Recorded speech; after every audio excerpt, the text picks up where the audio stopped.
Hi, this is Donald Tucker, the voice of the Harbor Wildcats. Are you looking for a new career? Would you like to become a professional truck driver? The CDL Training School in Taneytown, Arkansas is open and accepting new students. You can earn your CDL in just 3 short weeks with employment after you finish school, and PAM Transport will cover your tuition. You will train in the same equipment that you will drive once you earn your CDL. Plus, students also receive a $100 weekly stipend during training. Don't wait another minute. Call PAM Transport today at 888-498-2549. Hello and welcome. My name is Donald Tucker. In an effort to continue to provide for our students and connect families across the country, this year we are taking our efforts to a whole new level. Our commitment to the district's children is unwavering. We believe that athletics plays a vital role in the personal growth, character development, and overall well-being. That's why we need your help today. By partnering with us, you become an integral part of our journey to empower and uplift these young athletes. Visit our website, www.springdaleathleticfoundation.org, where you can find out more information about our organization, our impact, and how you can help support. So I invite you to stand with us, partner with the Springdale Athletic Foundation, and be a part of something truly special. Together, we can make a difference in the lives of our district kids and ensure that Springdale sports continues to set the standards in athletics across the state. Shot on the way, and good!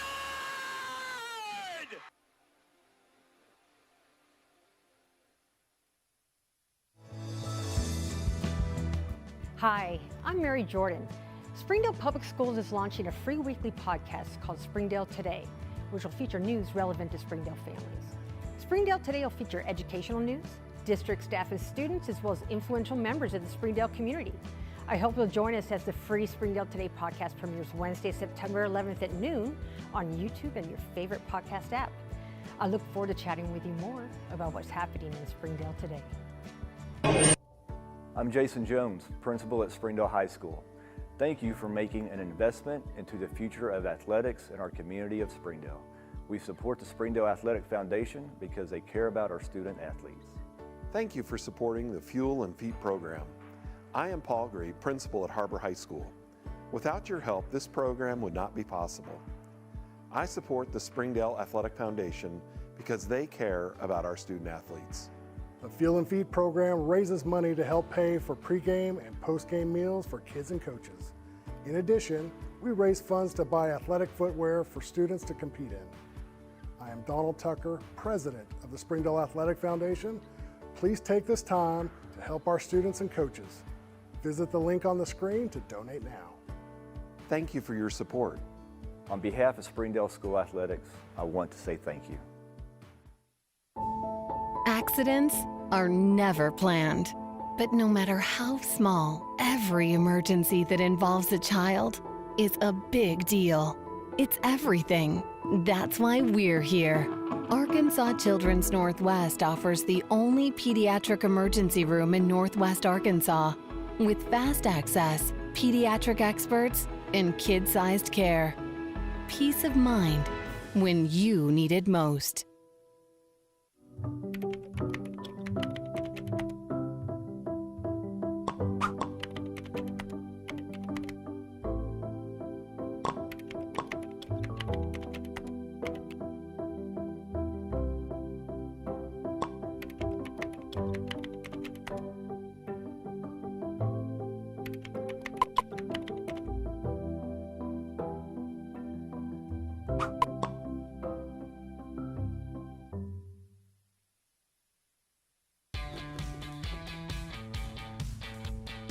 Goodbye, guessing.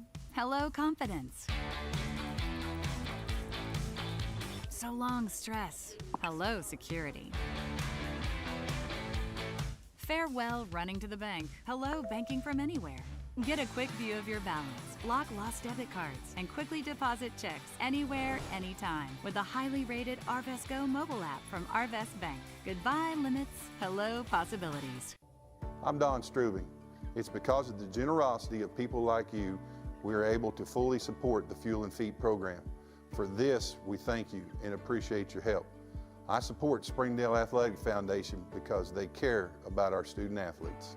My name is Zach Arns, a voice of the Springdale Bulldogs. Thank you for donating to the Fuel and Feet program. I support the Springdale Athletic Foundation because they care about our student athletes. The Fuel and Feed program raises money to help pay for pregame and postgame meals for kids and coaches. In addition, we raise funds to buy athletic footwear for students to compete in. I am Donald Tucker, president of the Springdale Athletic Foundation. Please take this time to help our students and coaches. Visit the link on the screen to donate now. On behalf of Springdale Schools Athletics, I want to say thank you. Thank you for your support. Sometimes a dream car has nothing to do with horsepower or performance. My dream car is the one that gets me to my job every day.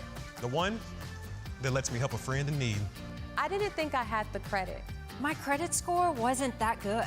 But Carmart believed in me. They believed in me. My dream car? A 2016 Nissan Sentra. What's yours?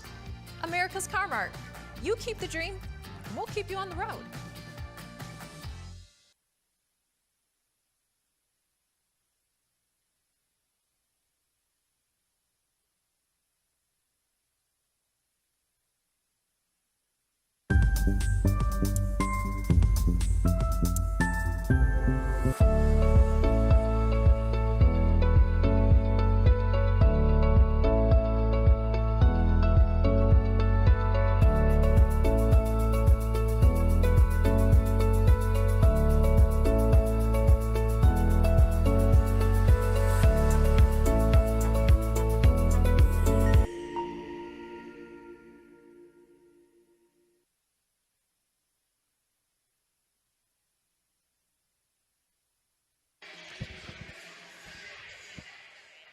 Good evening and welcome to the Springdale Athletic Foundation Television Network. We bring you all live event coverage of the NWA Classic. I'm Connor Jenkins, your host of all festivities here today. We've got 3 games. This is the first of our triple header here today in Wildcat Arena. The Greenwood Lady basketball team is playing against the Bentonville Tigers. This should be a very fun matchup, 6A team versus a 5A team here today.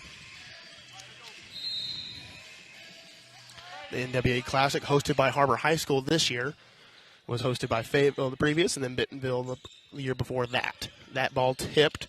Greenwood out into a little bit of a zone action so far. Looked like a 1-3-1. Goes to the corner. 3 up, 3, no good. Rebounded by Greenwood.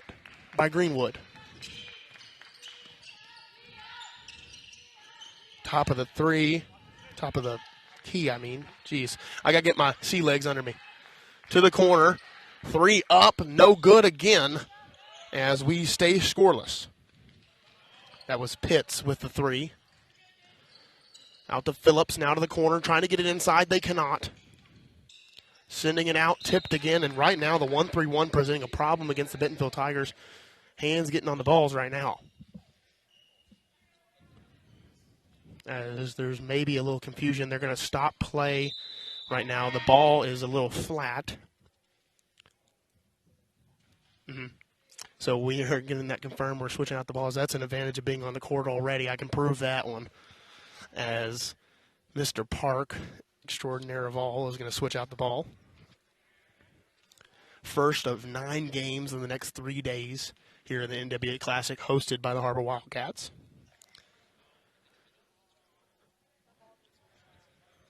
As they are being told to go to their benches and still figuring out if we can get appropriately aired up ball.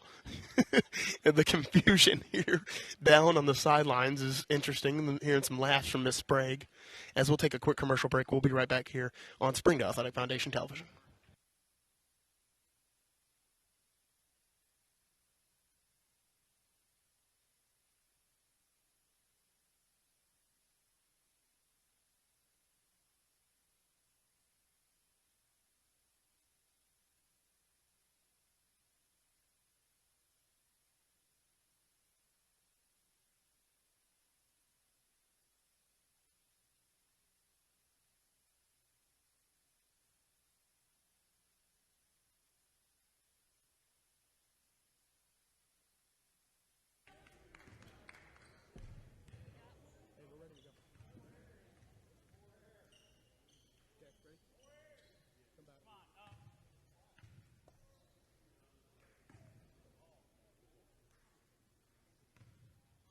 We should be back. Every player making sure the ball's aired up.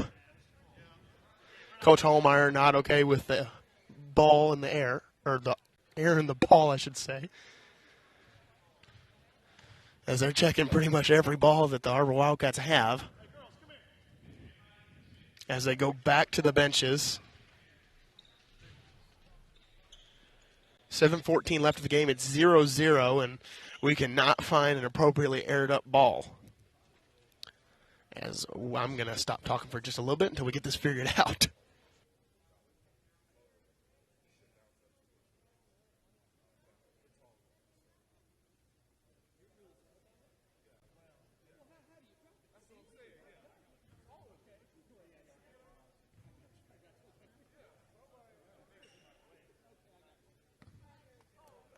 As I think we finally worked this one out.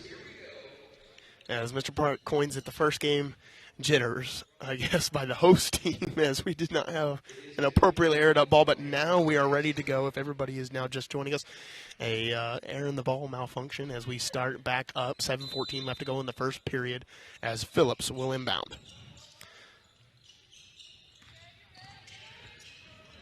Pressure up top. They're trapping on the zone now as a foul is called. That'll be on number 31, Kyla Piercy for Greenwood. Into the backcourt. It's Aniston Moore, the sophomore guard for the Bentonville Tigers. Out of the corner, over to Phillips. That's where she normally does a lot of her damage, the corner three. Now on the ground, trying to get it to her post player, cannot. Well, eventually does, actually. Now outside again. Three up for Thrasher, and good for Thrasher. Jansen Thrasher, the freshman for Bentonville, starting it off here tonight. As 3-0 our score. 6:30 left to go. Another three up and good now for Greenwood. As Piper Pitts gets the three on her second attempt of the night. And 3-3 our score. As Moore will bring it up. Gets it over to Phillips, who has not attempted a shot yet for the Tigers. To the corner. Trying to get inside to their post player. Up and in. As Tori Otter, the 6'2 senior, gets the 2-point basket to fall. Inside and out.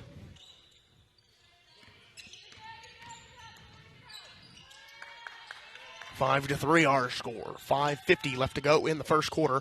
Inside for the two. Does not get it to fall. Moore, the shortest player on the court, gets the rebound. Going the other way, Thrasher trying to get inside to Otter again. Cannot get it. Gets a rebound. Goes up and cannot get the second. 1 for 3 in this game to start is Otter. Going baseline, dribbling through traffic. Now to the corner again. The corner three open and in. That is again Piper Pitts, who has 6 points now of the 6 scored for Greenwood. And another 2-point basket in. As cannot tell exactly who scored that one. As 7-5 or 7-6, I should say, our score. I have to do a lot here, so I'm trying to navigate as that one's out of bounds.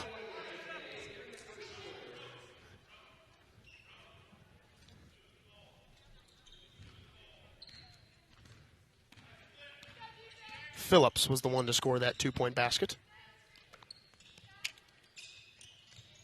Up to the top of the key, that's Ashlyn Rose, gives it up. Now Piercy, deep three, short, rebounded though by Pitts. Now back out, 3 up again. If you don't know Greenwood, they like to shoot the ball. So does the Bentonville Tigers as they are going up the court. Phillips, one-on-one, gets to the middle, cannot get it, gets a rebound, sent back out, Thrasher. Cannot get it to fall, and rebounded by Greenwood. Dribbling through traffic again, going up for the two, and in is Izzy Smith. As now our score 8-7, Greenwood leading here in the first quarter. 4:10 left to play in the first. Inside to Otter, that's how you break a zone. You do it by passing the ball the right way, as Otter gets 2 gimmies off good passes. 3 up again, and wow, Piper Pitts starting off strong. 3 threes already here in this first quarter. That one stolen by Greenwood. Going up again for the layup, cannot get it to fall. And that one goes back to the Tigers. A little bit of a track meet here early to start with the defenses. As Otter blocked away by Rose. And now a foul called on Aniston Moore. First team foul for the Bentonville Tigers.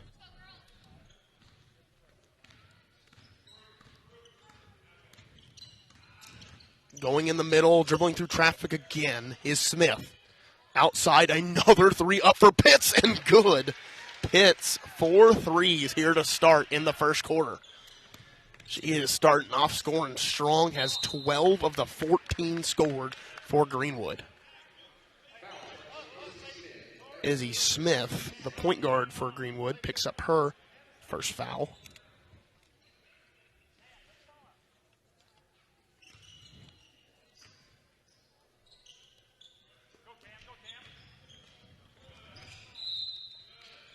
So another foul is called on that one.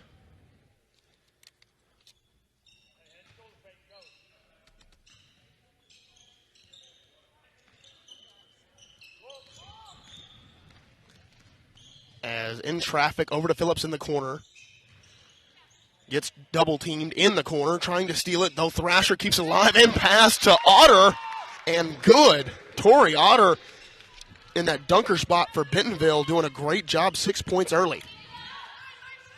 The Bulldogs attempt a 3 from outside and get it to fall, and they are staying outside, and they're content with that one.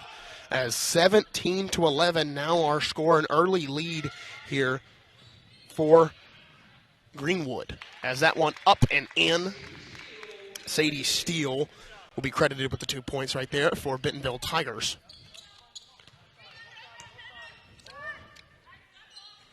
That one in again, another 3-point basket as Pate Jones now has 6 in a row, I should say.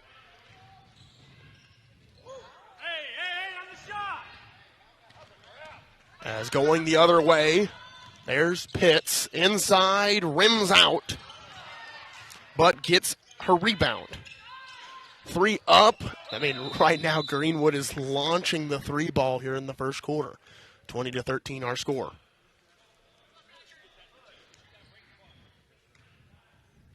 As now you see a 2-2-1 press here by Greenwood. Now to Phillips. Tigers break it easily. Going inside is Phillips, trying to get to the baseline. You see a lot of hammer passes here for the Bentonville Tigers, attacking baseline, getting wide open shooters. As Pate Jones picks up her first, team's third, here in the first quarter. 20-13 our score, 1:41 left to play in the first quarter as Phillips gets it up top. Looking down low at the Bentonville Tigers. Over a pass to Thrasher, the freshman, as that one should be off the foot. It is, of the Greenwood Bulldogs. It'll stay with the Tigers on the sideline. 20-13 remains our score. There's Steele driving inside, blocked away by Rose. And now pushing are the Greenwood Bulldogs. Back outside. Into the corner. Out again. 3 up and missed, but she had 2 in a row, did Pate Jones. So not a bad one to take a 3 right there. As 1:11 left to play in the second quarter, we'll have Coach Jenkins, the host coach for the Lady Wildcats, here to talk about the NWA Classic starting in the second. So stay tuned for that. That should be a fun one. As bringing the ball up is Moore. Now Thrasher driving inside, trying to open it. She does to Otter, and Otter has 8 points here early off a lot of great passes and a lot of good hookups from her teammates. 20-15, 3 up and short there for the Bulldogs as Thrasher again pushing, sends it to Moore. Moore catching, sending to Otter, and that one lost the handle but got fouled on the process. And Tori Otter will go to the line. She got fouled by Pate Jones, who picks up her second. And team's fourth with 41 seconds left to go in the first quarter.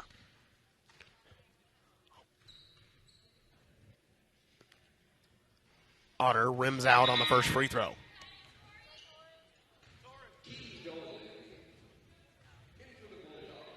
If you have ever watched a SAF broadcast, I am never on the court, but this is a luxury here today, as this should be the standard for the season if we can line out some things. But a very good advantage point right here, as that free throw went in for Otter, as she has 9 points on the night so far. Up and layup, no good. Rebounded, though, and up and blocked away by the Bentonville Tigers, who have a size advantage at some of the positions against the Bulldogs. 16 seconds left. Now 12, sent over to the corner to Phillips, her spot. 3 up and short, rims out. Now 6 seconds, 20-16 our score in the first quarter. That's Pitts, goes off the foot, and that should do it for our first quarter. It will. The first quarter scored 20-16, a 4-point advantage for the Greenwood Bulldogs here early in the NWA Classic presented by Springdale Athletic Foundation. We'll be right back here after a quick commercial break with second quarter action and Coach Jenkins momentarily. Arkansans appreciate community. We work and raise families, care for our neighbors, and come together in good times and bad. At First Security, that local strength is what we love best about our home state. There is commitment here, and heart, and hope. Thank you to everyone who is standing together, learning from one another, and making Arkansas a place we all love to call home. We're proud to be your community bank. Try the 3-and-3 meal at Slim Chickens. 3 hand-breaded chicken tenders paired with 3 perfectly fried wings. Shaken in your choice of house flavors. Served with fries, Texas toast, and a medium drink. Slim Chickens. Fresh, delicious chicken.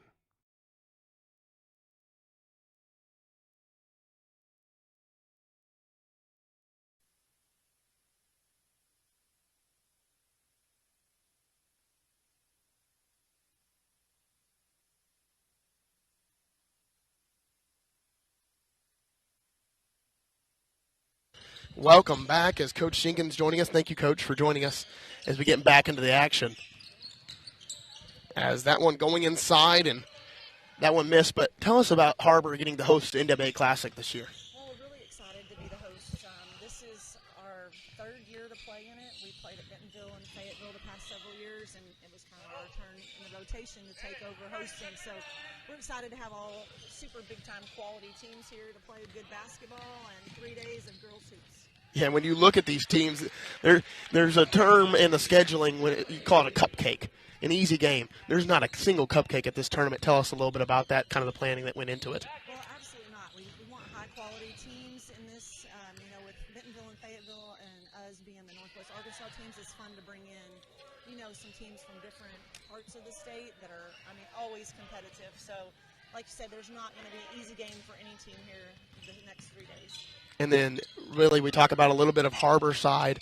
You get to host, but you also get to play the last game tonight, and that's against North Little Rock, who has taken you out of the playoffs in a lot of your years here at Harbor Wildcats. Give us a little insight into that game that we get to see a little bit later. Yeah, North Little Rock is a quality team. They have great athletes. They have good coaches. They just have great tradition of winning. And so, we faced them several times throughout the past several years, and they've had the upper hand, and we're hoping tonight, being a home game, first time to play them on our court, that result's a little different.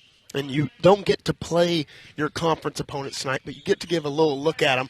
What have you seen so far for the Bentonville Tigers that could be a little worrisome as you go on into the season? Well, definitely. But Bentonville's a good program. They have a lot of tradition in their program, so they're just a good quality team, and they're always going to be competitive. And that helps them be competitive right there. The 3 ball from Canberry Phillips as it's 22-21. Fayetteville, another conference opponent for you. What do they present as we go into the next matchup here today with them playing Tulsa Union? I think it'll be a great game. Both of them have great athletes and, again, good tradition. And it's just exciting to have all this quality basketball to watch. And it's great for girls basketball.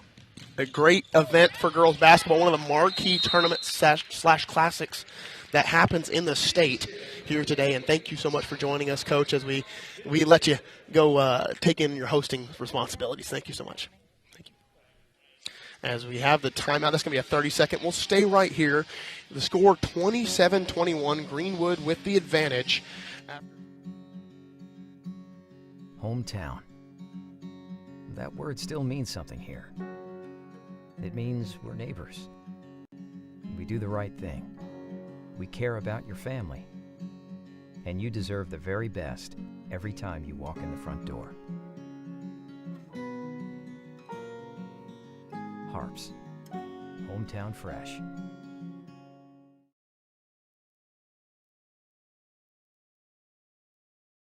To 65, and that's the defending champions of the 6A division, as well as they've lost to Little Rock Christian Academy and Lake Hamilton, but they've won against Parkview, Cabot, Carthage, etc. They're on a 5-game win streak coming into this classic here today with a 5-3 record, or 5-2 record, I should say. As that ball sent over to Thrasher, now into the corner, a new substitute in, as that is number 5, Matiah Brown, who missed that shot right there. Moore dribbling out. Phillips trying to get out of dead man's corner.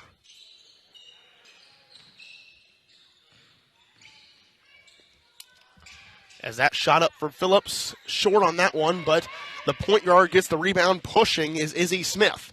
Inside for 2, doesn't get it to fall. She has 4 points in the ball game so far, but cannot get that layup. And another passing lane picked right there by Haley Fox. And another turnover. So these teams going back and forth on the defensive ends. Sent over to the corner. Driving, shot up, no good. Rebounded by Otter, as that was Brown who missed the little floater.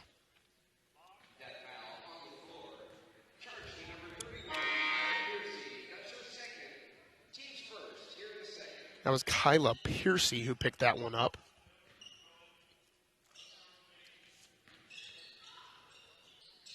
Three up, 3 good from Thrasher. As this could be a promising sign. The 5'6" freshman for the Bentonville Tigers, 6 points already here in this ball game. 2 threes to fall for her. As that one rebounded by Rose, put back up, no good, going the other way. As Moore has the ball. Pushing downhill, now getting double-teamed in the corner. As that one will be a jump ball possession arrow favoring the Bentonville Tigers, as 27-24 our score.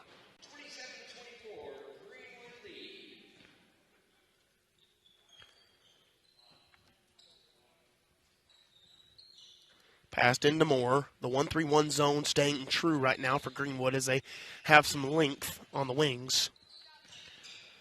In Rose in the middle, who is a very, very tall post player.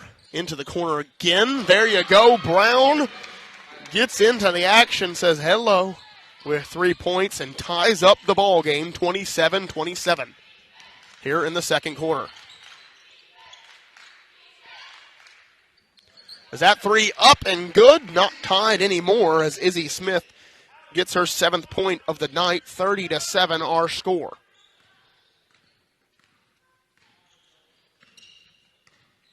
Carrying it up is Thrasher, going inside, sending the quarter to Phillips.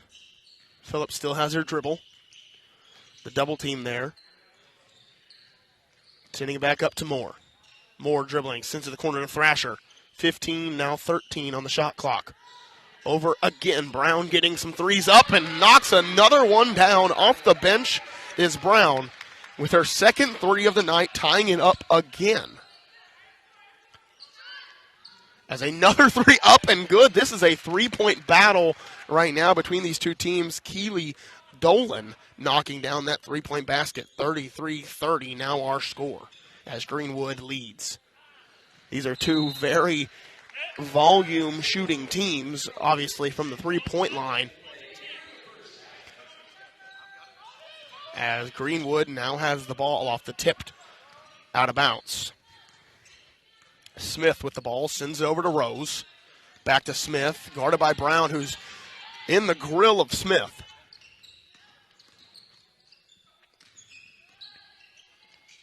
Back to Smith, guarded by Brown, who I think is smelling what she had for lunch. As that one tipped again by Moore. Right now the Bentonville Tiger defense doing a good job of being pesky here on this possession, and they eventually get the steal. What a good defensive possession for the Bentonville Tigers as Phillips brings it across the court, going inside but loses the handle. Back to Moore, to the corner to Phillips. Wide open three, up and good. And tied ball game. Here we go. We're exchanging threes left and right. And Cambry Phillips gets her 10th point of the night. I promise I'm not trying to rhyme. It's just unintentional. As another, no, that's a two-pointer up. Otter with the rebound. Now the Tigers looking to push. The numbers disadvantage. Moore going inside, putting up the shot. No good. Rebounded by Rose, but out of bounds and will stay on the side of the Bentonville Tigers. 33-33 here in the second quarter. A minute and 36 left to play in the half.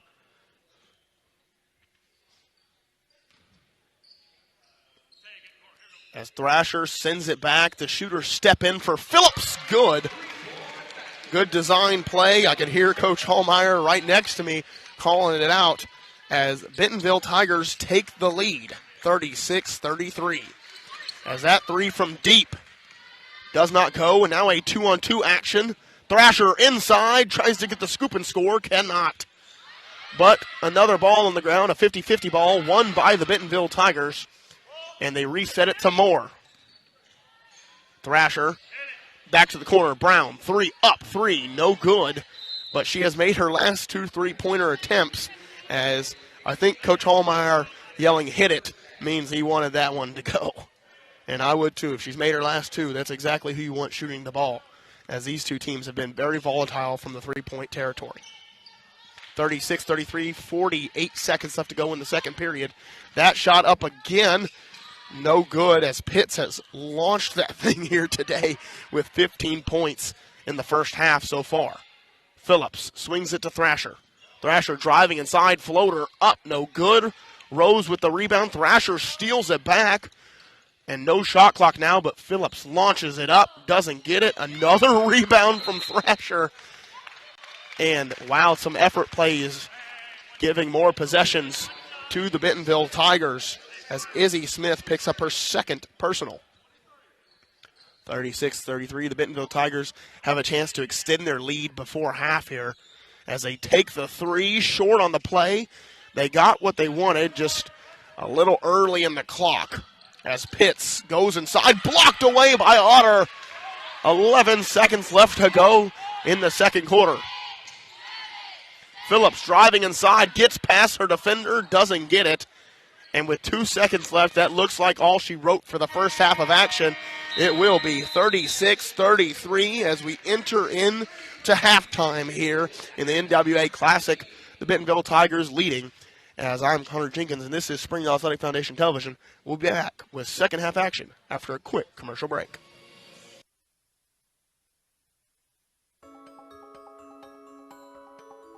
Ozarks Go from Ozarks Electric Cooperative is leading the fiber revolution, connecting the divide with high-speed broadband access to close that gap. From cloud to cloud, post to post, from downtown to way out of town, to connect our customers to a world of blazing speed and access to absolutely everywhere. It's our customers connected.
Goodbye, paperwork. Hello, convenience. Farewell, waiting. Hello, personal service. Catch you later, dreaming. Hello, planning. Buy your dream home, connect with a personal banker, and easily schedule an appointment with digital tools from Arvest Bank. Goodbye limits, hello possibilities. Thank you for supporting the Fuel and Feet program. I'm Cassie Lloyd, the head volleyball coach at Harbor High School, and without your help, this program would not be possible. I support the Springdale Athletic Foundation because they care about our student athletes. My name is Brandy Davis, girls basketball coach at Central Junior High. Thank you for donating to the Fuel and Feet program. I support the Springdale Athletic Foundation because they care about our student athletes. The Fuel and Feed program raises money to help pay for pregame and postgame meals for kids and coaches. In addition, we raise funds to buy athletic footwear for students to compete in. I am Donald Tucker, president of the Springdale Athletic Foundation. Please take this time to help our students and coaches. Visit the link on the screen to donate now. Thank you for your support. Thank you for your generosity. Joe and Larry here with Sam's Furniture. We just wanted to thank you for your business and to let you know that your purchase helps serve so many people. That's right. The culture here at Sam's is to love and serve others in our community and around the globe. So when you buy at Sam's, part of your purchase goes to support one of the many organizations we partner with. You enable us to invest in our children, teachers, veterans, development in Africa, and distributing wheelchairs to those in need around the world. You are a part of this. So from the Sam's Furniture family to yours, thank you. Nothing says game day like good friends and great food. And at Slim Chickens, we know great food. From our 100% all-natural chicken tenders, fresh-made wings served with house sauces, to delicious chicken sandwiches, crisp salads, southern sides, and desserts you just can't get anywhere else. At Slim's, we have the food you love, made fresh for the people you care about. Dine in, drive through, or order online. Slim Chickens. Fresh, delicious chicken. Thank you for supporting the Fuel and Feet program. I'm Jared Park. Without your help, this program would not be possible. I support the Springdale Athletic Foundation because they care about our student athletes. Hi, my name is Brett Hobbs. I'm the head football coach at Springdale High School. Thank you for making an investment into the future of athletics in our community of Springdale. We support Springdale Athletic Foundation because they care about our student athletes. The Fuel and Feed program raises money to help pay for pregame and postgame meals for kids and coaches. In addition, we raise funds to buy athletic footwear for students to compete in. I am Donald Tucker, president of the Springdale Athletic Foundation. Please take this time to help our students and coaches. Visit the link on the screen to donate now. Thank you for your support. On behalf of Springdale Schools Athletics, I want to say thank you. Food that is fresh, full of flavor, and all for a good cause can only come from Tacos for Life in Springdale. Enjoy delicious tacos for a cause. When you buy a meal, Tacos for Life donates the proceeds to provide a meal to starving children. Download the Tacos for Life app for ongoing promotions and free food for our friends right here in Springdale. Great food for a great cause. Tacos for Life, 1210 JTL Parkway in Springdale. What's the only thing better than ordering your Whataburger favorites right on your phone? Earning free Whataburger while doing it. Download the Whataburger app to get started, just like you like it. During the Great Depression, nothing came easy. But with just 5 cents, an old truck, and a load of hay, John Tyson and his family found a way to deliver quality chicken to other hardworking people. Today, Tyson continues to find new ways to help put a chicken in every pot. Because people deserve farm-raised chicken of the highest quality. At Tyson, we remain committed to this simple promise: to always keep it real, to always keep it Tyson. Hey Northwest Arkansas, Lara here at Sam's Furniture. If you're looking for new furniture, we have over 170,000 square feet selection at everyday low prices and same-day delivery available. But the best part is that we love to serve our community. So when you buy at Sam's, part of your purchase goes to support one of the many amazing organizations that we have been blessed to partner with. Serving others, especially those in need, is our culture here, and we hope that you'll be a part of that too. Arkansas's largest furniture destination, get it at Sam's. If you need that love, support, somebody to push you, to tell you can do it, I would tell them to come to Pam Transportation. It's a family here. It's not just a regular company. They will look after you. They will show you that you are important, you are welcome here.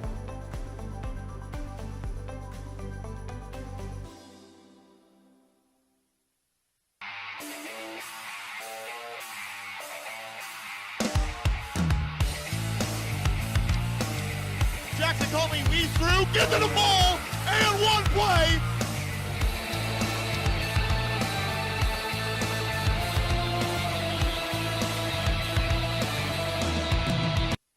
Hi, this is Donald Tucker, the voice of the Harbor Wildcats. Are you looking for a new career? Would you like to become a professional truck driver? The CDL Training School in Tawnytown, Arkansas is open and accepting new students. You can earn your CDL in just 3 short weeks with employment after you finish school, and PAM Transport will cover your tuition. You will train in the same equipment that you will drive once you earn your CDL. Plus, students also receive a $100 weekly stipend during training. Don't wait another minute. Call PAM Transport today at 888-498-2549. Hello and welcome. My name is Donald Tucker. In an effort to continue to provide for our students and connect families across the country, this year we are taking our efforts to a whole new level. Our commitment to the district's children is unwavering. We believe that athletics plays a vital role in the personal growth, character development, and overall well-being. That's why we need your help today. By partnering with us, you become an integral part of our journey to empower and uplift these young athletes. Visit our website, www.springdaleathleticfoundation.org, where you can find out more information about our organization, our impact, and how you can help support. So I invite you to stand with us, partner with the Springdale Athletic Foundation, and be a part of something truly special. Together, we can make a difference in the lives of our district kids and ensure that Springdale sports continues to set the standards in athletics across the state. Shot on the way, and good!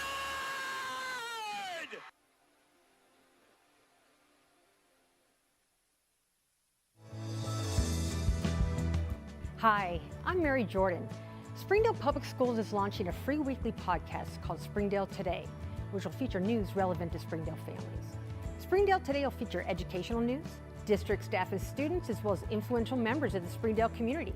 I hope you'll join us as the free Springdale Today podcast premieres Wednesday, September 11th at noon on YouTube and your favorite podcast app. I look forward to chatting with you more about what's happening in Springdale today. Accidents are never planned, but no matter how small, every emergency that involves a child is a big deal. It's everything. That's why we're here.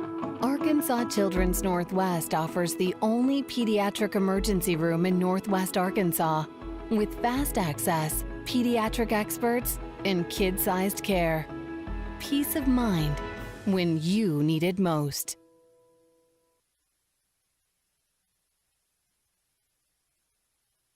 Welcome back to Wildcat Arena in the Springdale Athletic Foundation Television Network as we come back to live action here in Wildcat Arena, the NWA Classic here as Bentonville Tigers take on the Greenwood Bulldogs. Greenwood Bulldogs trailing by 3 after a good run there at the end by the Bentonville Tigers, who trailed after the first quarter. Cambry Phillips with 13, Tori Otter with 9. On the other side, the Greenwood Bulldogs, Piper Pitts with 15 points off 5 made threes. And the second leading scorer for them, 7 points, Izzy Smith. As we get into the action, Smith with the ball sends it over to Jones. Jones now has given up against Otter, and good is Piercy. Piercy with her 4th point of the night against Otter, taking on the shot blocker for the Bentonville Tigers, who already has a block here tonight. Thrasher, the freshman, tipped away by Piercy, who is pushing the pace. 3-on-3. Inside Jones. Good. 2 points in a row, and now automatically, that's how quick the cookie crumbles, as that's a reference to a movie, if anybody can get that one. As 37-36 our score, as Bentonville Tigers trying to handle it here. Outside, nothing. Steele going inside, floater up, no good. Otter with the rebound, up and in, as the Bentonville Tigers get on the board for the first half. or for the first time in this half, I should say. As you can tell, I'm a little out of practice, but we'll get right to it. As 38-37 our score, a 1-point lead here for the Bentonville Tigers in the third quarter with 7 minutes left to play. Back to Thrasher, the freshman. Going inside, cutting up the defense, trying to get it to Otter, cannot. And now a good go-ahead pass, but tipped out of bounds by Phillips. Will stay with the Greenwood Bulldogs, and we talked about strength of schedule earlier on. Greenwood has played Fayetteville, Lake Hamilton, Little Rock Christian, and Conway, or Little Rock Central, I should say. Lost all of those games, but has beaten Nashville, Searcy. They played some very good competition here so far as Jones hits the three. As that one's stolen away by Greenwood, that zone has killed the Bentonville Tigers early if they cannot hit the three ball. The 1-3-1 has been dangersome. Inside, blocked away by Rose. Now Moore. 3 up, rims out as Rose attempting the rebound, but Otter and Rose going at it as Otter gets it up and in, and 40-40 our score after the big girl matchup down low. Otter already with 4 points in the quarter so far, as that three short, as Moore, the shortest player on the court, gets the rebound. Now Otter. Steele, now Thrasher. Thrasher going inside, left-handed shot, no good. Rebounded by herself, though. Moore, another three from the same spot. Cannot get it. Rebounded by Smith, who's looking to push. 2-on-3. Smith does not care, goes inside and gets the 2 points for the Greenwood Bulldogs. 9 points for her now in the ball game as Moore with the answer back. 42-42, and right now this is a high-scoring affair by both teams. 42-42, and we're barely into the third quarter. Another three up and good. I don't even have time to update my stat sheet here. Going pretty quick are both these teams as Pate Jones gets her 12th point of the night off the three-point basket. 45-42. 3 up from the corner for the Bentonville Tigers, and that one's short, rebounded by Jones. 3-on-3, now stolen away by Thrasher. Going inside is Thrasher, and up and in.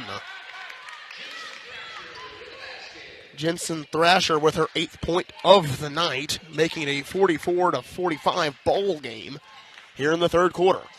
And another one, I feel like an auctioneer right now, going back and forth as Piercy scores her 6th point of the night. Going inside, Phillips fouled on the play. He's going to get the foul credited to Pitts.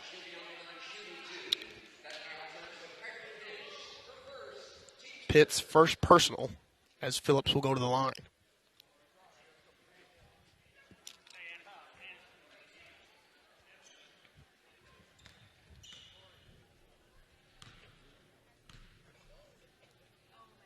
As that free throw, good by Phillips. 1 of 1 here from the free throw line tonight is Phillips. 4:27 left to go in the third quarter, 47-45. Now our score is Phillips up to attempt the second one and gets it to fall. 46-47 now our score. Phillips with her 15th point. As you can tell, I'm keeping stats. Over the corner, Rose, 3 up from the big girl and in. Biggs can shoot 2 right there. As 50-46 now our score. Brown gives it up, Phillips. Phillips has the left side to work. She takes it, goes inside, blocked away, straight up possession. And they're going to call that Greenwood Bulldog ball as Coach Hallmeyer very frustrated with the call, as it did look out of bounds off of Greenwood, but instead the Bulldogs get the ball.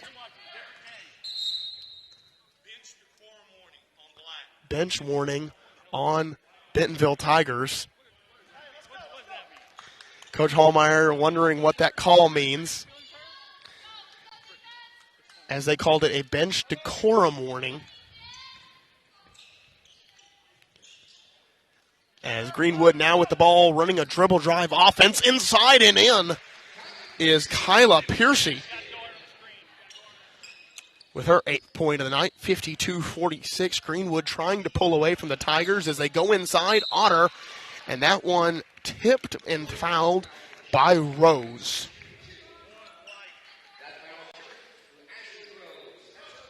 That's Rose's first, as Otter will go to the free throw line again here tonight.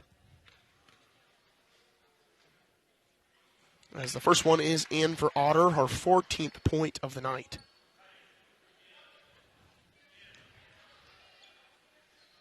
Looking for point 15 is Otter, the big girl for the Bentonville Tigers, who's done a great job of staying in the dunker spot here tonight. 48-52 now our score in the third quarter. A deep three if she wanted one right there for Jones. Tipped out of bounds, and it will go Tiger way. 52-48, a 4-point lead for the Greenwood Bulldogs here in the third quarter. 3:08 left to play. Thrasher bringing it up, a two-guard offense, really, if you look at it, for the Bentonville Tigers, led by a sophomore and Moore and a freshman in Thrasher. So a very young backcourt, if you look at it, for the Bentonville Tigers. As the Greenwood Bulldogs try to advance, they do. That's Smith inside with the hook shot layup, couldn't get it. Rebounded by Jones, and a foul called on Moore.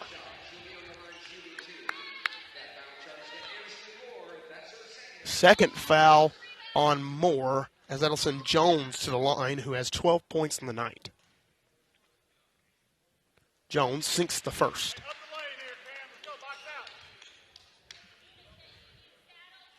(53-48) our score. And make it 54. 6 point, I should say, Greenwood lead here in the NWA Classic Day 1. Cambry Phillips with the back cut goes inside against Rose. Couldn't get the and one, but gets the foul against Rose, her second personal in pretty close possessions. As now Cambry Phillips will go to the line to shoot 2 here for the Bentonville Tigers. She's got 15 in the night so far, looking to make it 17 with these 2 free throws. As she sinks the first, Cambry Phillips, a solid free throw shooter for the Bentonville Tigers so far here tonight.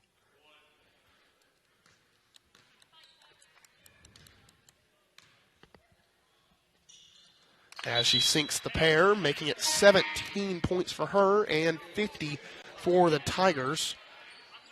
Otter will come out of the ball game, so a smaller lineup now for the Bentonville Tigers. Interested to see how this one will run and shoot. Especially guard Rose, as that's Phillips who actually takes the Rose assignment.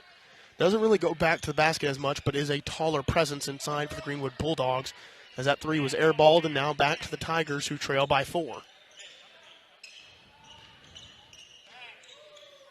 Moore going between the double team. Now Phillips carving inside for 2 and in. Cambry Phillips with some momentum here in the third quarter. 19 points now for her, 52 for the Tigers, and we've got a 2-point ball game here in the NWA Classic Day 1. Smith dribbling up top. Thrasher defending. The freshman doing a good job for the Tigers, but Smith trying to get inside, falls down to the play, out of bounds, and that will go to the Bentonville Tigers going the other way.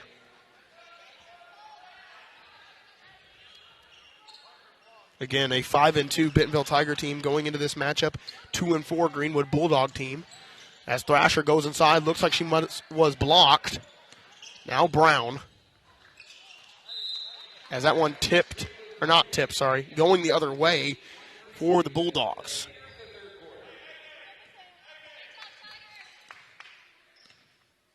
As Piercy will bring it across.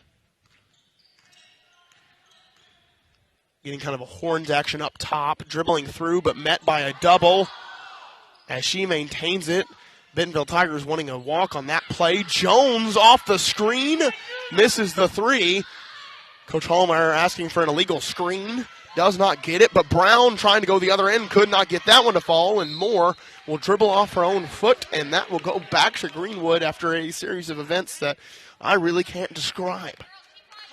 54-52, a 2-point lead for the Greenwood Bulldogs here with a minute left to play in the third quarter. Another horns action. Izzy Smith gets down low. Sends it back out to Piercy. Piercy trying to drive inside. She does, inside for two. 56-52. As maybe could have been altered right there if Otter was still in the game. The shot blocker for the Tigers on the bench so far, right now, I should say, as that one missed.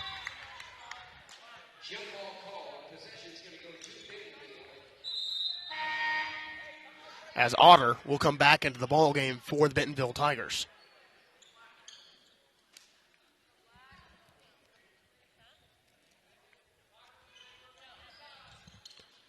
As Phillips gets it inbounds to Thrasher. Thrasher gets threatened the double team. Now Brown into the corner to Phillips. Got tipped off the hand of one of the Bulldogs. Phillips baseline, hammer pass. Again, one more. Thrasher, three, up and good. Some good basketball being played right there by the Bentonville Tigers off the one more pass from Moore. Thrasher with 11 now in the ball game. As a jump ball is called, the possession will stay with Greenwood.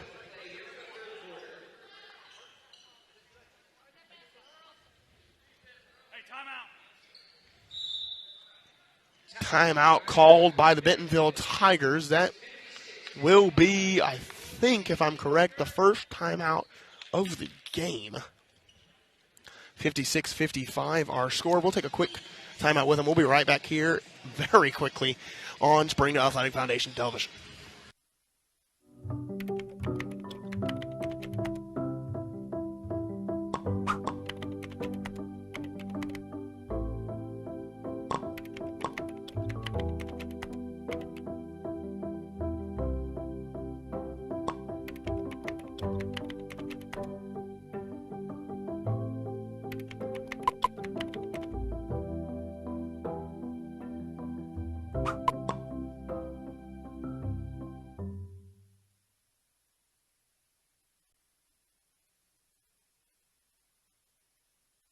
Welcome back. 6 seconds left to go in the third quarter after the timeout by the Bentonville Tigers. The Greenwood Bulldogs will inbound off a 4-flat set. Get it inside to Smith. She's looking to go one-on-one with Thrasher. Sends it outside to Rose. Fakes the shot. Floater no good. Tipped out of bounds, and that is the third quarter for you. 56-55 our score. The Greenwood Bulldogs up by one heading into the fourth quarter. As we head into another commercial break, we'll be right back with fourth quarter action here on Springdale Athletic Foundation Television, bringing you the NWA Classic.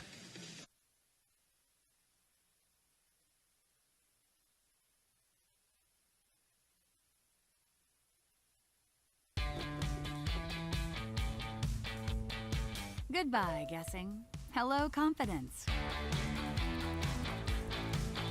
So long, stress. Hello, security.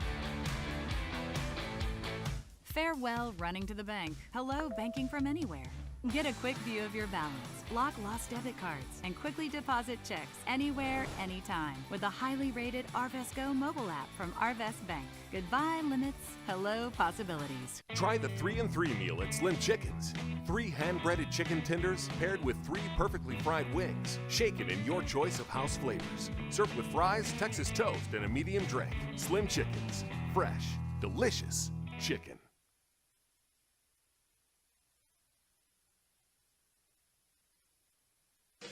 Welcome back. Fourth quarter action here in the NWA Classic, Day 1. The Greenwood Bulldogs leading 56-55 against the Bentonville Tigers of the 6A West. There's 3 teams from the 6A West, and then kind of the rest are scattered. You got North Little Rock, 6A Central, Greenwood, 5A, and Tulsa Union. They don't even fit into an A. They're in Oklahoma as we come into this NWA Classic with a lot of good teams here, 6 total. And all 6 you cannot take for granted, as Moore dribbling through a lot of traffic, tipped out of bounds, and that will stay with the Bentonville Tigers, who have fought back. They've never been down in double digits, as they have always found an answer for any Bulldog answer. It's been back and forth this entire ball game. A lot of it coming from the three-point territory for both teams. Phillips up top. Giving to Thrasher, a little bit of a dribble drive offense so far. Goes inside, the lob pass to Otter. Up and in, and that's something you can say is a bright spot for this Bentonville Tiger team. Otter has 17 points at the dunker spot, basically, as they have just dumped it in there, and she has scored at will from down low. As they presented a 3-2 zone, did the Tigers on that possession. Inside to Otter again, looking to score, but a traveling violation called beforehand, as that will go the other way, but the Bentonville Tigers lead 57-56 here early in the fourth quarter.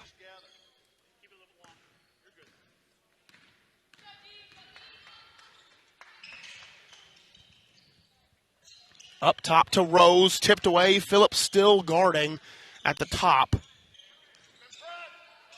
Looks like a 3-2. As that one called, I can't tell who might get that one. That'll be Brown. First personal, so not a lot of worries there for the Bentonville Tigers. As looks like Sadie Steele is going to go back into the ball game. She'll take out Matea Brown. 57-57 after the made free throw by Piercy, as she sinks the pair and gets the lead back for the Greenwood Bulldogs.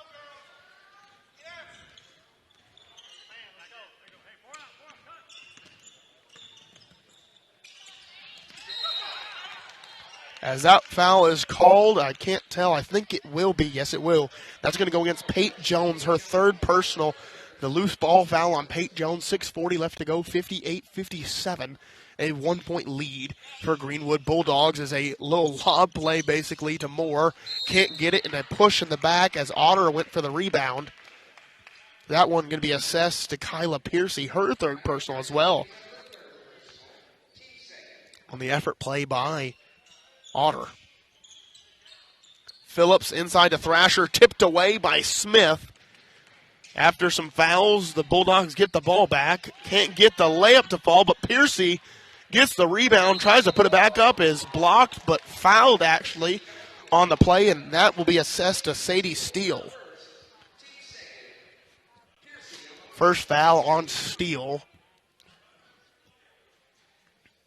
as that will send Piercy to the line to shoot two. 2 for 2 in her previous trip. Misses the first. That's called a commentator's jinx.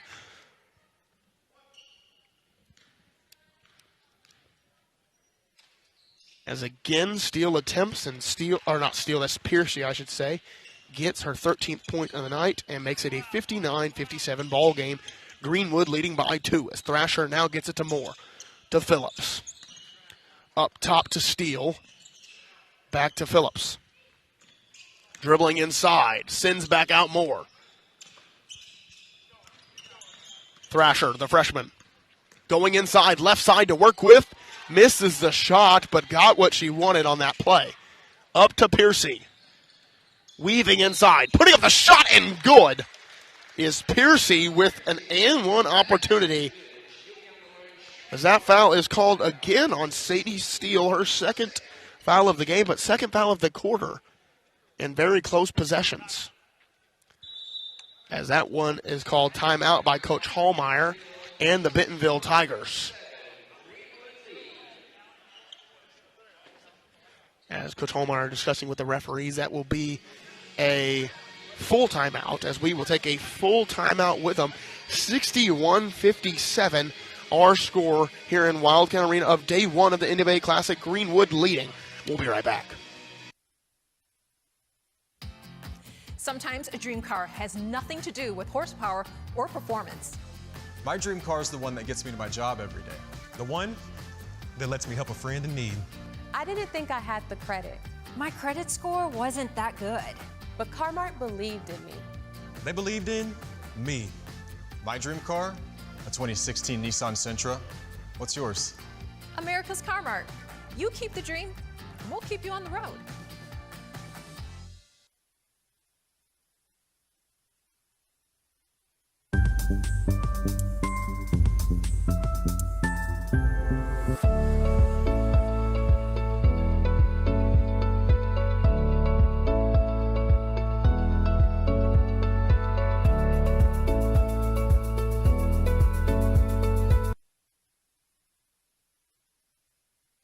Welcome back to the action in the NWA Classic. 5:54 left to go in the fourth period, as attempting the and one free throw is Piercy. As she gets her 16th point of the night and extends the lead to 5 here for the Greenwood Bulldogs. Thrasher to Moore.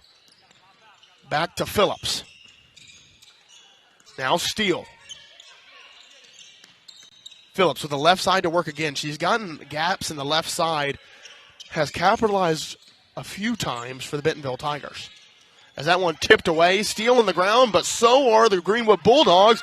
Otter recovers, layup, good. Otter 19 points in this ball game and has done a great job of just being able to lay it up for the Tigers.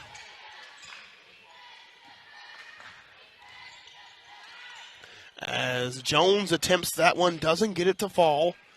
And going the other way are the Tigers. Phillips weaving through, puts in the spin move, and is fouled on the play. That will be the fourth personal on Kyla Piercy.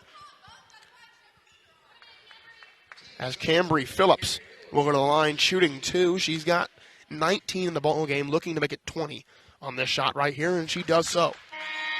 Substitution for both teams, as Brown will come back, as well as Dolan.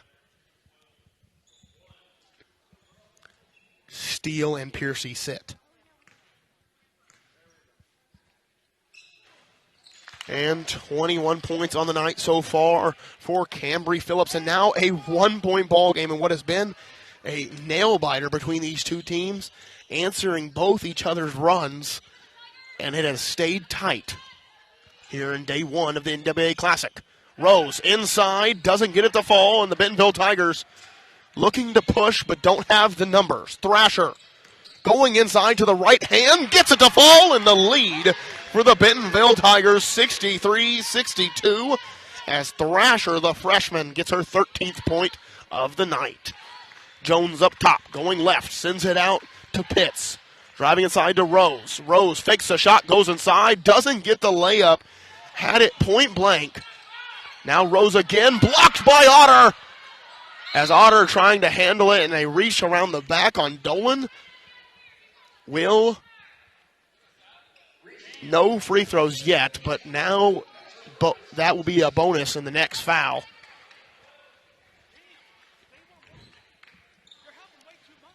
As now Moore will bring the ball down the court. Again, you got to reiterate this. If you're watching this Tiger team, their backcourt in Moore and Thrasher is a sophomore and a freshman. A very, very young backcourt, as Brown cannot get that one to fall, and it will go the other way. Brown, also a sophomore. She's a backcourt substitution, so a very young team, except for the two seniors down low, which is Phillips and Otter. Gives it up to Smith. Now Dolan. Jones, deep three, launches it up, doesn't get it to fall, but Dolan with the second chance rebound. Back out Rose, that's a two-pointer. Doesn't get it, Dolan another rebound. Tipped away by Smith. So the effort plays right now paying off with extra possessions, but they could not capitalize on any of them, and it will go the other way. Bentonville Tigers leading by 63-62 with 3:10 left to play in the fourth quarter. Off the screen of Otter is Moore. Kind of in a 2-3 zone now, but as Moore launches the three, cannot get it to fall. Otter another rebound, and will be a jump ball, and that possession arrow will favor the Greenwood Bulldogs.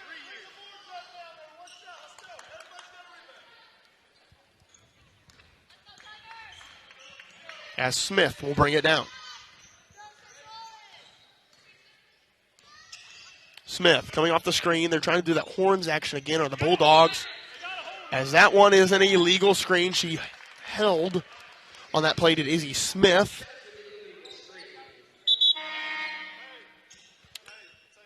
Back into the game is Piercy with her 4 fouls. Izzy Smith will sit down with her 3. But an offensive foul, if you don't know, an offensive foul does not count towards team fouls, or at least towards team fouls being in the bonus. So even though that is the 5th team foul, it does not count towards free throws. As Phillips goes inside, doesn't get it to fall, and now a jump ball again, but this possession arrow should favor the Bentonville Tigers, and it does, 63-62, and you knew it was going to be quick. Izzy Smith will come back in the ball game for the Greenwood Bulldogs. This being the starting lineup for the Bulldogs. And only one substitution for the Tigers from their starting lineup as Brown is in the game. Cambry Phillips might have got tipped on that play. Another jump ball, but that possession error. Oh, wait, no. That is a travel. Never mind. A travel and a little bit of limping going on from Rose off that play. So a travel. That'll stay with the Bentonville Tigers. Another chance to score on this play. And Coach Hallmeyer wants to make sure they can. So he calls the timeout as Bentonville Tigers lead 63-62 here in day 1 of the NWA Classic. We'll be right back after this quick commercial break with more NWA Classic action on Springdale Athletic Foundation Television. Arkansans appreciate community.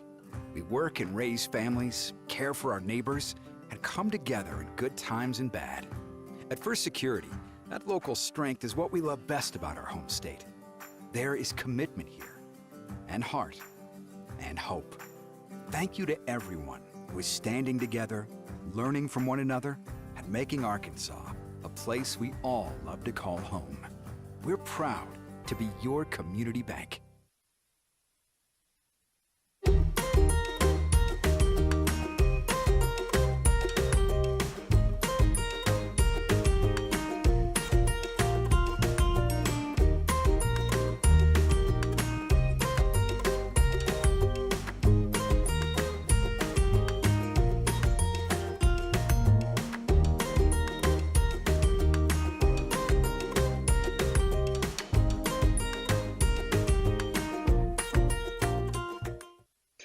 Welcome back to the NWA Classic. The Bentonville Tigers trying to inbound, but the turnover from the freshman. And in transition is Izzy Smith with the layup, and a quick action right there as the Greenwood Bulldogs regain the lead off the turnover from the Bentonville Tigers. 64-63, 2:08 left to play in the 4th period. More with the ball here in day 1 of the NWA Classic. The Tigers versus the Bulldogs. As that one's stolen again. Defense being the story here for the Greenwood Bulldogs to end the game, and they get another layup in transition off a steal. Points off turnovers I'd be interested to see here in the 4th quarter and in this ball game in general, as now the Bulldogs have a 3-point lead with 1:40 left to play. Otter, the easy layup off of the dribble drive of Brown, and now Otter with 21 points on the night, doing a great job in the post position for the Tigers. Is that one called the foul? Piercy got fouled on that one. That foul will be assessed to Brown. Her second foul of the quarter. Bentonville Tigers have 2 players with 21 points. That's Phillips and Otter. 66-65, Greenwood leading, looking to extend it, and they do. 67 now as Piercy gets her 17th point of the night. Pitts and Piercy both with 17. And it will stay that way, 67-65. As I can't tell what this zone is. They might be man now. They are. Greenwood Bulldogs turn into the man instead of 1-3-1 here in the 4th quarter of late. 1:10 left to play in the 4th. 67-65. Thrasher going inside. Looked like she was blocked on the play by the Bulldogs. And the Bulldogs have the ball back with a minute left to play, up by 2. Tigers in crunch time. To the corner to Pitts. Now swung up Smith. Wide open 3. Air ball for the Bulldogs. An effort play is saved by Piercy, and now a foul called on Brown. So an effort play as Brown picks up her 3rd foul of the quarter and gets subbed out by Sadie Steele, who will come back for the Tigers. Oh, never mind. That's the bonus, should be at least, for the Tigers, which means that's an automatic 2 free throws for Piercy, who has been a very good free throw shooter here tonight. 18 points now for Piercy And there you go. Steele will come into the ball game, taking out Brown. 68-65, now a 3-point lead. A very crucial free throw here for Greenwood, and they sink it. 19 now for Piercy, and now a 4-point lead, a 2-possession lead, I should say, for the Greenwood Bulldogs. Phillips with the ball. This is your senior. This is who you want taking it, as she is fouled on the floor, but that will be an automatic 2, and that's Piercy. That is her 5th foul. The junior will come out the ball game now as she is fouled out. The leading scorer on the night for the Greenwood Bulldogs so far, 19 points, will exit the floor on her 5th foul.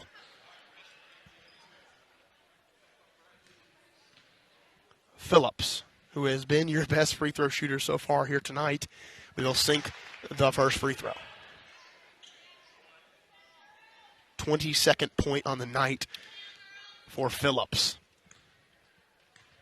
Looking to hit the second. She does, and another timeout called by the Bentonville Tigers, as now is a 2-point ball game, 69-67. The Greenwood Bulldogs leading with 36.5 left to go on the game clock. That's a 1.5 differential between shot clock and game clock. And we will take a quick timeout with them as it is a full. We'll be right back here on Springdale Athletic Foundation Television.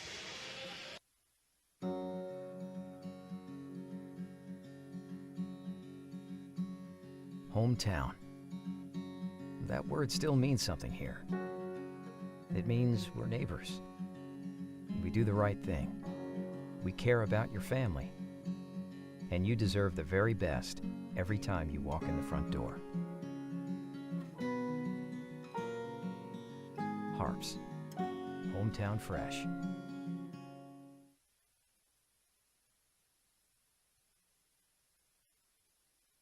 Welcome back to the Springdale Athletic Foundation Television as we have the NWA Classic Day 1 here in Game 1, and it is a nail-biter already. What a way to start off the NWA Classic. 69-67, a 2-point lead for the Greenwood Bulldogs here in Day 1, Game 1. As the Bulldogs have possession after the timeout by the Bentonville Tigers.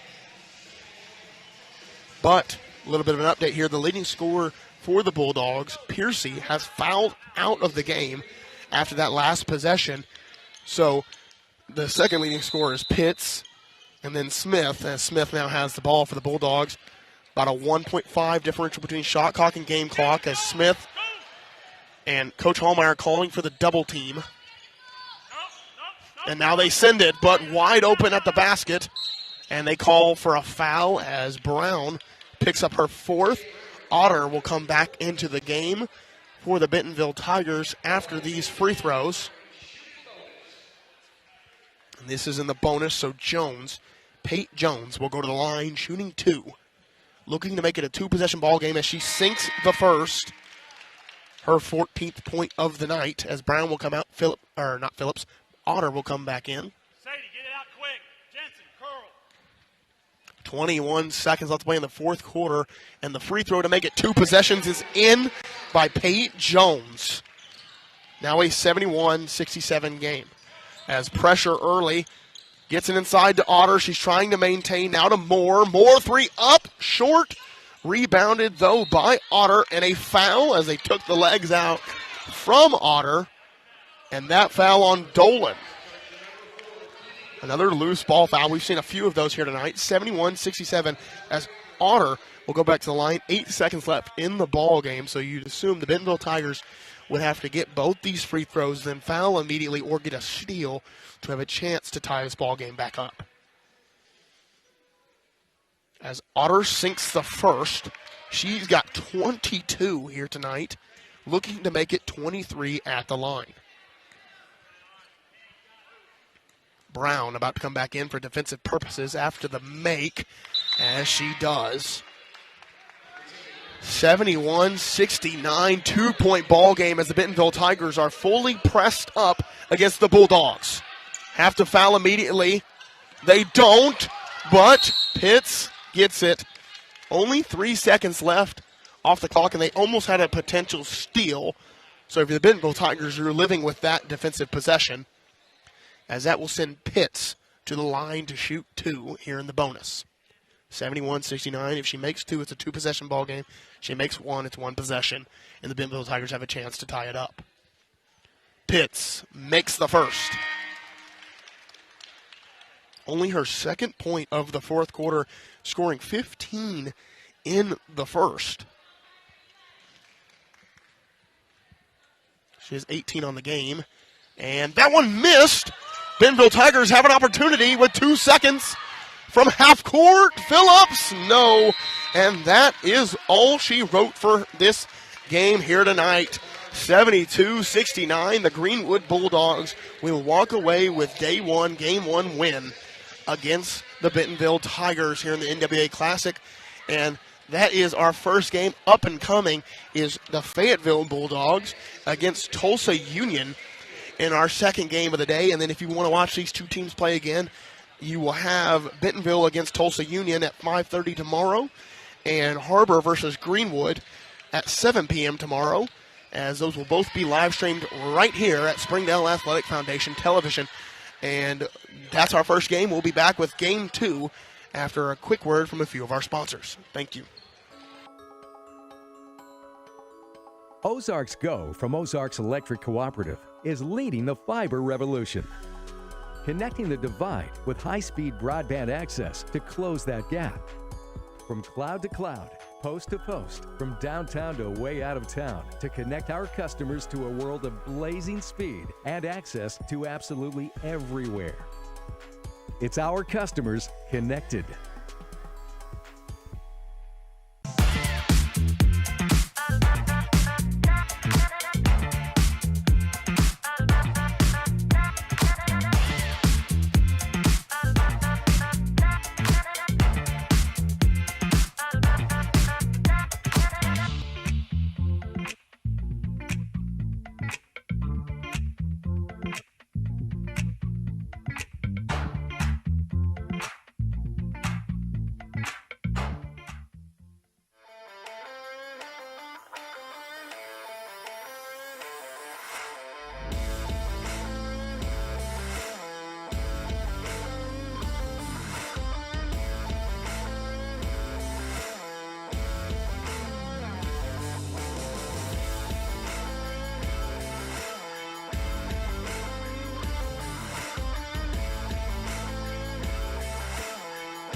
Goodbye, paperwork.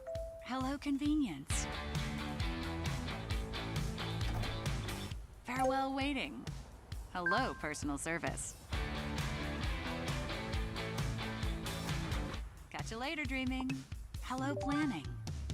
Buy your dream home, connect with a personal banker, and easily schedule an appointment with digital tools from Arvest Bank. Goodbye limits, hello possibilities. Thank you for supporting the Fuel and Feet program. I'm Cassie Lloyd, the head volleyball coach at Harbor High School, and without your help, this program would not be possible.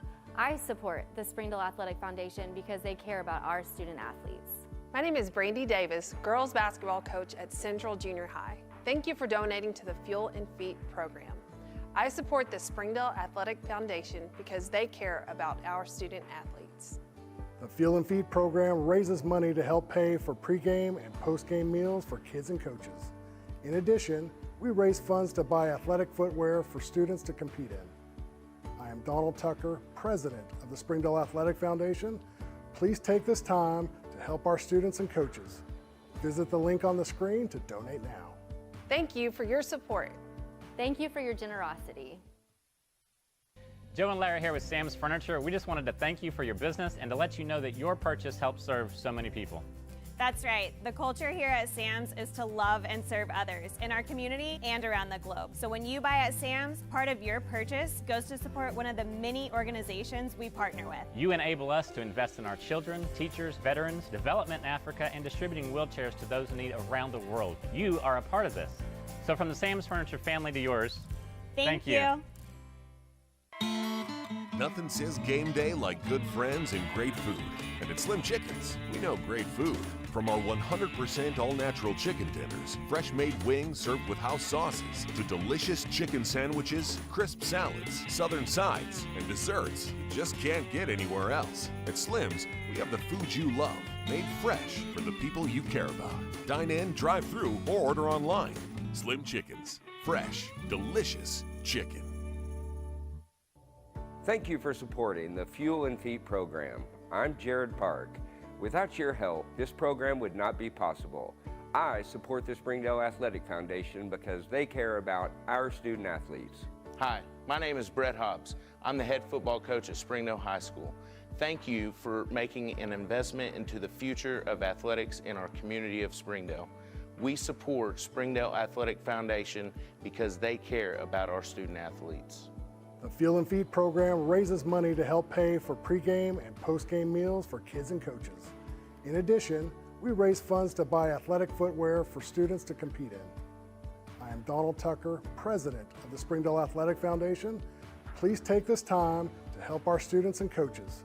Visit the link on the screen to donate now. Thank you for your support. On behalf of Springdale Schools Athletics, I want to say thank you. Food that is fresh, full of flavor, and all for a good cause can only come from Tacos for Life in Springdale. Enjoy delicious tacos for a cause. When you buy a meal, Tacos for Life donates the proceeds to provide a meal to starving children. Download the Tacos for Life app for ongoing promotions and free food for our friends right here in Springdale. Great food for a great cause. Tacos for Life, 1210 JTL Parkway in Springdale. What's the only thing better than ordering your Whataburger favorites right on your phone? Earning free Whataburger while doing it. Download the Whataburger app to get started, just like you like it. During the Great Depression, nothing came easy. But with just 5 cents, an old truck, and a load of hay, John Tyson and his family found a way to deliver quality chicken to other hardworking people. Today, Tyson continues to find new ways to help put a chicken in every pot. Because people deserve farm-raised chicken of the highest quality.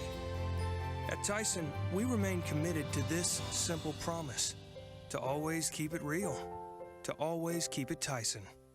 Hey Northwest Arkansas, Lara here at Sam's Furniture. If you're looking for new furniture, we have over 170,000 square feet selection at everyday low prices and same-day delivery available. But the best part is that we love to serve our community. So when you buy at Sam's, part of your purchase goes to support one of the many amazing organizations that we have been blessed to partner with. Serving others, especially those in need, is our culture here, and we hope that you'll be a part of that too. Arkansas's largest furniture destination, get it at Sam's. If you need that love, support, somebody to push you, to tell you can do it, I would tell them to come to Pam Transportation. It's a family here. It's not just a regular company. They will look after you. They will show you that you are important, you are welcome here.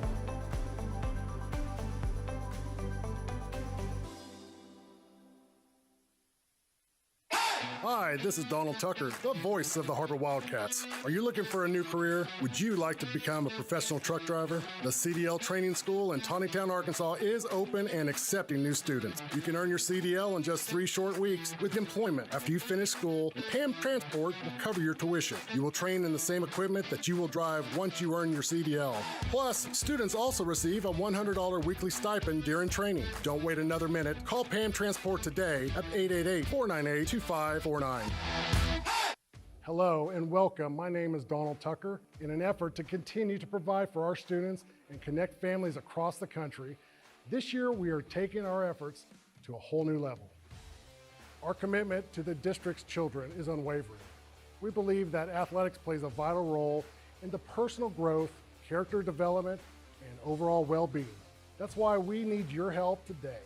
By partnering with us, you become an integral part our journey to empower and uplift these young athletes. Visit our website, www.springdaleathleticfoundation.org, where you can find out more information about our organization, our impact, and how you can help support. So I invite you to stand with us, partner with the Springdale Athletic Foundation, and be a part of something truly special. Together, we can make a difference in the lives of our district kids and ensure that Springdale Sports continues to set the standards in athletics across the state. Shot on the way, and good!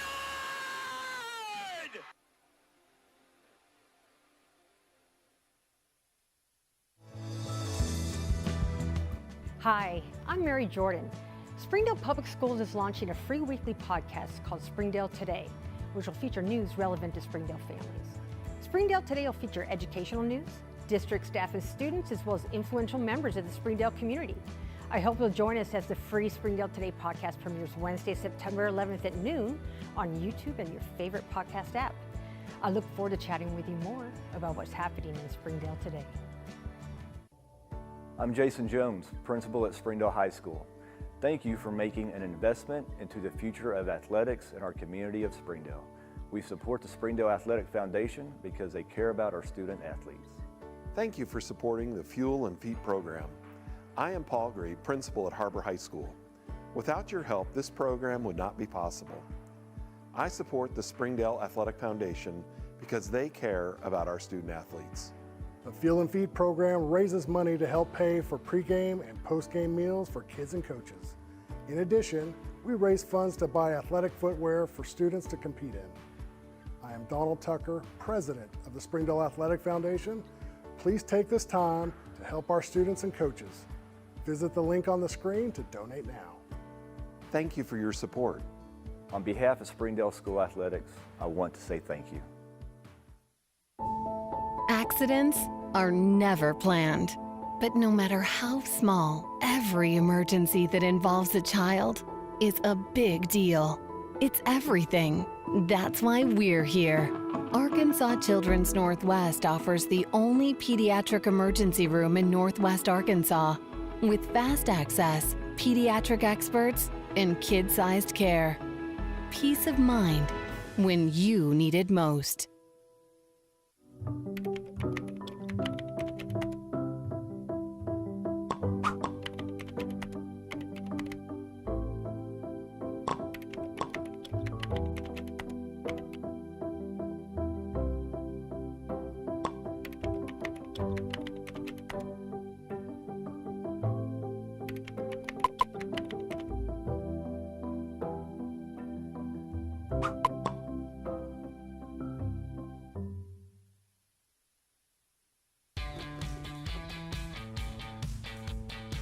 Goodbye, guessing. Hello, confidence.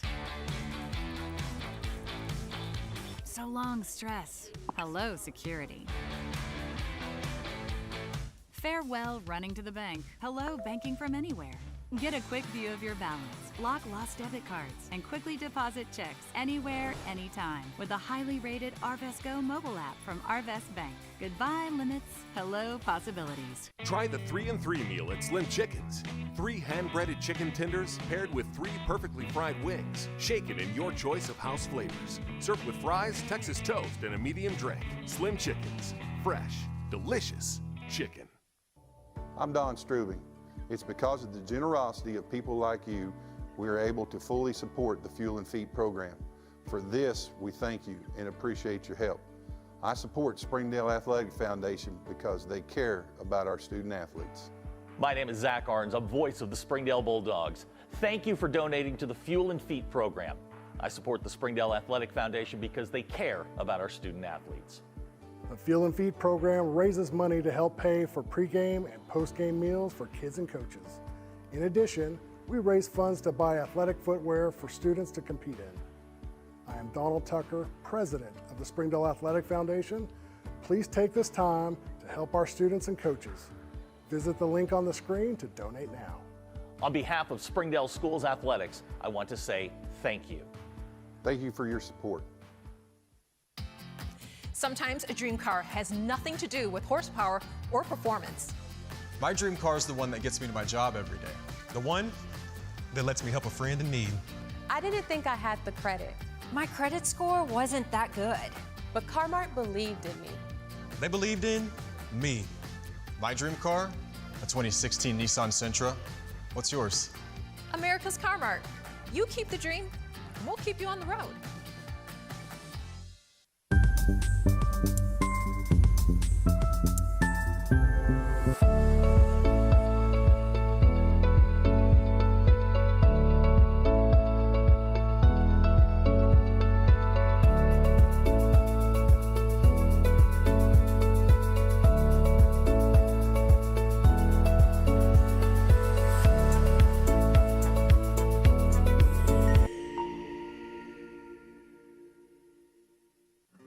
Arkansans appreciate community. We work and raise families, care for our neighbors, and come together in good times and bad. At First Security, that local strength is what we love best about our home state. There is commitment here, and heart, and hope.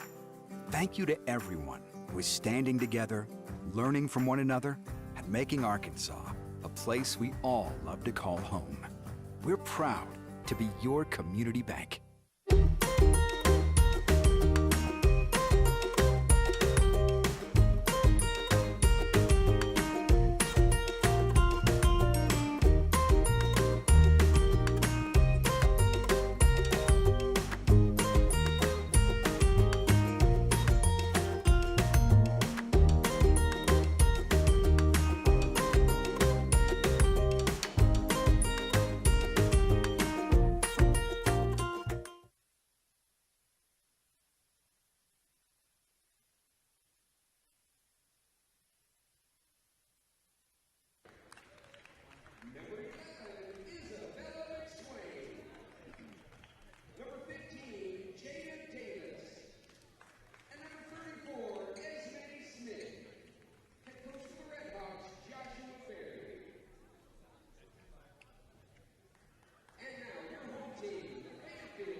And Game 2, Day 1, here at the NWA Classic Springdale Athletic Foundation, presenting you all live event coverage of this Classic, hosted by the Harbor Wildcats.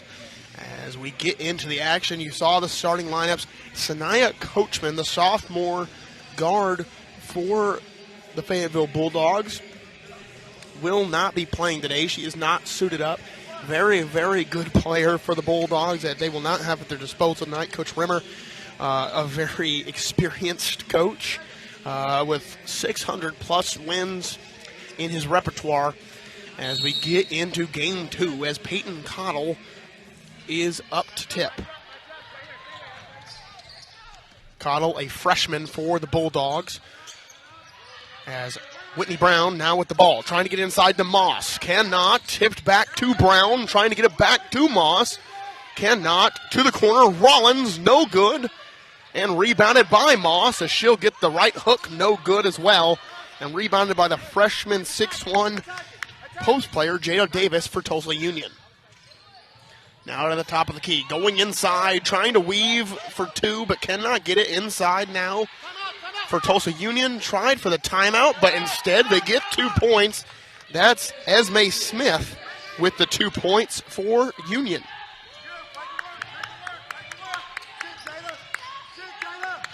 Oops, wrong team. There we go. I'm trying to do the score graphic as well, so give us we got some grace here. As that shot missed by Whitney Brown, rebounded by Union, going the other way.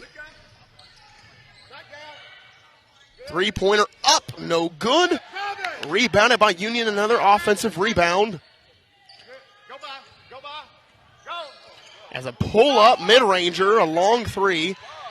Coach Barry not happy with that one, as the Fayetteville Bulldogs go the other way, and Moss cannot handle it off the pass from Ball, and that will stay with Union. As the Bulldogs have 0 and Union has 2.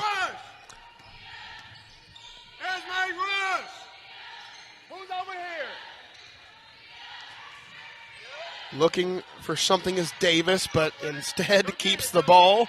Now to Esme Smith. Now to Whitney Smith. Horns action here for Union.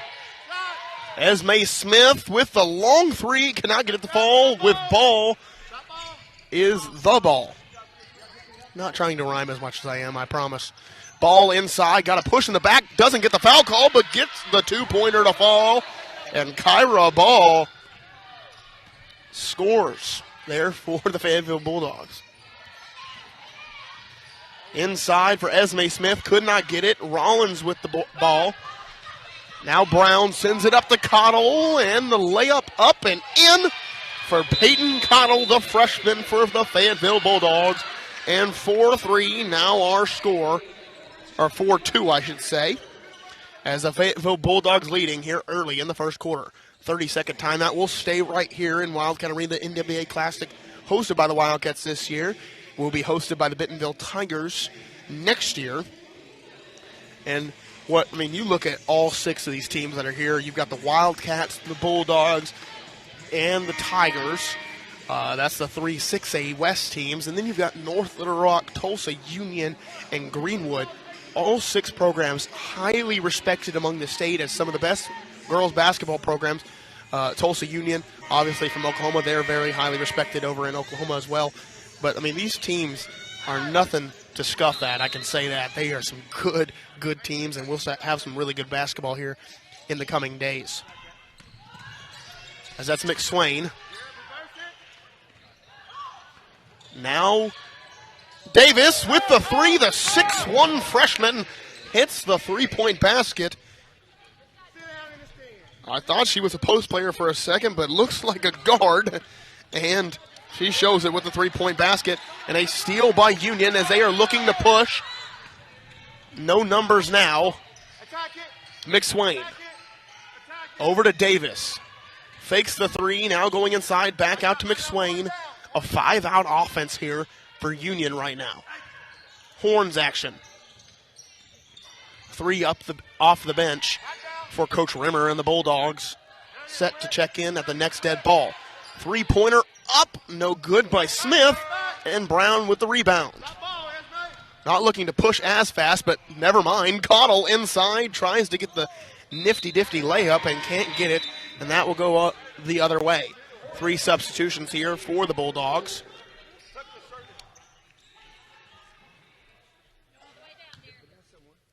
Tyshell Harris, one of the ones to come in for the Bulldogs, as well as Lily Crone and Cheris Terry.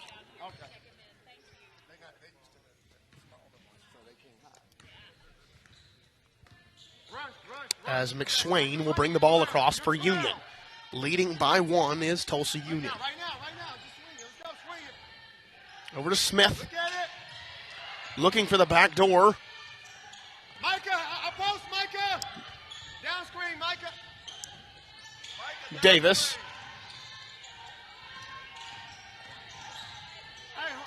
Now Smith sends it over to McSwain. 6 seconds on the shot clock. Over into Smith, but cannot get it off the mishandled.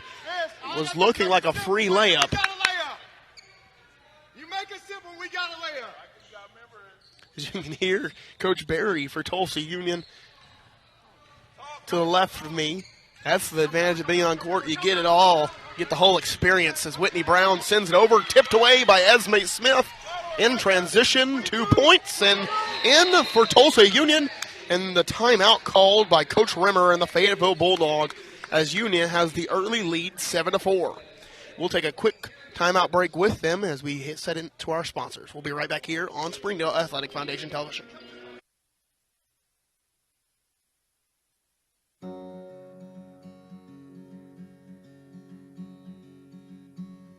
Hometown. That word still means something here. It means we're neighbors. We do the right thing. We care about your family. And you deserve the very best every time you walk in the front door. Harps. Hometown fresh.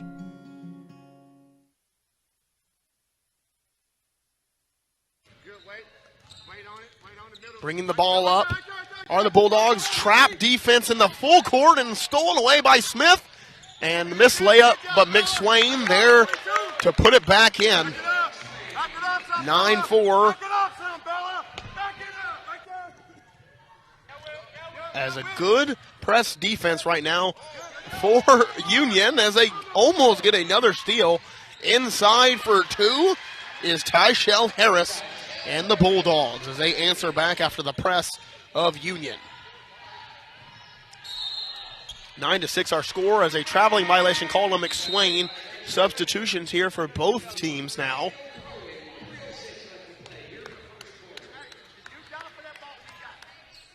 As Fayetteville Bulldogs will now have the ball. Whitney Brown will bring it up for the Bulldogs, but a 1-2-2 zone, or full court press, I should say, for the Fayetteville Bulldogs, or for Tulsa Union. Hey, everybody, it's day one. I'm back after a long hiatus. We're going to get some mixed up words here. The Fayetteville Bulldogs will have it on the baseline. Substitution here for Tulsa Union. As Esme Smith will come out. Vanessa Coleman comes in for Union. Now Whitney Brown in the corner, takes the three after one dribble. Cannot get it to fall. As Coleman now with the ball brings it up for Union. Coleman sends it out.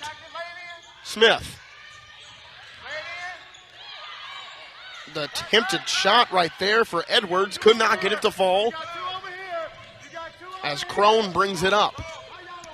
Harassed by Coleman. Whitney Brown going downhill. Sends it out. Three-pointer up and short for the Bulldogs. As that one was rebounded but could not be handled by Harris. And Cottle and Ball will come back in. This is an interesting lineup. You can see, Coach Rimmer, this is what you use non-conference for. You use it to try out different lineups. Cottle, the freshman who normally plays the power forward, small forward spot, in at the center right now for the Fayetteville Bulldogs. Kind of a positionless lineup more so than a 5 spot. As Coleman was inside, Coach Berry was demanding the ball inside, but as Union could not get it in, and that will be a turnover on Union. As McSwain, the point guard, will come back for Union.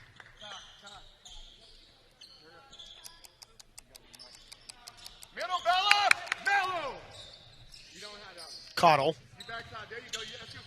sends it back to Brown off the press. That wasted about 8 seconds off the shot clock as Ball gets inside for 2. 8-9 our score. A little different from the previous game here in the NWA Classic. The previous game, a lot of threes, a lot of high scoring in the first quarter. This one a little more methodical as Peyton Cottle takes the charge.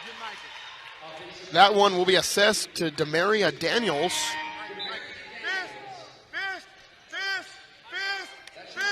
Her first foul. Team second. Whitney Brown will bring it up for the Bulldogs. She breaks the press. Has 2 shooters in the corner. Crone driving, easy layup inside off the defensive mistake from Union. 10-9 now our score. A 1-point lead now for the Fayetteville Bulldogs as Mariah Moss is set to check back in. Trying to post up Cottle as Union. They do so. Ball inside. 2 missed shots in a row. Now a jump ball called. And that possession will stay with Tulsa Union. Esme Smith will also come back into the ball game. Whitney Brown will take the seat for the Bulldogs. Their patented point guard, the senior, as that one turned over by Union, but they immediately get into their press. As Rollins, if you remember, she hit a game winner last year against Northside early in conference play, and then I think tore her ACL, but back now for the Bulldogs as Peyton Cottle hits the basket and gets 4 points in the night and extends the lead to 3 here for the Bulldogs as that foul is called. McSwain fouled on the shot.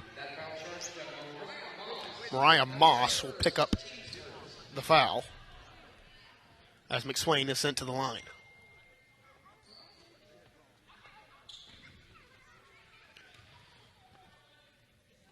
McSwain misses the first. Substitutions here for both teams as Whitney Brown took a brief stint on the bench and is back now.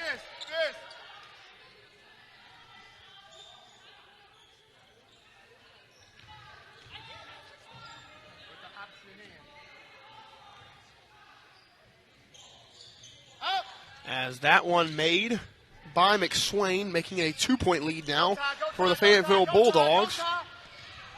As Coach Barry asking for the double. The Bulldogs break it. Cottle stepped out of bounds, and that will go back to Union. 32 seconds left to go in the first quarter.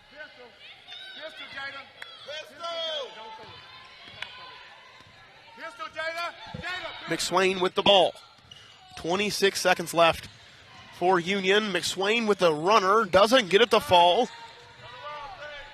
Rollins with the ball.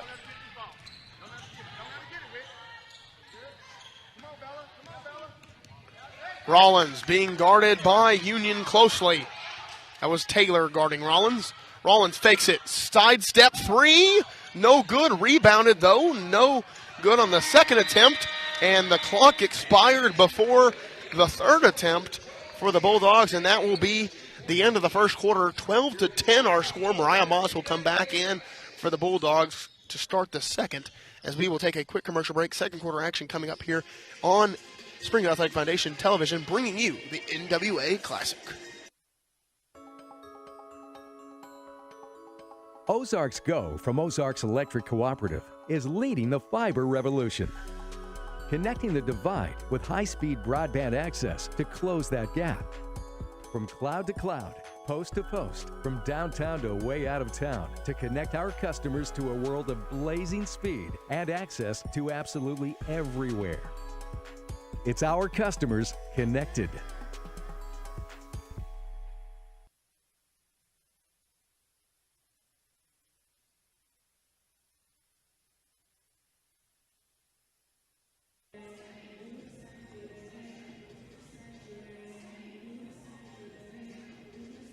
Welcome back to the NWA Classic, brought to you by the Springdale Athletic Foundation Television Network. I'm Connor Jenkins, your host of all festivities here in this next 3 days of action. We've got 9 games and today and 2 more. We ended on Saturday. This is a classic, not tournament bracket, so we'll just get to see these teams go at it. The west side, Bentonville, Fayetteville, Harbor, playing the east side, or the other side, you should say, Union, Greenwood, and NLR, North of the Rock. As Mariah Moss with the ball up top is going to drive inside, bulldozing through, and that will be a charge drawn on Mariah Moss. Her second personal, as Moss will take a seat.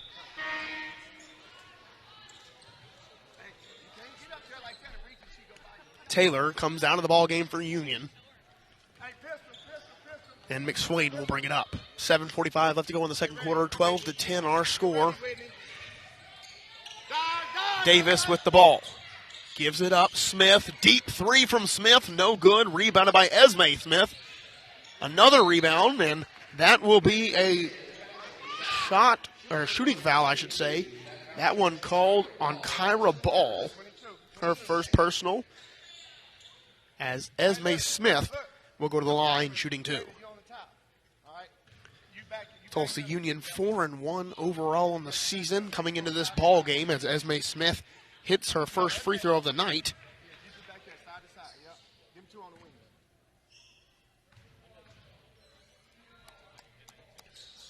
Smith misses the second, and Cottle with the rebound. 12-11 our score.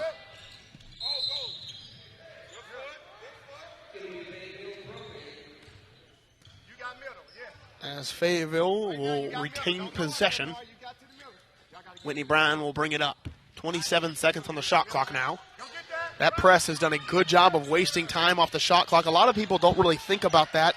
It's just kind of just an outlier thing if there's a shot clock violation, but a press does a great job of putting a team in a position where they have to get a little more rush in their offense by wasting some time off that clock.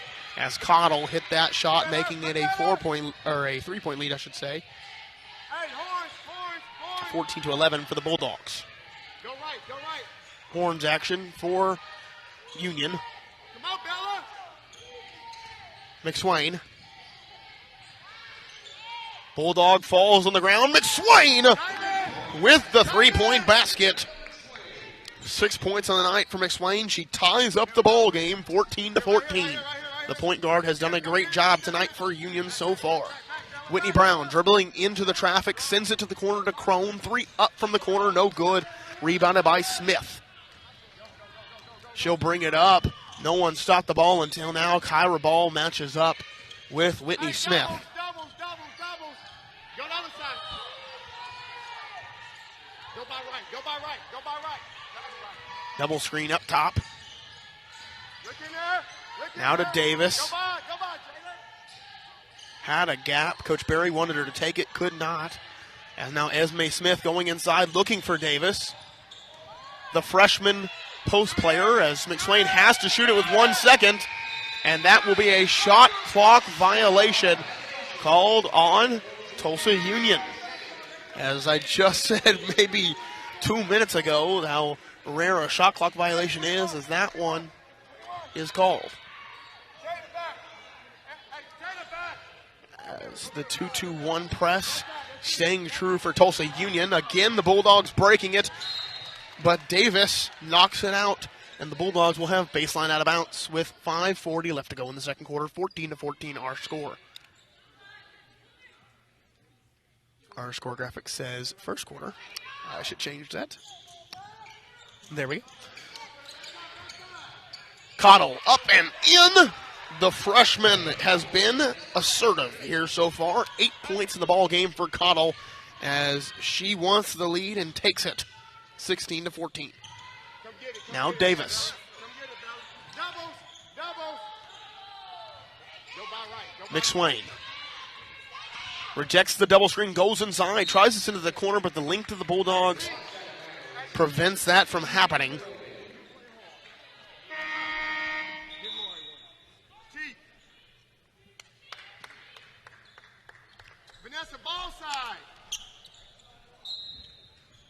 As Davis to inbound off a 4-high set. Doesn't get it as that's blocked away by Ramsey. The 5'10 sophomore for the Bulldogs with the block. As that 3 is up, no good, and a over-the-back foul on Esme Smith.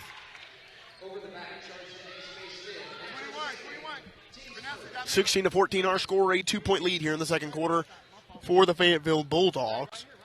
5:10 left to play in the second. Back to Rollins. She'll try to bring it across, but then gets met with the double team. Has now a push in the back call. That one called the number 15, Jada Davis, her first.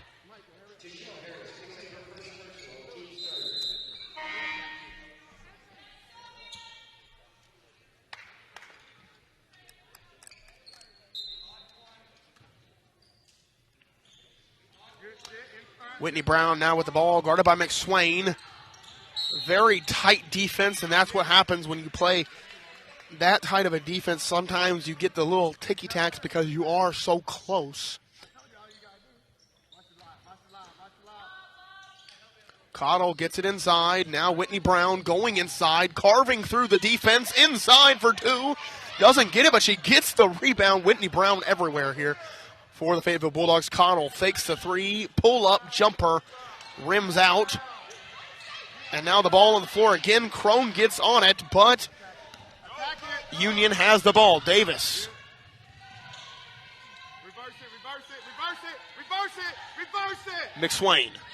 Inside for 2, up and in. Isabella McSwain making it happen. 8 points. Pull-up jumper, no good for Ramsey, and that one will be a jump ball call. The possession arrow will favor Tulsa Union. Kyra Ball will come into the game, replacing Whitney Brown. Jada Crawford will also come in, replacing Cottle.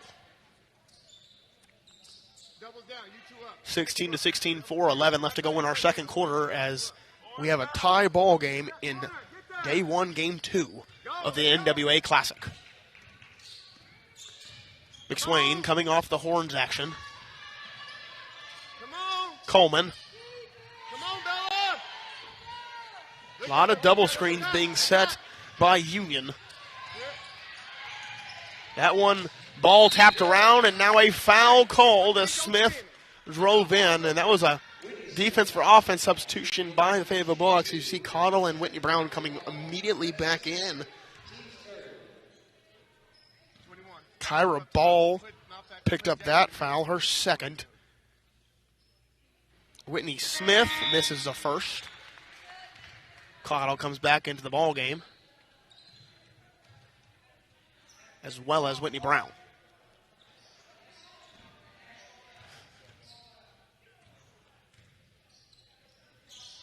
That free throw, the second one, good for Whitney Smith.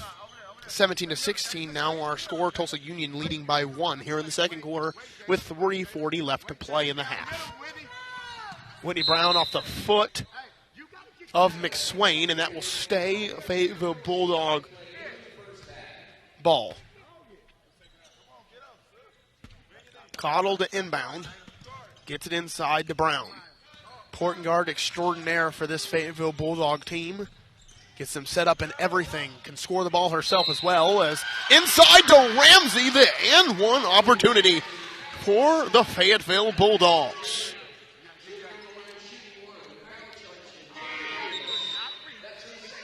Jada Davis picks up her second personal.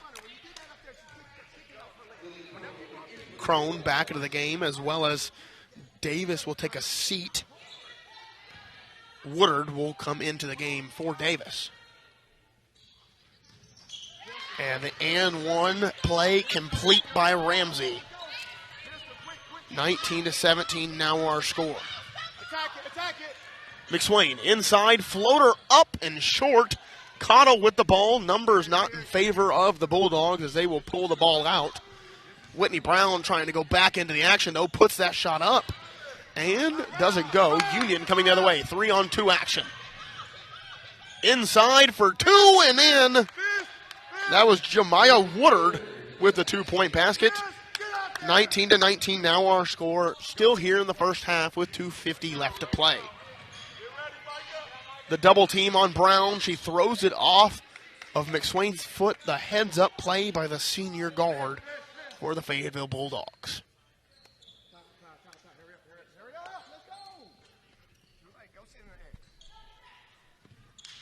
Cottle inbounding, gets inside to Crone. Crone has a left side to work.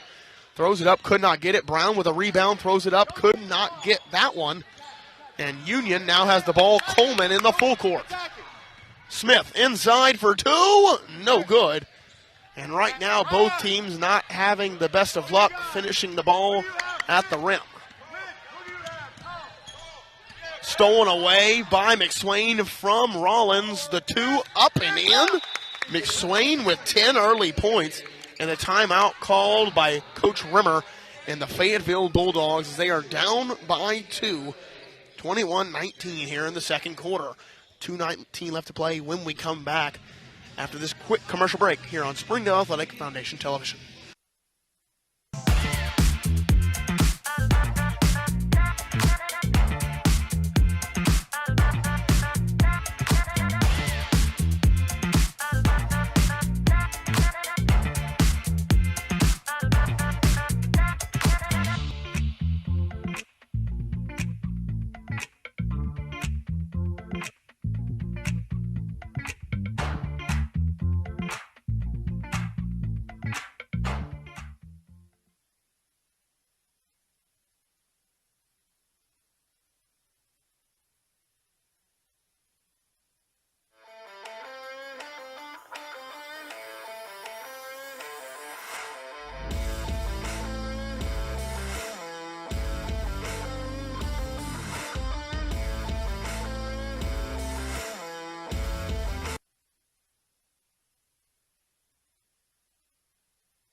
(21-19) Tulsa Union leading by 2. I'm Connor Jenkins, your host of tonight's festivities, tomorrow's festivities, and Saturday's festivities.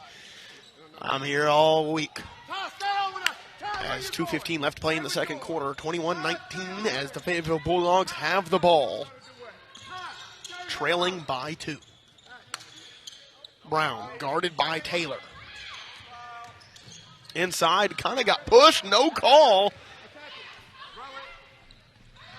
As Coleman blocked away by the sophomore Ramsey. The 5'10" post player for the Bulldogs with a great block on that one. You got a three, Vanessa. You got a three, Vanessa. Knockdown. Woodard inside to Coleman, rims out. Right here, right here. Right, top ball. Caudill in transition. Left side to work with against Coleman. Gives it up to Terry. Crone rejects the screen, going inside. Spin move, 2 up and in. Lily Crone, 4th point on the night. Off the bench for the Bulldogs, 21-21.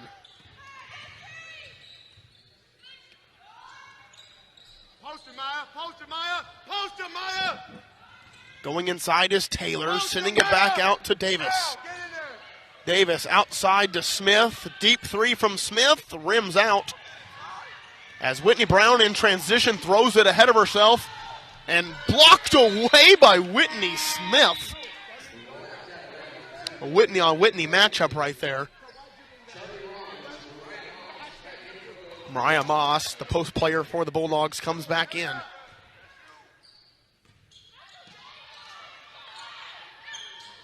Bulldogs to inbound, 21-21, a minute left to play here in the first half of action. Rollins from 3, fakes it, going inside, dribbling out. Keeping her dribble alive through it all. Moss has a matchup favorable inside, but the Bulldogs have not been able to get it to her much here tonight. Whitney Brown inside for 2, cannot get it.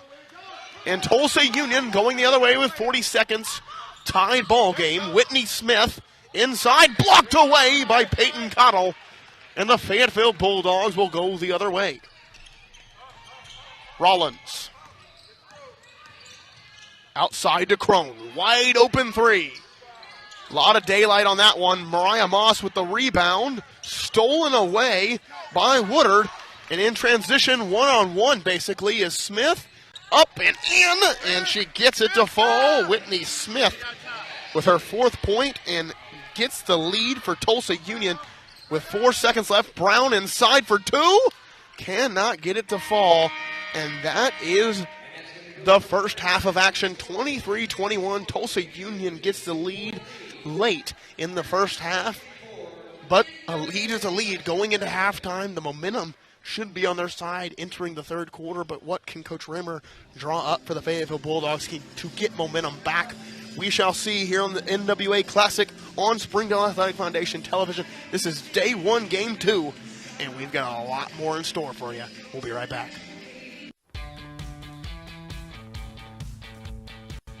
Goodbye, paperwork. Hello, convenience. Farewell, waiting. Hello, personal service. Catch you later, dreaming. Hello, planning.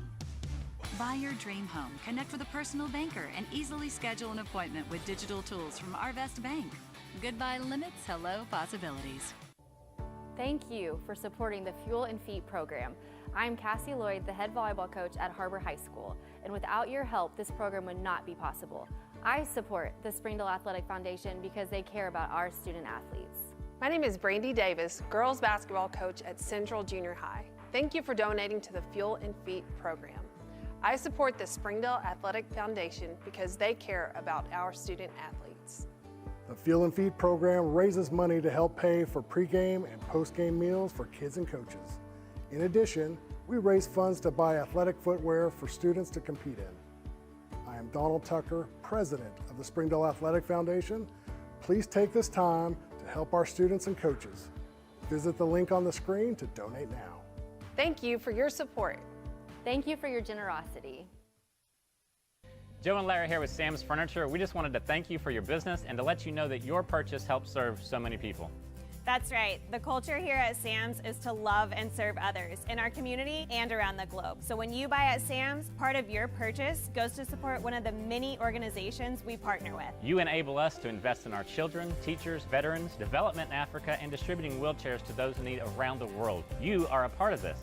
So from the Sam's Furniture family to yours, thank you. Nothing says game day like good friends and great food. And at Slim Chickens, we know great food. From our 100% all-natural chicken tenders, fresh-made wings served with house sauces, to delicious chicken sandwiches, crisp salads, southern sides, and desserts you just can't get anywhere else. At Slim's, we have the food you love, made fresh for the people you care about. Dine in, drive through, or order online. Slim Chickens. Fresh, delicious chicken. Thank you for supporting the Fuel and Feet program. I'm Jared Park. Without your help, this program would not be possible. I support the Springdale Athletic Foundation because they care about our student athletes. Hi, my name is Brett Hobbs. I'm the head football coach at Springdale High School. Thank you for making an investment into the future of athletics in our community of Springdale. We support Springdale Athletic Foundation because they care about our student athletes. The Fuel and Feed program raises money to help pay for pregame and postgame meals for kids and coaches. In addition, we raise funds to buy athletic footwear for students to compete in. I am Donald Tucker, president of the Springdale Athletic Foundation. Please take this time to help our students and coaches. Visit the link on the screen to donate now. Thank you for your support. On behalf of Springdale Schools Athletics, I want to say thank you. Food that is fresh, full of flavor, and all for a good cause can only come from Tacos for Life in Springdale. Enjoy delicious tacos for a cause. When you buy a meal, Tacos for Life donates the proceeds to provide a meal to starving children. Download the Tacos for Life app for ongoing promotions and free food for our friends right here in Springdale. Great food for a great cause. Tacos for Life, 1210 JTL Parkway in Springdale.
What's the only thing?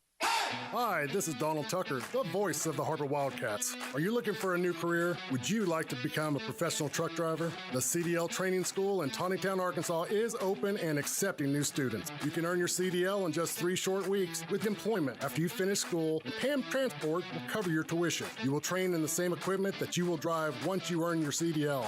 Plus, students also receive a $100 weekly stipend during training. Don't wait another minute. Call PAM Transport today at 888-498-2549. Hello and welcome. My name is Donald Tucker. In an effort to continue to provide for our students and connect families across the country, this year we are taking our efforts to a whole new level. Our commitment to the district's children is unwavering. We believe that athletics plays a vital role in the personal growth, character development, and overall well-being. That's why we need your help today. By partnering with us, you become an integral part of our journey to empower and uplift these young athletes. Visit our website, www.springdaleathleticfoundation.org, where you can find out more information about our organization, our impact, and how you can help support.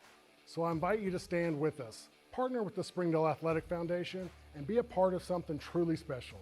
Together, we can make a difference in the lives of our district kids and ensure that Springdale sports continues to set the standards in athletics across the state. Shot on the way, and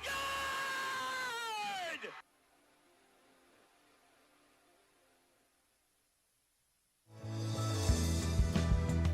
Hi, I'm Mary Jordan. Springdale Public Schools is launching a free weekly podcast called Springdale Today, which will feature news relevant to Springdale families.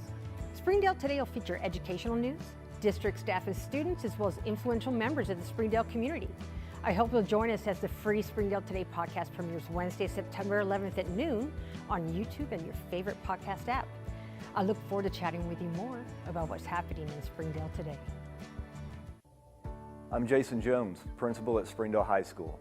Thank you for making an investment into the future of athletics in our community of Springdale. We support the Springdale Athletic Foundation because they care about our student athletes. Thank you for supporting the Fuel and Feet program. I am Paul Gray, principal at Harbor High School. Without your help, this program would not be possible. I support the Springdale Athletic Foundation because they care about our student athletes. The Fuel and Feed program raises money to help pay for pregame and postgame meals for kids and coaches. In addition, we raise funds to buy athletic footwear for students to compete in. I am Donald Tucker, president of the Springdale Athletic Foundation. Please take this time to help our students and coaches. Visit the link on the screen to donate now. Thank you for your support. On behalf of Springdale School Athletics, I want to say thank you. Accidents are never planned, but no matter how small, every emergency that involves a child is a big deal. It's everything. That's why we're here. Arkansas Children's Northwest offers the only pediatric emergency room in Northwest Arkansas, with fast access, pediatric experts, and kid-sized care. Peace of mind when you need it most.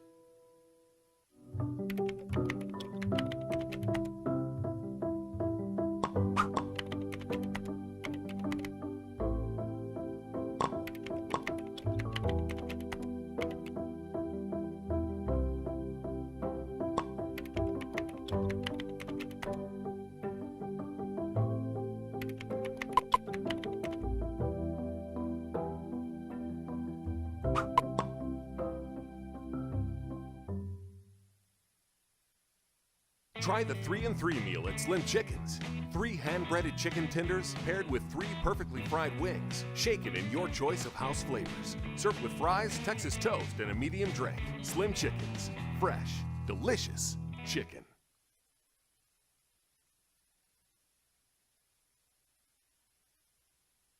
Welcome back to second half action here in the third period. Fayetteville Bulldogs will start with the ball. Connell with it. They tried to get to Whitney Brown, but they are face guarding her full court with McSwain. Kyra Ball going inside for 2. Doesn't get it. Might have got tapped at the end. Mariah Moss with the rebound. Now Connell with the rebound. And no success there below the rim for the Fayetteville Bulldogs. And now Tulsa Union will go the other way. Coleman starting this half for the Redhawks. Now in the corner for 3 is Whitney Smith.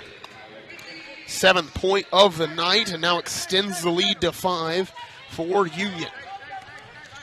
Double team in the full court. Whitney Brown tries to get rid of it. Mariah Moss handles it into the corner to Kyra Ball for 3. Long shot.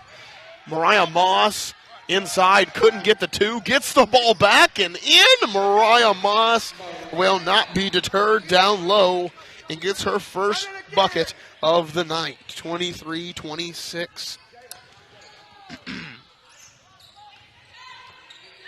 Giving up to Davis. Inside to Coleman, guarded by Moss. Done a great job of shot deterring right there, did Moss. We got to give us something for Ball mishandles it. Mariah Moss on the ground, and a jump ball called. That possession error will favor Union going the other way.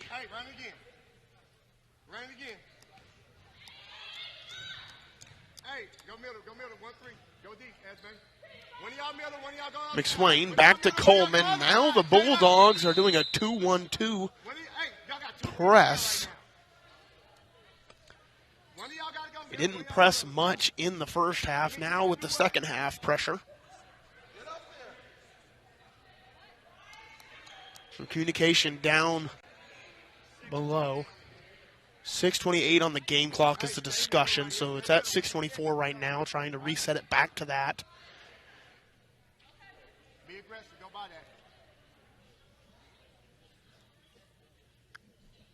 There you go, 6:28, 35 seconds on the shot clock, and we've got resumed third quarter action. Davis back to Coleman, 2-1-2 press.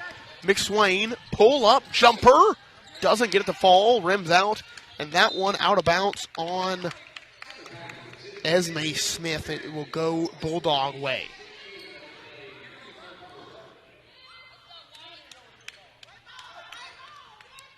Coach Barry not happy with that one, but it will go Fayetteville's way. 26-23, Union with a 3-point lead against the Fayetteville Bulldogs. Who, Union, they have stayed in the press all game. Coleman gets the steal, goes up for two, and gets it to fall. Vanessa Coleman off the bench has been a great presence for this team of Union.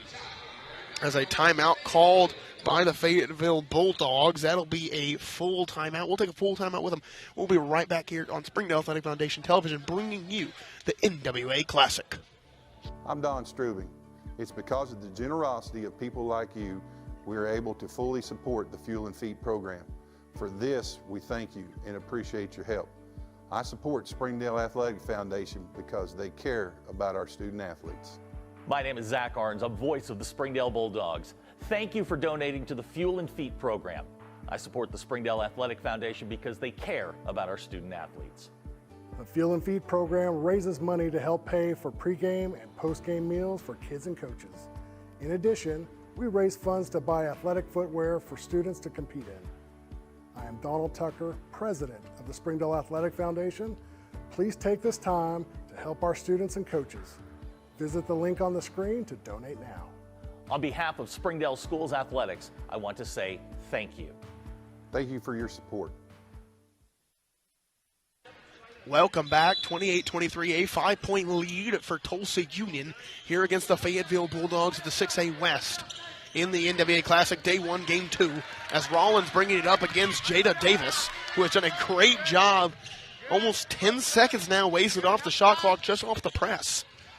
As Kyra Ball gets inside, that'll be a block called on Esme Smith, her second personal. Team foul number 1 here in this quarter. And if you're wondering if you're a Fayetteville Bulldog aficionado, Sanaya Coachman not playing here today with an ankle injury. Will be back. Talked to her at halftime. Will be back near conference play. Or near the beginning of conference play, I should say. As that one called a offensive foul or a loose ball foul on Mariah Moss, her third personal. As Lily Crone will come into the game, Mariah Moss has not been able to be much of a factor for this Bulldog team with just not being able to get her the ball down low. That's by the design of Tulsa Union, as well as just some foul trouble here of late. McSwain with the ball, rejects the screen, loses the handle, and that will stay with Tulsa Union. They're calling tipped ball. Coach Rimmer not exactly happy with that call. The referees coming together, and that will stay with Union.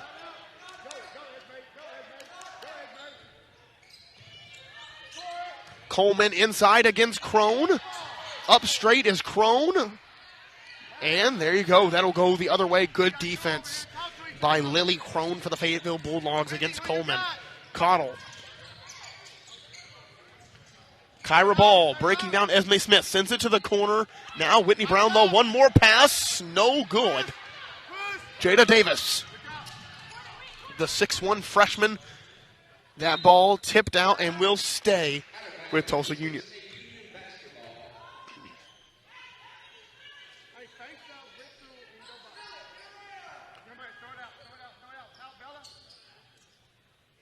As McSwain now has the ball for Tulsa Union. 28-23, a 5-point lead here in Wildcat Arena, the host of the NWA Classic in day 1 in game 2 here on Springdale Athletic Foundation Television. As up and in, no good for Coleman. Rebounded by the Bulldogs. Jump ball call, and that will go to the Fayetteville Bulldogs.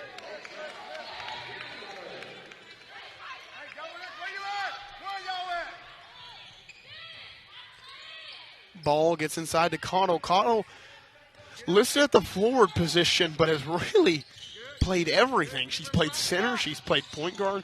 Kind of a positionless lineup where Cottle has slid to pretty much every position you can think of for this Fayetteville Bulldog team. Whitney Brown, no good.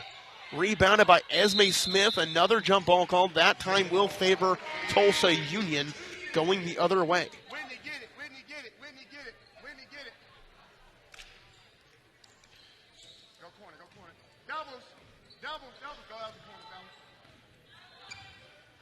As Whitney Smith will bring the ball across the timeline here for Tulsa Union. Double screen coming. Back to Jada Davis. Inside to Coleman. They've tried to feed her down low when she gets a favorable matchup. Coach Barry coaching the freshman right there on some passing decisions. That one tipped back to Smith. She'll go inside, put up the shot, and good. Whitney Smith now with 9 points in the ball game, and that's one of the first buckets we've seen here tonight in this third quarter, as it's 30-23 now. As that will stay with the Fayetteville Bulldogs on their side of the timeline.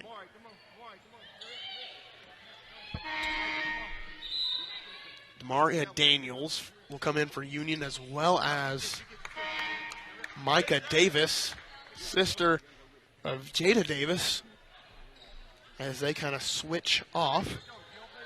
Both 6'1 freshmen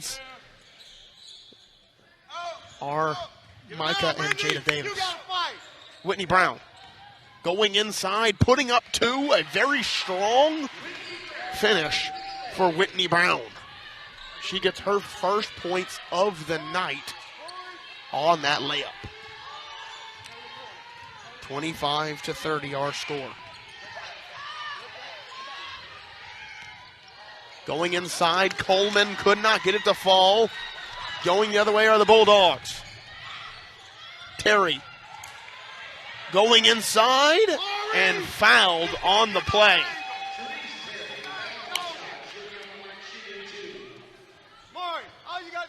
That foul assessed to Micah Davis.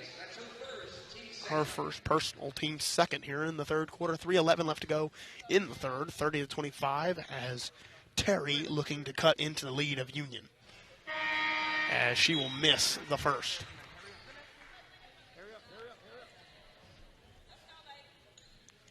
She might want to go in there and help rebound. I might need you in a rebound. I'm not. Now it's too late. No. She's back. 30-25 our score as Terry misses the pair. Go get it, Whit. As Smith will bring it across. Hey, stay here. Come here. Hey, go on top. Step the ball through. Hey, go through. Micah. Let's stay there. Now go outside. Smith guarded by Brown.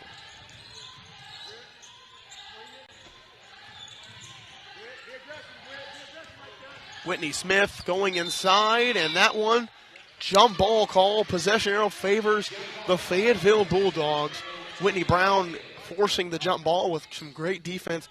That's the advantage. If you're a little guard that knows how to use your size to your advantage, you are putting others at a disadvantage because you know exactly how you play basketball. And that is something Whitney Brown has never, ever had a problem with, is knowing her size and knowing how to use it. As Union with the rebound, looking to push. Micah Davis now with it. Over to Smith.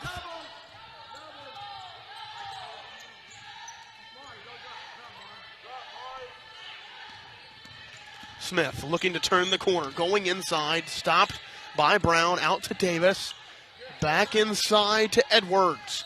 Loses the handle, and that ball will go to the Fayetteville Bulldogs. 2:10 left to go in the third quarter. 30-25 our score in favor of Tulsa Union. Ball inside to Whitney Brown.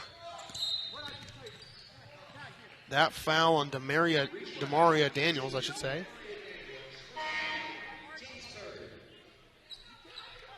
Taylor will come in.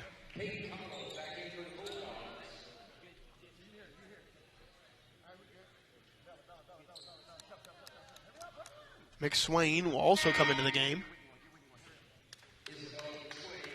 for Smith. Brown also subbed out of the ball game. That was under the radar to me. But Cottle has run every position. Now she's running the one right now for the Fayetteville Bulldogs. Gives that to Terry.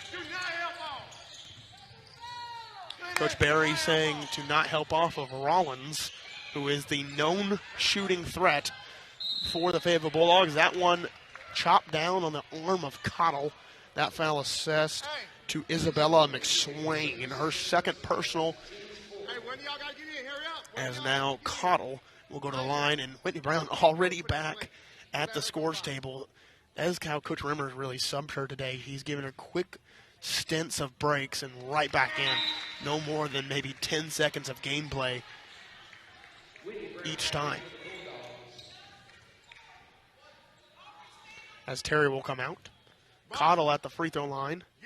She made the first and the second. As Cottle now into double digits for the Bulldogs. Puts them in a one-possession game now with Tulsa Union. 30-27 our score, a 3-point lead for Tulsa Union with 1:35 left to play in the third quarter. McSwain pummeling through, and the charge drawn as Cottle draws the charge on McSwain. McSwain with her third personal, 2 fouls in this quarter, will now sit. Cottle with the ball.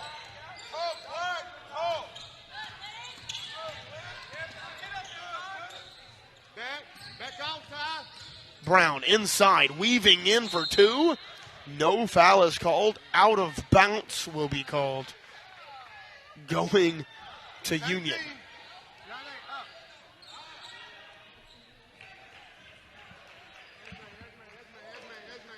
Whitney Smith will bring the ball across. Coach Remmer frustrated with no foul call on that end. Showing the double team, Edwards gets it, and that one's stolen away by Cottle. In transition, sends it to Brown. Back out, 3 up from Rollins, short. Rebounded by Cottle. And a jump ball call, and the possession arrow will favor Tulsa Union. That will go the other way. 30-27, 54 seconds left to play here in the third quarter. Coleman will come back into the game as well for Union.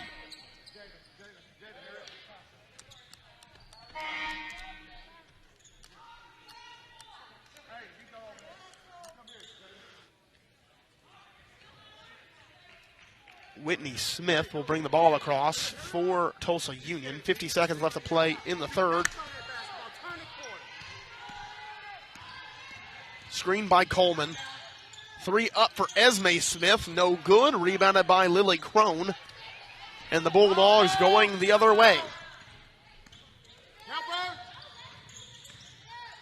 Brown, fadeaway jumper, no good. Rebounded by Whitney Smith. Looking to push with 25 seconds left to go in the third. Smith in transition. Foul is called. She will go to the free throw line. That foul assessed to Aubriana Ramsey. Her first. As Whitney Smith will now go to the line, shooting 2, looking to make this a 2-possession ball game in favor of Tulsa Union. She misses the first.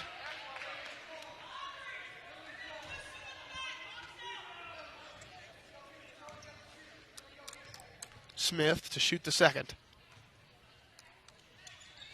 And sinks it 31-27, two-possession ball game here in the third quarter in favor of Tulsa Union against the Fayetteville Bulldogs. Game 2 of the NWA Classic, day 1. Brown with the ball, 12 seconds left in the third.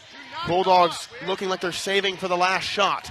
Brown driving inside, sending back out Cottle. She drives, pull-up jumper, good! Peyton Cottle makes it a 2-point ball game at the end of the third quarter by sinking the jump shot. She's got 12 in the ball game, and that sends us into the fourth quarter with Fayetteville trailing by 2, 31-29. We'll be right back here on Springdale Athletic Foundation Television with NWA Classic. I'm Don Strubing.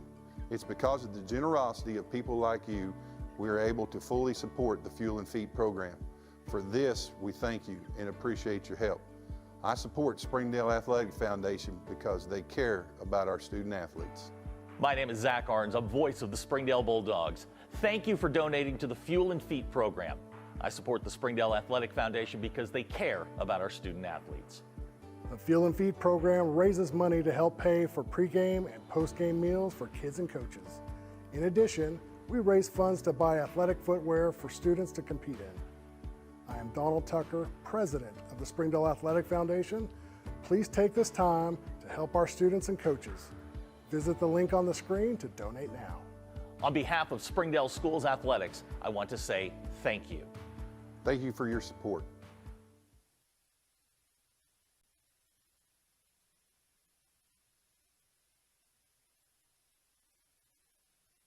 Welcome back. Day 1, Game 2, Fayetteville Bulldogs trailing by 2 against Tulsa Union, 31-29.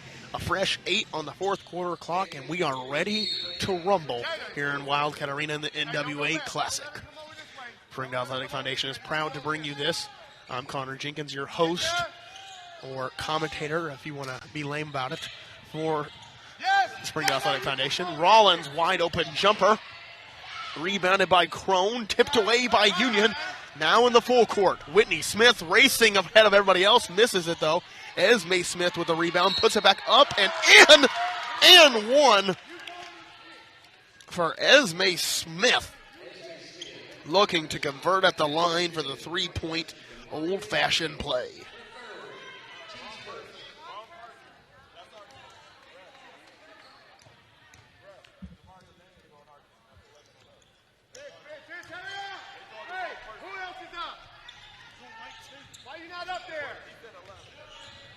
That foul assessed to Whitney Brown. As the referee just said. Rollins with the ball. Cottle fakes the shot, mid-range jumper, no good. Rebounded by Esme Smith, 34-29. 5-point lead. I forgot to update the score. And there we go. 7:05 left to go in the fourth quarter. Driving inside for two. Coleman extending the lead to 7 for Tulsa Union.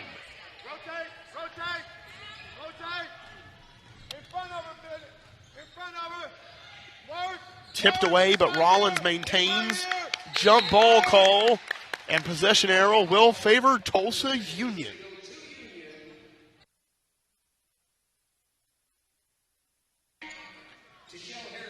Tashelle Harris will come in for Fayetteville.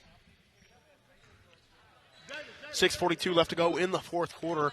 Union up by 7 against the Fayetteville Bulldogs. Union 4-1 on the season. Coach Rimmer and the Fayetteville Bulldogs 3-1 on the season. Whitney Smith to the corner by Edwards. 3 up, 3 good. Yone Edwards with the 3, extending the lead to 10 now for Tulsa Union. Fayetteville all the way to Rollins in the corner. Can they answer back? They cannot. The rebound from Crone. Brown going inside. Back out Crone. Driving inside. No good. Rebounded again by the Bulldogs. And that one on the ground and will stay with the Fayetteville Bulldogs. Second chance opportunities not being able to convert so far, but getting multiple second chance possessions are the Bulldogs. Jemiah Woodard will come into the game replacing Jada Davis. Connell You got shooter. Jemiah, you got the shooter, Jemiah. gets it inside. Rollins hit out of bounds by Woodard. We don't need that. All I need to do is sit down. First personal on Woodard. Mariah Moss with 3 fouls comes off the bench for the Fayetteville Bulldogs. The senior 6 foot big, will come back in. Who has up here? Cottle to inbound.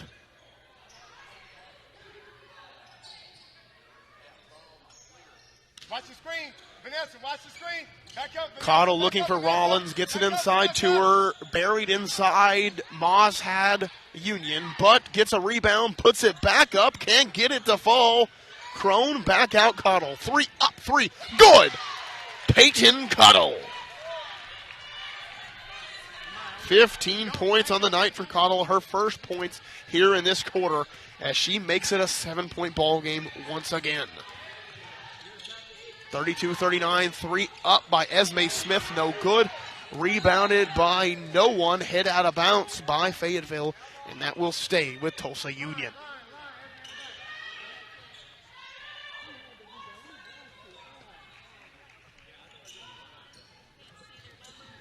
Up, no good. Rollins with the rebound, going the other way.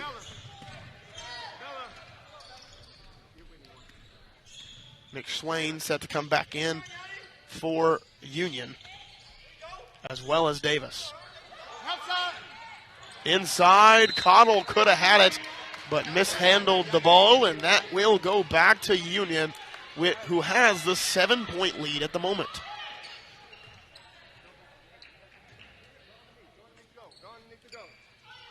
Woodard in the middle of the Davis. They break the press break by getting it to the middle.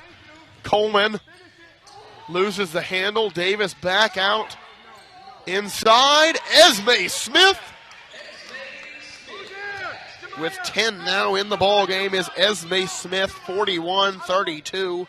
A 9-point lead now for Tulsa Union. 4:35 left to play in the fourth quarter.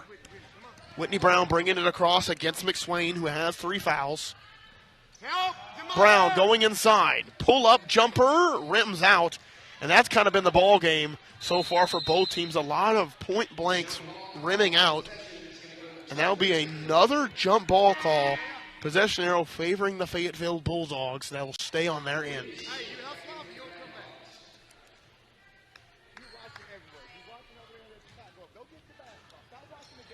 Cottle gets it inside to Crone, who loses the handle. McSwain has it. 1 to beat. Spin move, layup, good. Isabella McSwain with her 12th point of the night, first of the quarter. 43-32. Rollins loads up from 3, good. You knew she was going to strike some fire soon, and she hits the first 3 of the game for her, making it an 8-point ball game. Smith, pull-up jumper, couldn't get it to fall. Davis with the rebound, back out to McSwain. 43-35, 8-point lead for Tulsa Union with 3:45 left to play in the fourth. Next up are the Charging Wildcats versus the Harbor Lady Wildcats. That'll be our final game of the night of our triple header. We also have another triple header tomorrow and another triple header Saturday. It is a lot of games in 3 days, but we've got it all for you here at Springdale Athletic Foundation. McSwain, 3 up, 3, no good. Rebounded by Whitney Smith, inside for 2 and gets it to fall. Right now, Tulsa Union doing a good job of scoring in the clutch and extending and keeping this lead. Cottle, guarded by Coleman in the full court. 45-35, 3:20 left to play in the fourth. Mariah Moss with the ball up top. Dribbling inside, spin move, up and in, but a traveling violation called on Mariah Moss before the basket. 3:13 left to play in the fourth, 45-35 our score.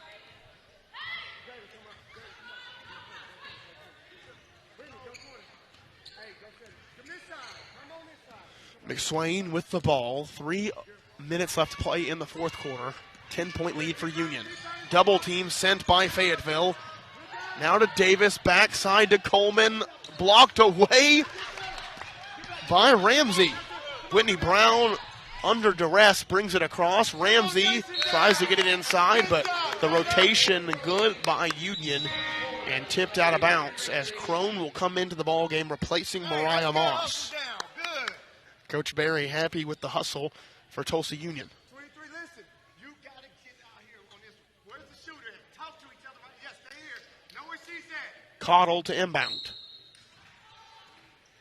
Yeah, take it, Jada. Take her out there. Cottle trying to get it inbounds, and the 5-second call called on the Fayetteville Bulldogs. Coach Barry very happy with the series of events put together right now for Tulsa Union. Hey, Belly, come here, hurry up. Jada Crawford will come into the ball game replacing Rollins. No. Stay. As Whitney Smith with the ball, trap in the full court, but Coleman now with it. The numbers advantage in favor of Union, and inside Esme Smith.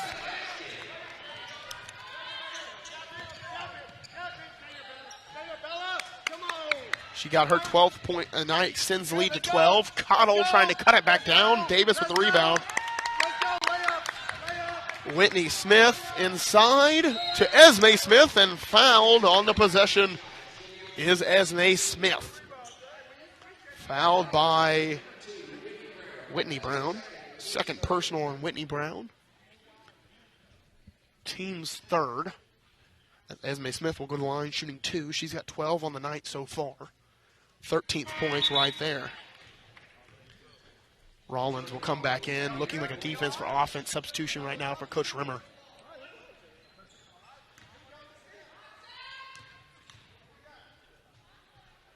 As Smith sinks the second.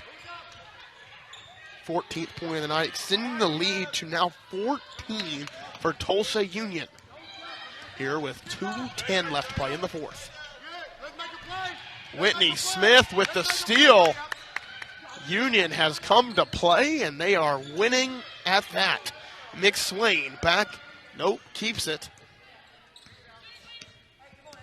And she'll dribble out. Right now, Union in no position to need a score.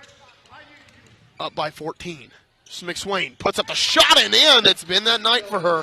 14 points for McSwain. 51-35. Now our score a 16-point lead for Union against the Fayetteville Bulldogs. 1:30 left to play in the fourth. Wide open 3 for Rollins. Sinks another. Her second 3 of the quarter. She has 6 points on the night. Cutting the lead down to 13. 1:15 left to go in the ball game. Whitney Smith with the ball. Driving down low, sends it to Esme Smith in the corner. 3 up, 3 good. 17 points for Esme Smith now. That foul called on Jada Davis, her third personal, first foul since the second quarter on Davis.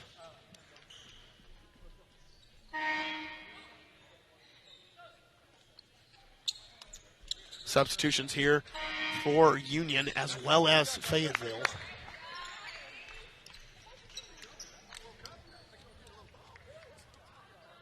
$16-point lead right now for Tulsa Union as subs have just been entered for both teams.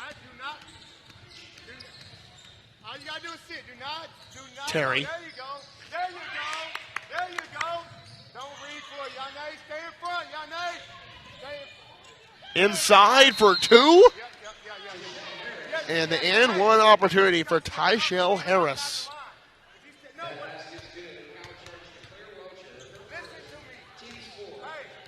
Welcher will pick up the foul.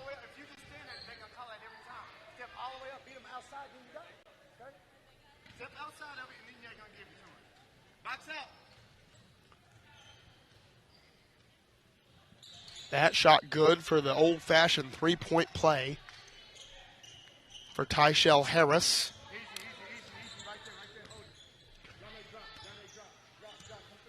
Coach Barry calling for Union to hold the ball at the moment. Driving inside, now out, and mid-range pull-up. No good. Rebounded by Union, but out of bounds. Going the other way for Fayetteville with 25.7 left to play in the fourth. Up by 13 is Union.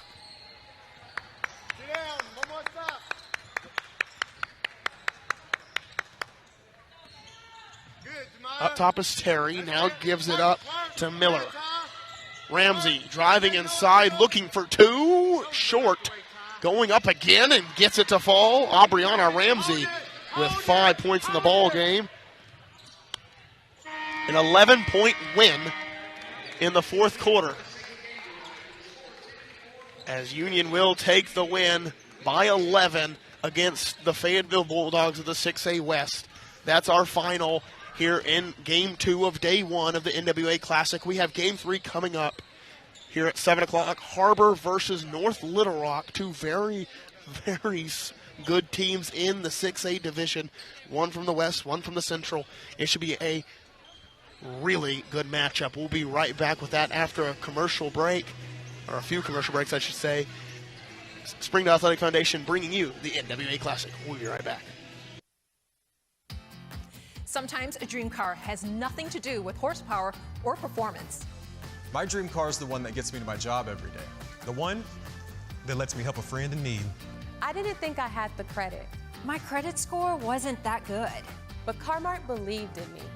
They believed in me. My dream car, a 2016 Nissan Sentra. What's yours? America's Car-Mart.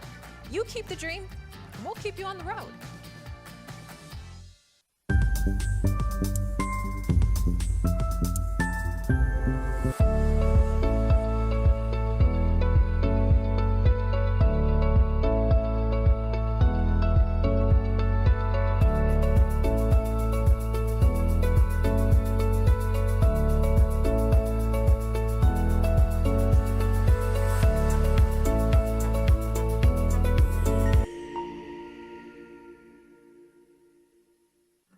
Arkansans appreciate community. We work and raise families, care for our neighbors, and come together in good times and bad. At First Security, that local strength is what we love best about our home state. There is commitment here, and heart, and hope. Thank you to everyone who is standing together, learning from one another, and making Arkansas a place we all love to call home. We're proud to be your community bank.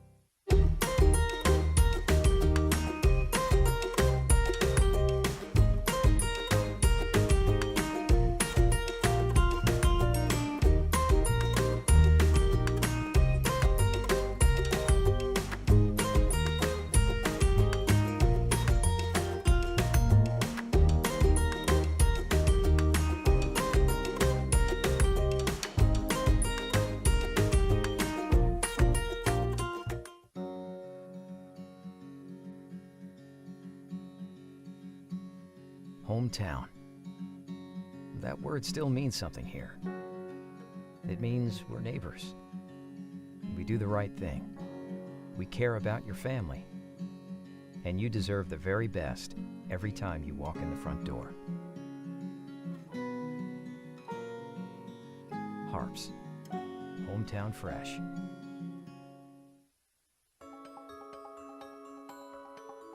Ozarks Go from Ozarks Electric Cooperative is leading the fiber revolution. Connecting the divide with high-speed broadband access to close that gap. From cloud to cloud, post to post, from downtown to way out of town, to connect our customers to a world of blazing speed and access to absolutely everywhere. It's our customers connected.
Goodbye, paperwork.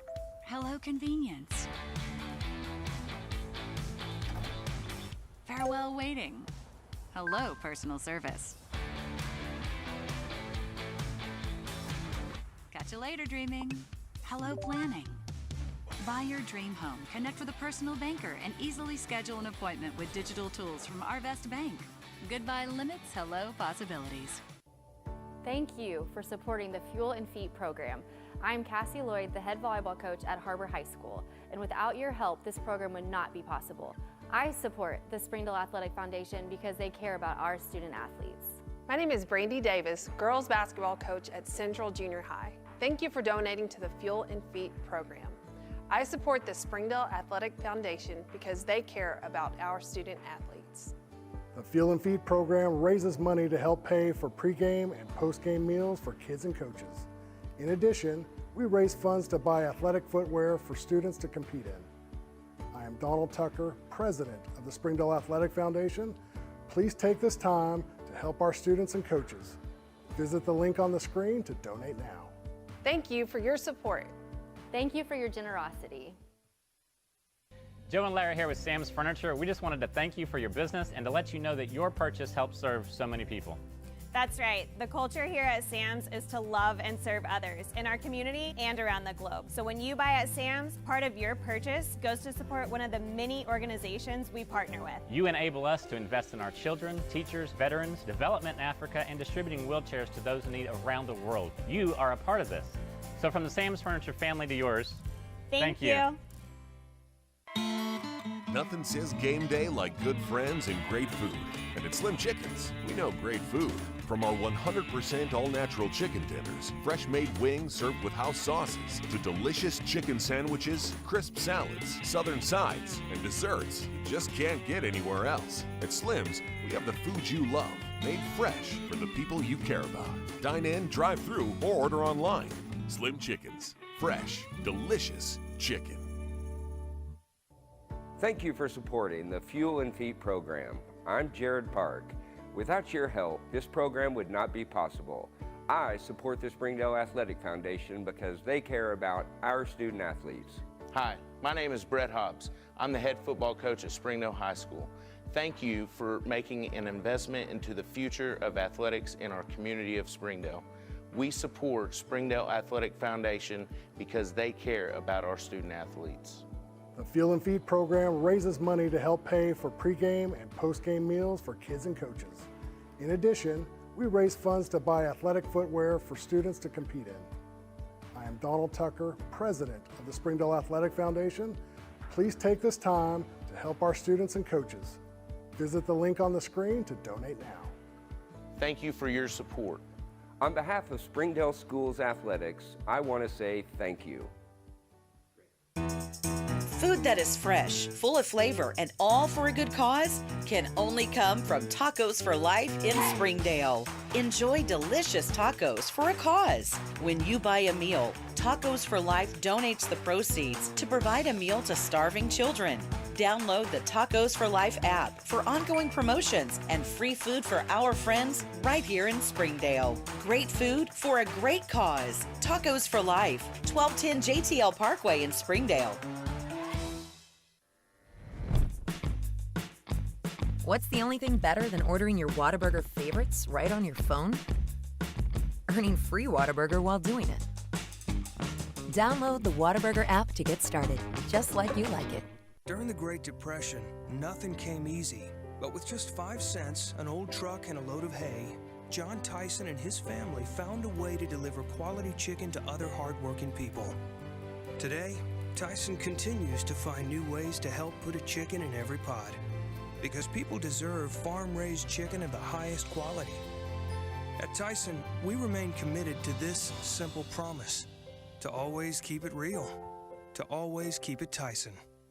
Hey Northwest Arkansas, Lara here at Sam's Furniture. If you're looking for new furniture, we have over 170,000 square feet selection at everyday low prices and same-day delivery available. But the best part is that we love to serve our community. So when you buy at Sam's, part of your purchase goes to support one of the many amazing organizations that we have been blessed to partner with. Serving others, especially those in need, is our culture here, and we hope that you'll be a part of that too.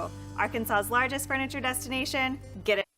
Hi, this is Donald Tucker, the voice of the Harbor Wildcats. Are you looking for a new career? Would you like to become a professional truck driver? The CDL Training School in Taneytown, Arkansas is open and accepting new students. You can earn your CDL in just 3 short weeks with employment after you finish school, and PAM Transport will cover your tuition. You will train in the same equipment that you will drive once you earn your CDL. Plus, students also receive a $100 weekly stipend during training. Don't wait another minute. Call PAM Transport today at 888-498-2549. Hello and welcome. My name is Donald Tucker. In an effort to continue to provide for our students and connect families across the country, this year we are taking our efforts to a whole new level. Our commitment to the district's children is unwavering. We believe that athletics plays a vital role in the personal growth, character development, and overall well-being. That's why we need your help today. By partnering with us, you become an integral part our journey to empower and uplift these young athletes. Visit our website, www.springdaleathleticfoundation.org, where you can find out more information about our organization, our impact, and how you can help support. So I invite you to stand with us, partner with the Springdale Athletic Foundation, and be a part of something truly special. Together, we can make a difference in the lives of our district kids and ensure that Springdale sports continues to set the standards in athletics across the state. Shot on the way, and good!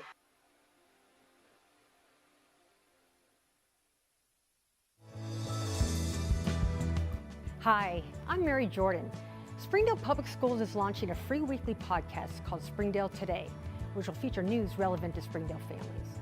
Springdale Today will feature educational news, district staff and students, as well as influential members of the Springdale community. I hope you'll join us as the free Springdale Today podcast premieres Wednesday, September 11th at noon on YouTube and your favorite podcast app. I look forward to chatting with you more about what's happening in Springdale today. I'm Jason Jones, principal at Springdale High School. Thank you for making an investment into the future of athletics in our community of Springdale. We support the Springdale Athletic Foundation because they care about our student athletes. Thank you for supporting the Fuel and Feet program. I am Paul Gray, principal at Harbor High School. Without your help, this program would not be possible. I support the Springdale Athletic Foundation because they care about our student athletes. The Fuel and Feed program raises money to help pay for pregame and postgame meals for kids and coaches. In addition, we raise funds to buy athletic footwear for students to compete in. I am Donald Tucker, president of the Springdale Athletic Foundation. Please take this time to help our students and coaches. Visit the link on the screen to donate now. Thank you for your support. On behalf of Springdale School Athletics, I want to say thank you. Accidents are never planned, but no matter how small, every emergency that involves a child is a big deal. It's everything. That's why we're here. Arkansas Children's Northwest offers the only pediatric emergency room in Northwest Arkansas, with fast access, pediatric experts, and kid-sized care. Peace of mind when you need it most.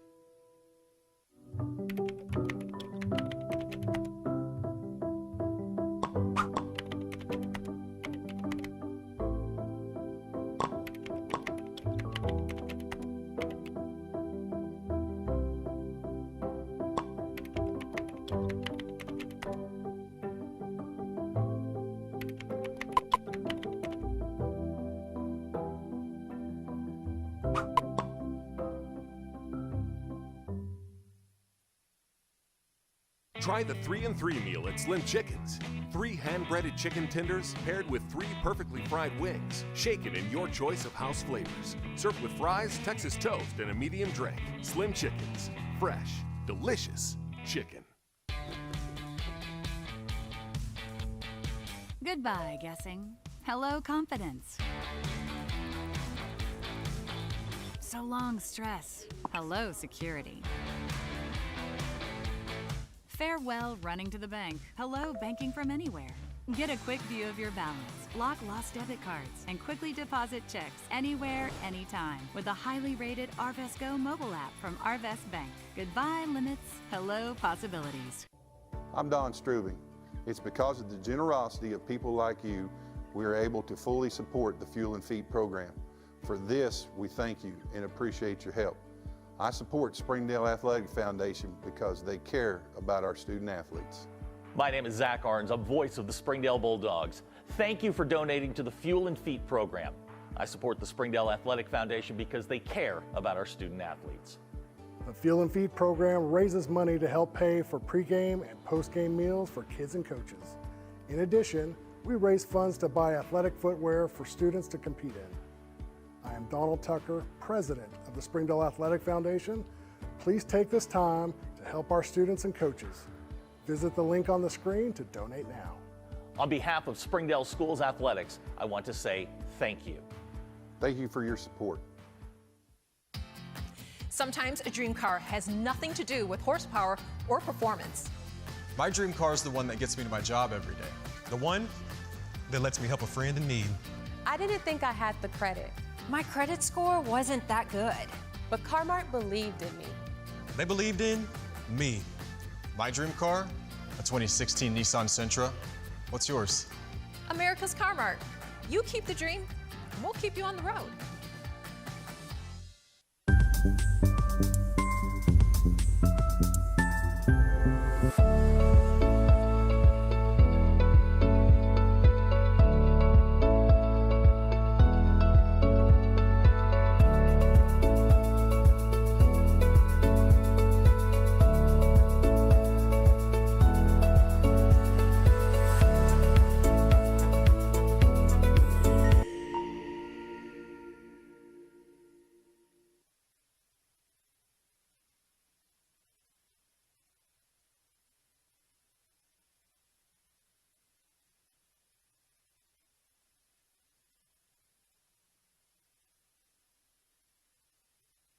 The Wildcat Arena for the 2024 NWA Classic. We've had two great games earlier, and here for our third game tonight. At this time, we ask you to please rise and turn your attention to the flags at the top of the gym for our Pledge of Allegiance, followed by the playing of the national anthem. I pledge allegiance to the flag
This is the prime time matchup tonight.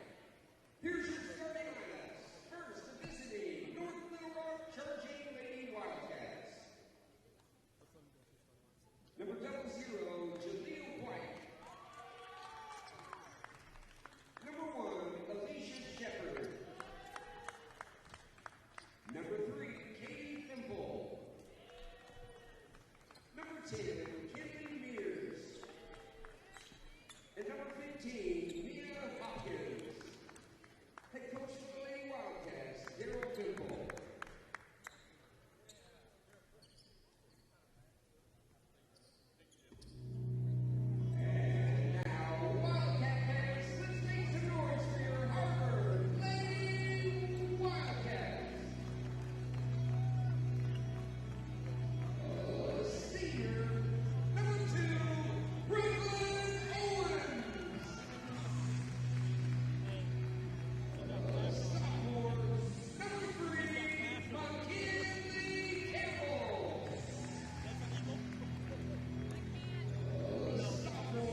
There we go. Good evening and welcome to Game 3 of Day 1 here at Wildcat Arena of the NWA Classic.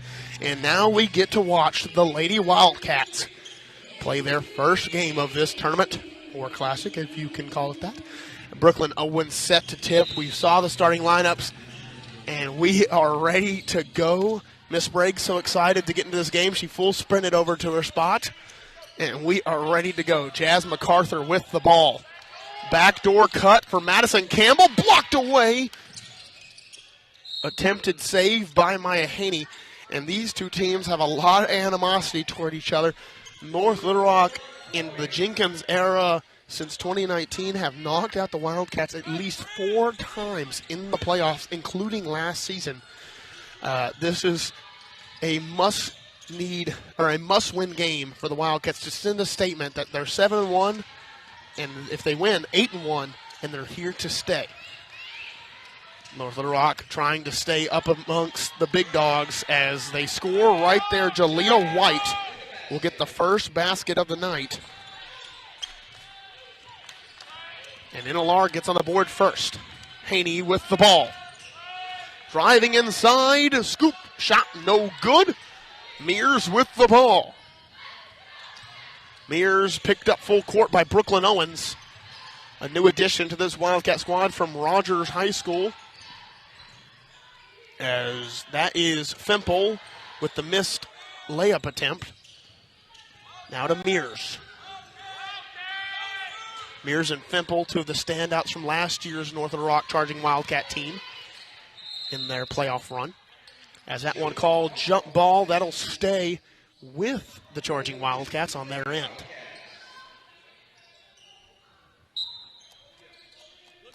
MacArthur will get the assignment of Fimple here to start. Fimple sizing up, goes inside, left-handed layup, good. Katie Fimple inside for 2. 4-0 start as North Little Rock has striked here first in Wildcat Arena. Madison Campbell over to Jazz MacArthur. She'll line up the 3 and is taken down on the shot.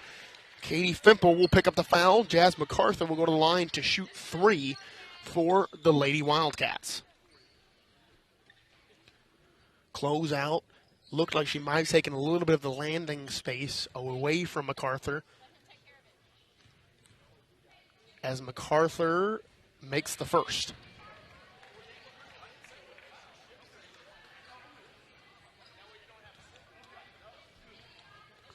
1-4 now our score, as MacArthur will attempt 2 more. Sinks the second. Free throw drills working in practice so far for the Wildcats in this game. Let's knock on wood for both teams. As MacArthur sinks all 3. And there you have it. We have a 1-point ball game. After a 3-point attempt, or 3 free throw attempts, now a trap in the full court. Fimple beats it. Has a shooter in the corner, resists it, goes inside, and McKinley Campbell there to break it up. That'll stay with the Charging Wildcats. As Jalea White tried for the assist.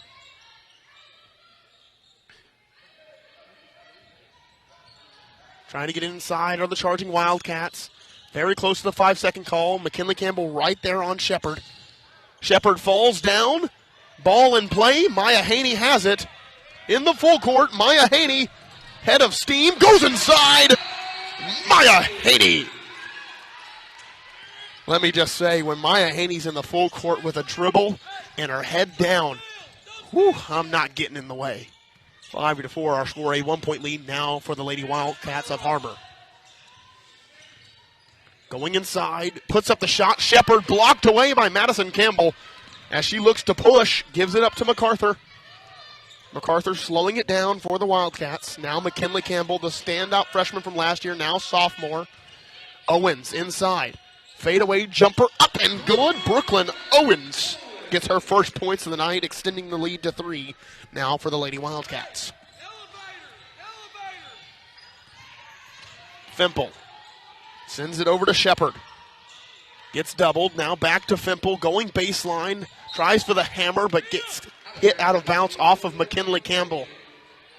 If you watched the first game of the NWA Classic, Bentonville did a great job of hammer passes as well as Greenwood, and NLR tried to start it right there but couldn't get it off a McKinley Campbell tip out. Outside Mears, deep three-pointer, no good. And McKinley Campbell with the rebound. Doesn't have numbers, so she slows it down. Sends it inside Brooklyn Owens. They want that matchup so far, and they are wanting it badly as Brooklyn Owens will now go to the line shooting 2 off the foul of Kinley Mears.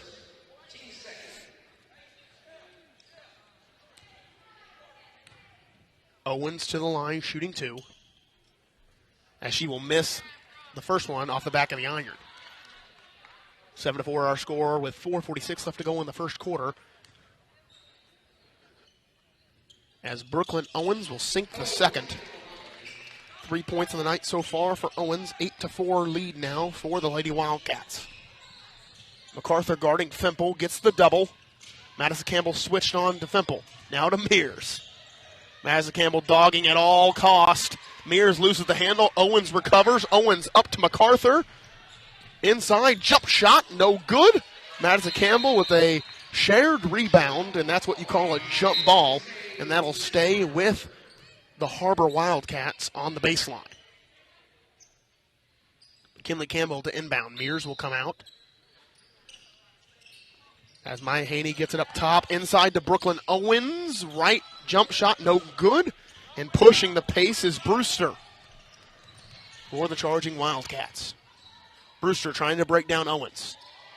Sends it out to Fimple, guarded by MacArthur. MacArthur has not turned her head when guarding Fimple. That's a three-point shooter. You cannot turn your head. Instead, Fimple will go to the line shooting 2. I promise I'm not trying to rhyme. It just happens. Owens will pick up the foul, the first team foul, first on Owens. Fimple misses the first free throw.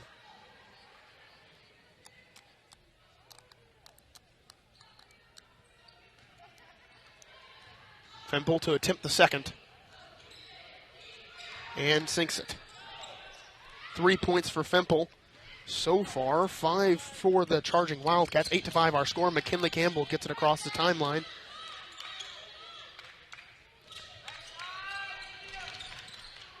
Madison Campbell. Maya Haney. Over to Owens. Owens to MacArthur in the corner. Campbell from 3. No good, rims out. And Madison Campbell with the steal. To MacArthur. Back to Campbell in the corner. 3 up, 3 good. Madison Campbell sinks her first shot of the night.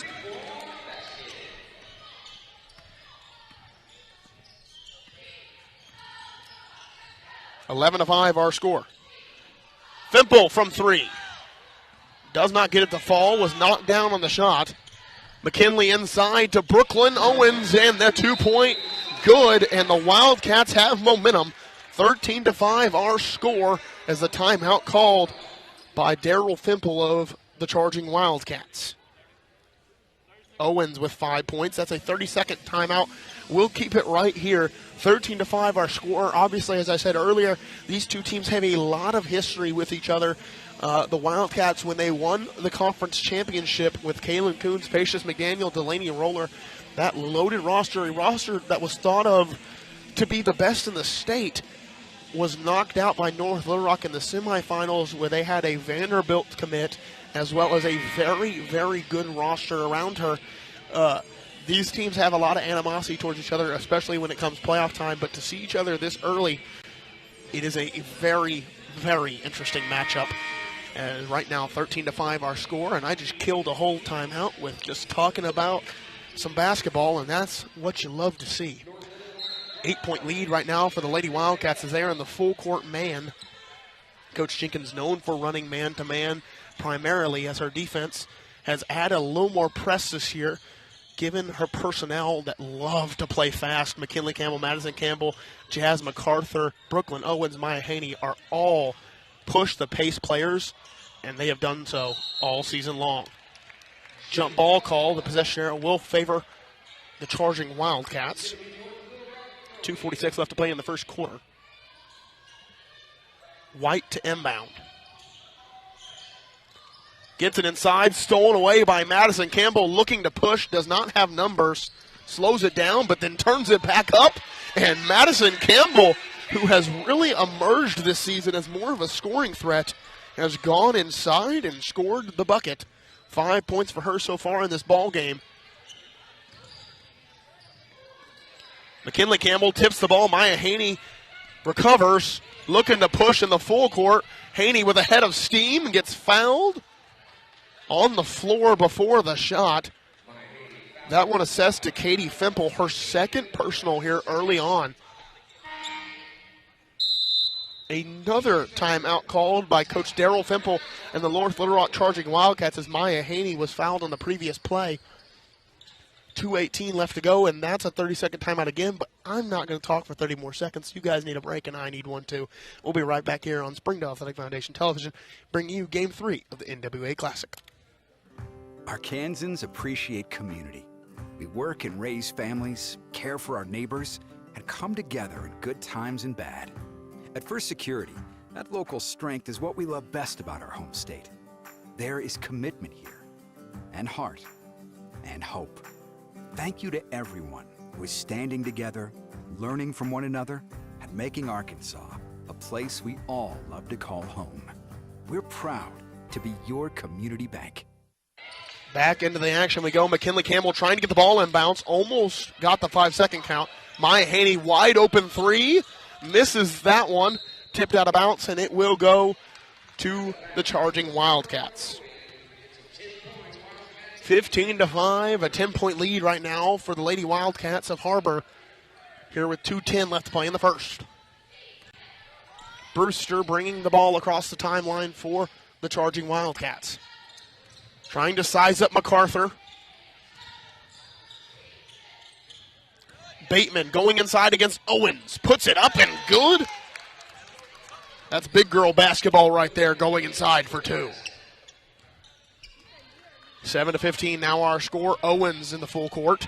Guarded by Bateman, tipped out by Bateman, and will stay with the Lady Wildcats.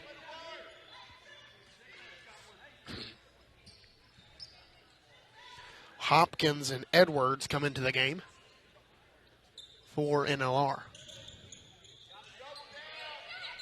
McKinley Campbell with the ball. 25 seconds on the shot clock for the Lady Wildcats. Moving screen called on the Lady Wildcats as Brooklyn Owens was doing a little stutter step on the screen. Her second personal. Team second. So both on Owens, if you can do that math. Here early on. 1:36 left to go in the first quarter. 15-7, 8-point lead for the Lady Wildcats as Owens picks up her second here early. She's got 5 points so far. And that one turned over. Ayani Henry, the first substitute off the bench for the Lady Wildcats, will come in for Brooklyn Owens. Ayani Henry, I mean, if you want to call anybody a glue person for this Lady Wildcat team, it's Ayani Henry. She'll come off the bench and she will do whatever you please of her to do. Maya Haney over to MacArthur. Corner three up. Does not get it to fall. Maya Haney with the attempted rebound, and that one will stay with Harbor. Lady Wildcats with the blob. Baseline out of bounds, if you will.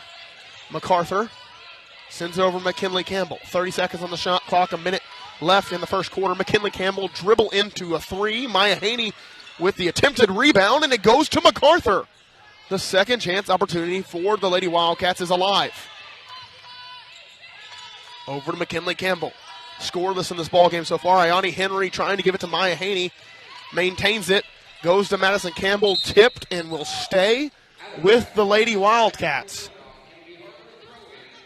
Coach Fimple not happy with that one, and I quote, "Holy shnikes," which you love to hear that old school throwback.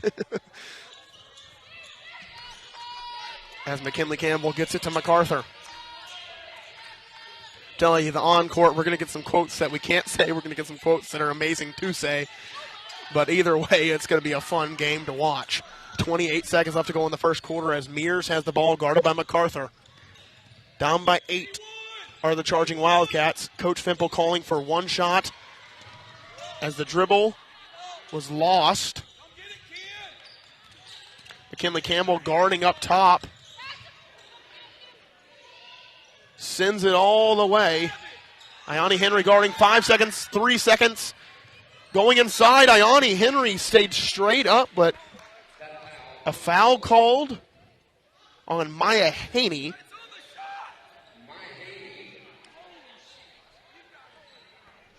As that one will be baseline out of bounds with 1 second left to go in the first period. Have to get a quick one. As that one will not count. That's the end of the first quarter. 15-7 our score, an 8-point lead for the Lady Wildcats going into the second quarter. We'll take a quick commercial break. We'll be right back here with second quarter action here in Wildcat Arena, Game 3, Day 1 of the NWA Classic. We'll be right back.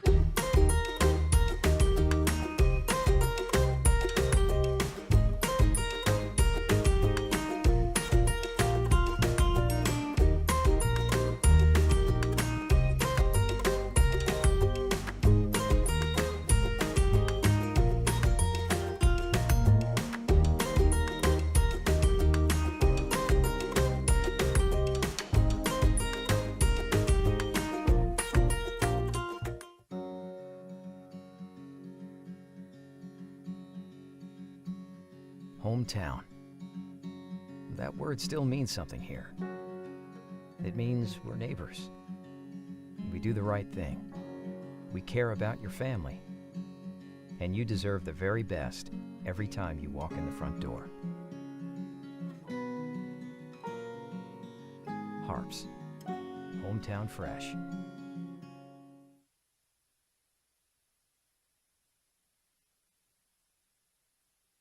Welcome back to the Springdale Athletic Foundation, bringing you the NWA Classic Day 1, Game 3 of our triple header here today at Wildcat Arena. The Wildcats taking on the Charging Wildcats of North Little Rock.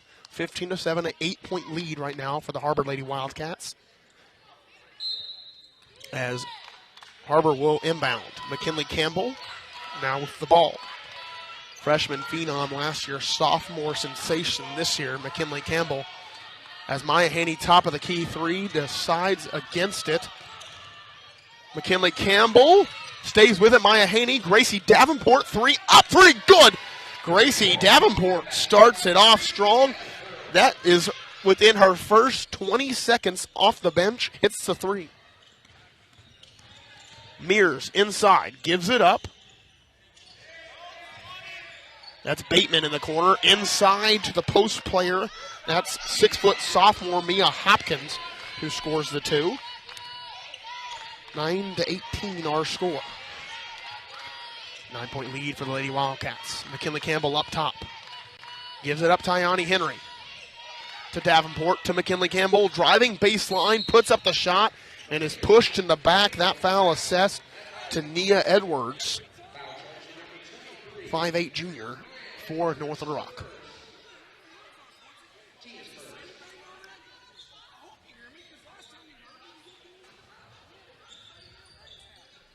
McKinley Campbell will inbound. Into Davenport. Gets the screen again. Had a three opportunity. Decides against it. Sends it into Maya Haney. Loses the handle, but a jump ball call, and the possession arrow will favor the Lady Wildcats. It will go back to the baseline again. Jasmine Rojas, a 5'10" junior for the Lady Wildcats, will come in.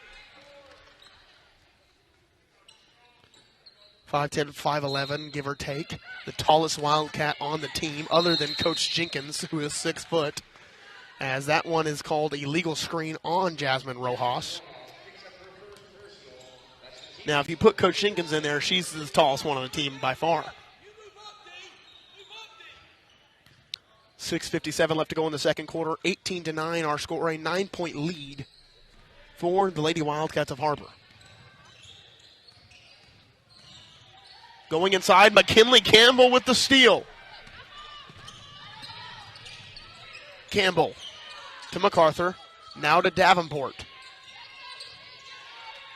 Inside to Rojas, now to McKinley Campbell, receives the screen, pulls the three, good! McKinley Campbell knocks down the three-point shot, her first 3 points of the game, making it a 21-9 ball game. Mears going inside against MacArthur, tipped away by McKinley Campbell. Up to Campbell, mid-range pull-up in transition, no good. 21-9 our score, 6:05 left to go in the second quarter. Brewster with the ball.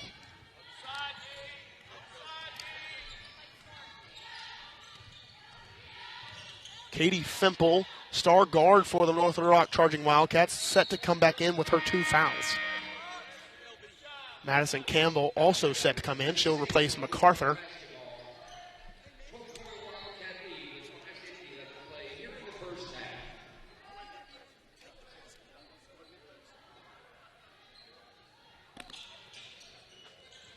Charging Wildcats get it inside.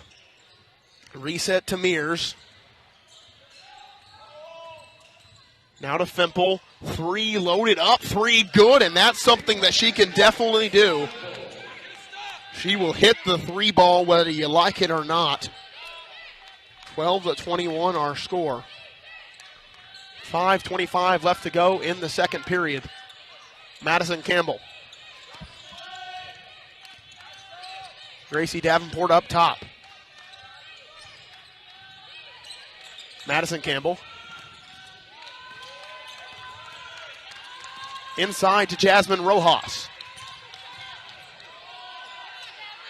Rojas blocked away. Ayani Henry recovers. Davenport, one more to McKinley Campbell. Fakes it, 2 seconds left. Inside, floater, no good. That's a shot clock violation.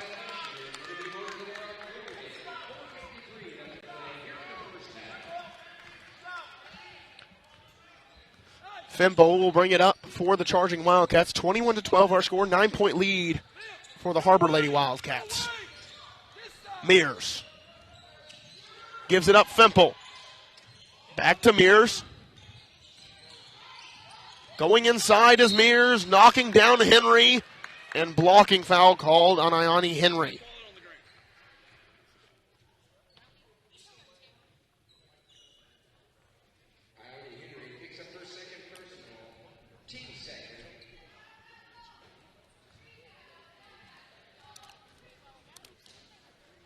As that first one made by Mears, her first point of the night.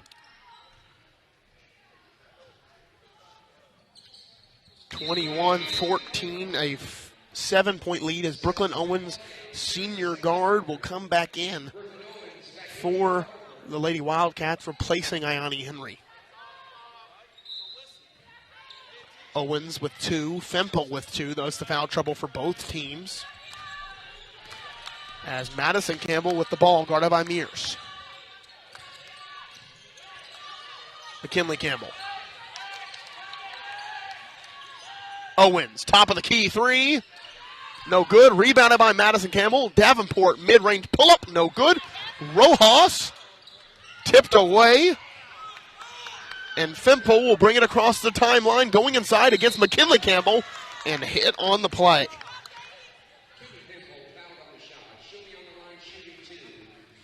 Fimple will go to the line to shoot 2. McKinley Campbell picks up her first.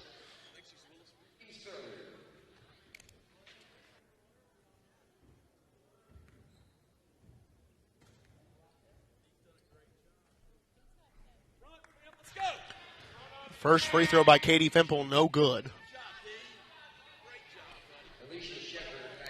Bateman will come out for the Charging Wildcats. Shepard back. Owens to inbound. Second free throw was good. So 21-15 now our score. Fimple with 7. In very limited minutes, I will add. As that ball will go to the Charging Wildcats. A 6-point lead for the Lady Wildcats of Harbor here in the second quarter. 3:54 left to play in the half.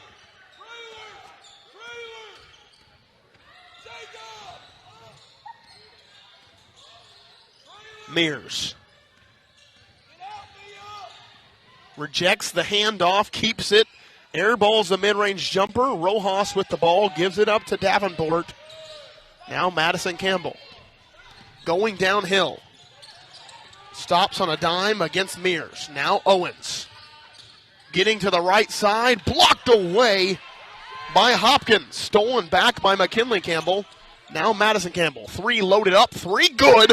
Madison Campbell, if you've ever seen a three-point threat, she's proven she's won here tonight so far, 24-15. Fimple going inside, fadeaway jumper, fouled on the shot, as she will go back to the free throw line. That one will be assessed to Davenport. And if you didn't know this, I definitely didn't know this. This is the second period of play. The score graphic definitely didn't know this, as Fimple will sink the first. Davenport and Rojas will come into the game. MacArthur and Maya Haney back, the starting lineup back for the Lady Wildcats, as Fimple will sink the pair. She's got 9 on the ball game, puts the lead back at 7 for the Lady Wildcats.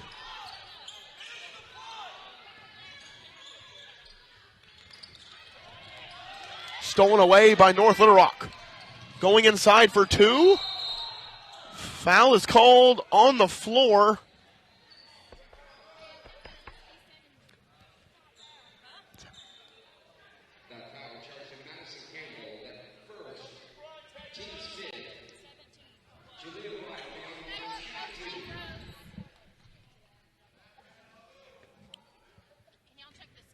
White at the free throw line. Sinks the first free throw.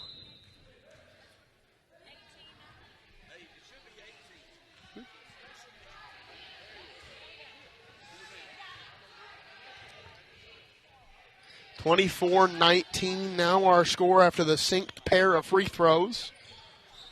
5-point lead. Trying to get a double team on McKinley Campbell. She breaks it quickly. Now to MacArthur. Owens was wide open in the corner. The Wildcats could not get her the ball. Now to Owens in the corner. McKinley Campbell tipped away by Shepard. Shepard against McKinley Campbell. Inside for 2 and gets it to fall. A very contested basket.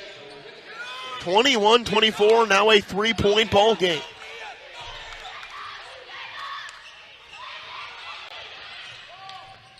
Maya Haney inside for 2, gets it to fall. Maya Haney with the silencer.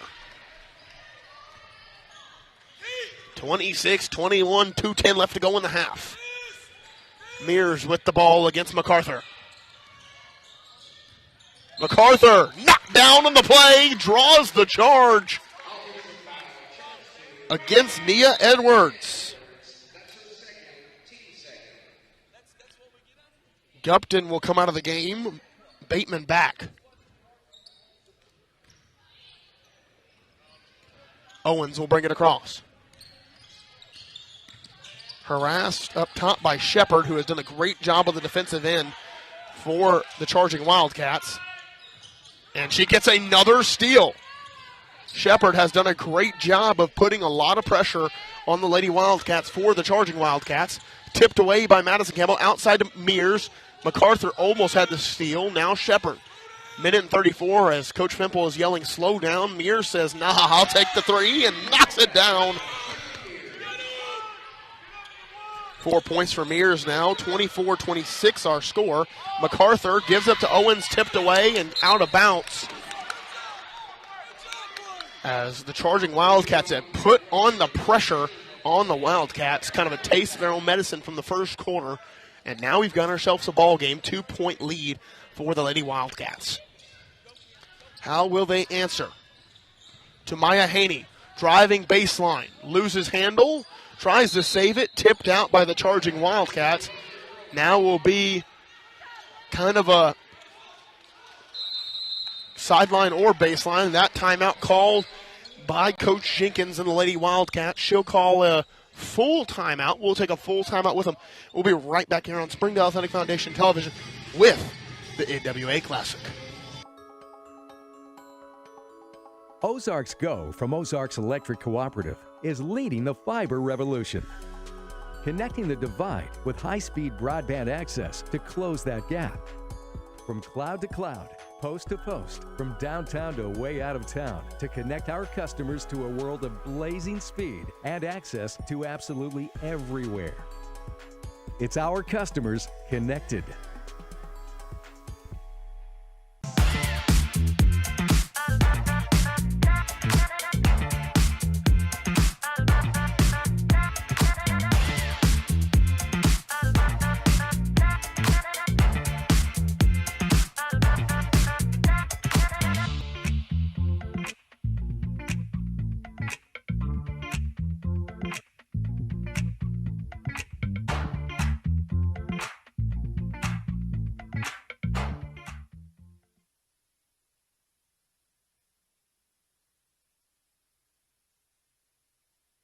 .109 left to go in the second period. 26-24, a 2-point lead now for the Lady Wildcats as they have, I think that's going to be technically a sideline out of bounds for Madison Campbell.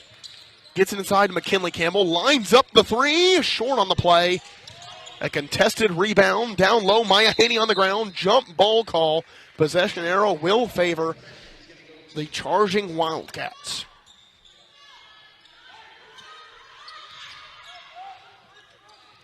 Full court press now for the Lady Wildcats, trying to get another steal or deflection. Inside for two, gets it to fall, Jalea White. Tied ball game, 26-26 here in the first half. The charging Wildcats of North Little Rock have the momentum. McKinley Campbell, now to MacArthur, lines up the three, doesn't get it, almost gets her own rebound. Sends it up to Mears. 30 seconds left in the ball game. 26-26 as Coach Fimple is calling for the last shot here in the first half. Mears with the ball, guarded by MacArthur. Going downhill, up and in for Bateman. 28-26, MacArthur with the ball, keeps it in bounds.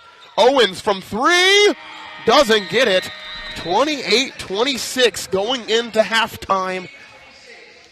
The charging Wildcats charge back into this one in the first half and gain the 2-point lead against the Lady Wildcats going into halftime. We'll be right back after some sponsorship commercials with second half action. I'm Connor Jenkins. We'll be right back.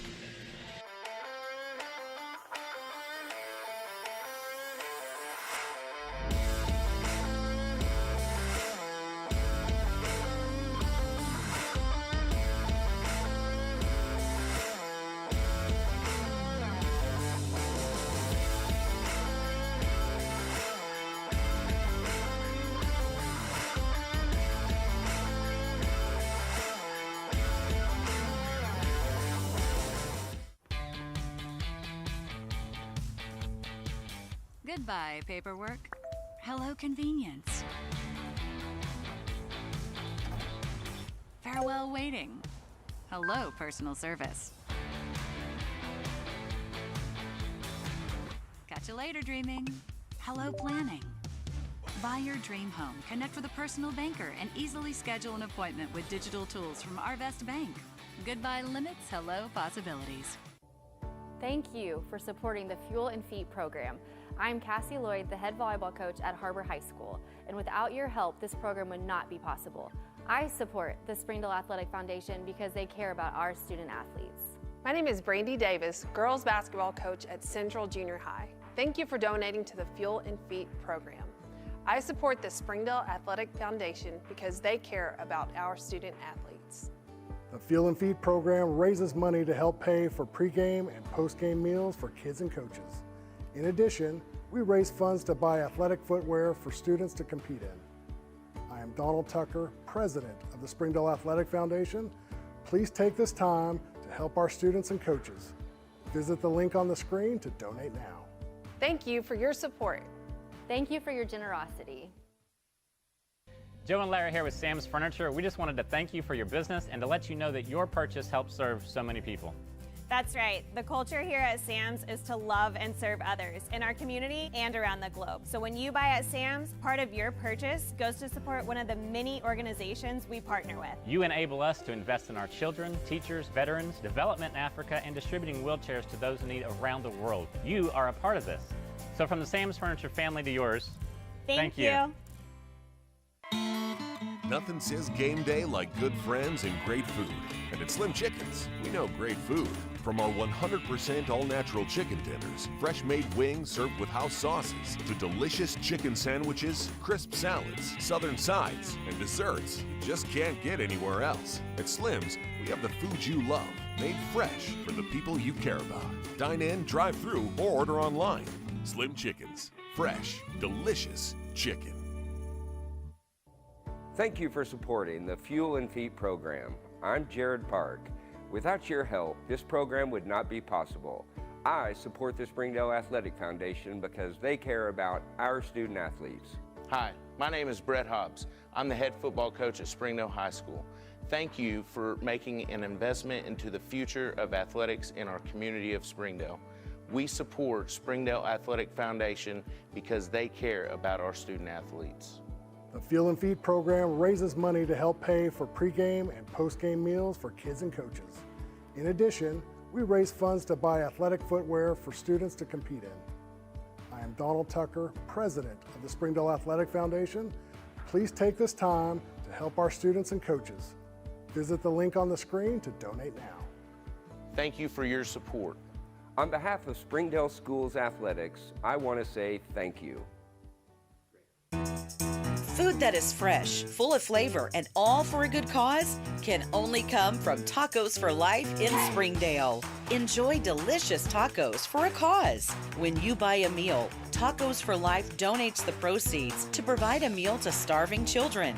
Download the Tacos for Life app for ongoing promotions and free food for our friends right here in Springdale. Great food for a great cause. Tacos for Life, 1210 JTL Parkway in Springdale.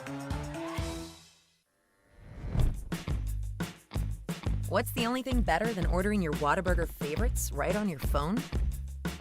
Earning free Whataburger while doing it. Download the Whataburger app to get started, just like you like it. During the Great Depression, nothing came easy. But with just 5 cents, an old truck, and a load of hay, John Tyson and his family found a way to deliver quality chicken to other hardworking people. Today, Tyson continues to find new ways to help put a chicken in every pot. Because people deserve farm-raised chicken of the highest quality. At Tyson, we remain committed to this simple promise: to always keep it real, to always keep it Tyson.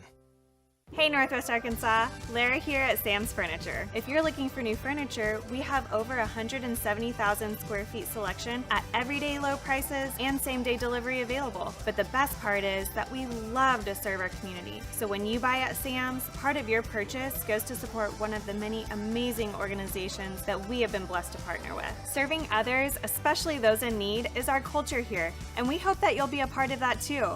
Arkansas's largest furniture destination, get it at Sam's.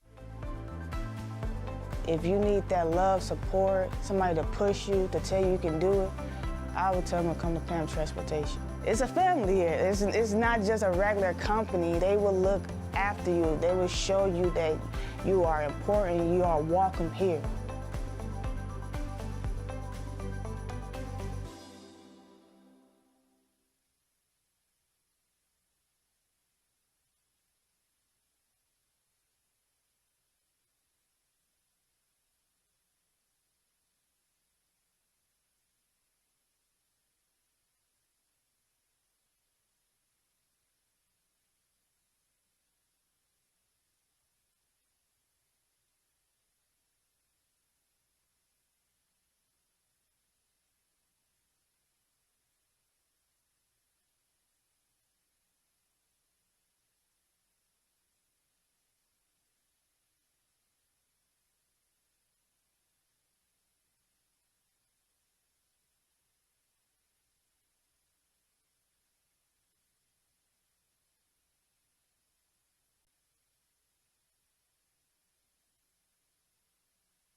Hi, this is Donald Tucker, the voice of the Harbor Wildcats. Are you looking for a new career? Would you like to become a professional truck driver? The CDL Training School in Tawnytown, Arkansas is open and accepting new students. You can earn your CDL in just 3 short weeks with employment after you finish school, and PAM Transport will cover your tuition. You will train in the same equipment that you will drive once you earn your CDL. Plus, students also receive a $100 weekly stipend during training. Don't wait another minute. Call PAM Transport today at 888-498-2549.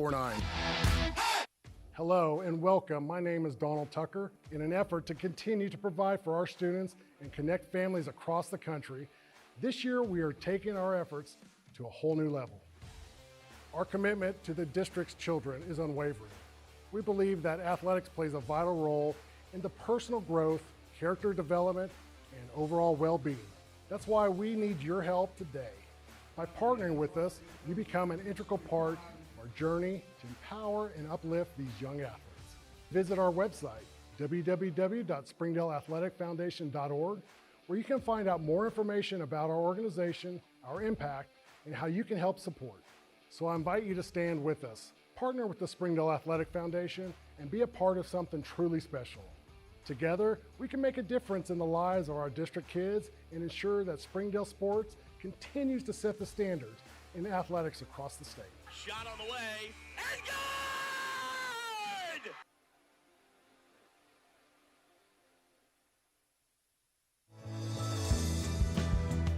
Hi, I'm Mary Jordan.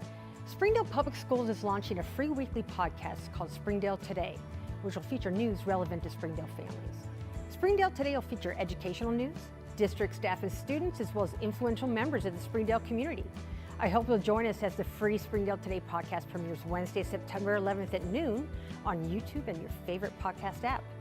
I look forward to chatting with you more about what's happening in Springdale today.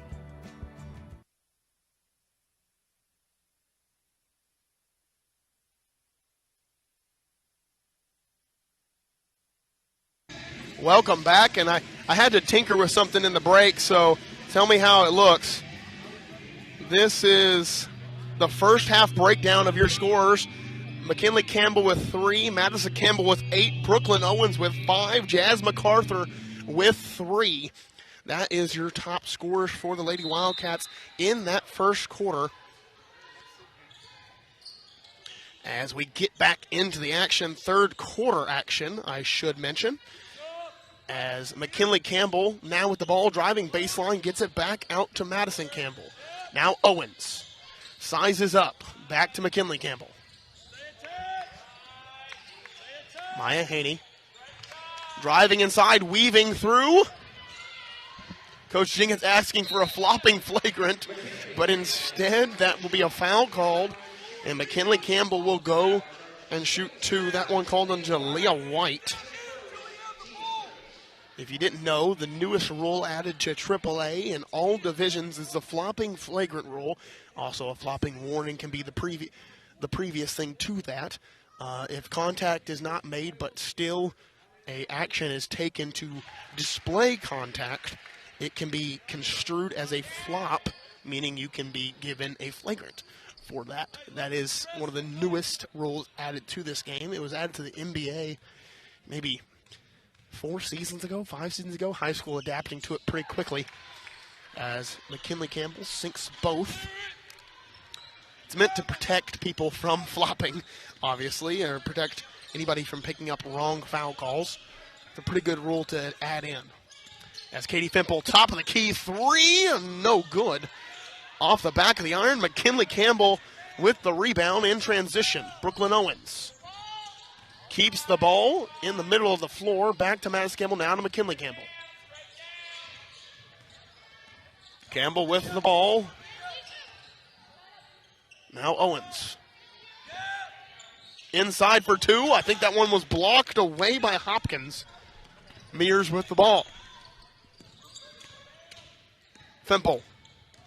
Off the screen from Hopkins inside against Haney. And Haney will pick up the personal, and Fimple will go to the line again tonight for 2 more free throws. Fimple with 9 points in the ball game. 2 personal fouls. as she will sink the first, getting her double-digit mark here tonight.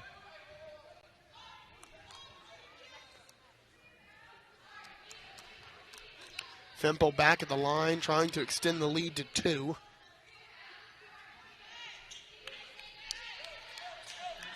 And she does so. 30-28 now our score. North Little Rock leading by 2. MacArthur giving it into Owens. To Madison Campbell. Lines up the 3, and good! Madison Campbell with her 11th point of the night. And when you've seen it tonight, when she determines that she's going to shoot that 3, whew, you might as well add it to the board. As Femple goes inside for 2, cannot get it to fall. McKinley Campbell with the rebound. Going the other way, that foul called on Mears after a push in the back on McKinley Campbell after the physical rebound. Campbell will bring the ball across the timeline, not too easily, as Jalea White has something to say about it. 31-30, Lady Wildcats leading by 1. Maya Haney to Madison Campbell. Now Haney to Owens. Owens has a whole left side to work with. Owens to McKinley Campbell. Back to Owens. Top of the key 3, no good. Haney with a rebound blocked away. And that'll stay with the Lady Wildcats baseline out of bounds. As Coach Kimberly Jenkins will take a 30-second timeout. We'll take a 30-second with her. We'll be right back here after this quick commercial break. I'm Jason Jones, principal at Springdale High School. Thank you for making an investment into the future of athletics in our community of Springdale.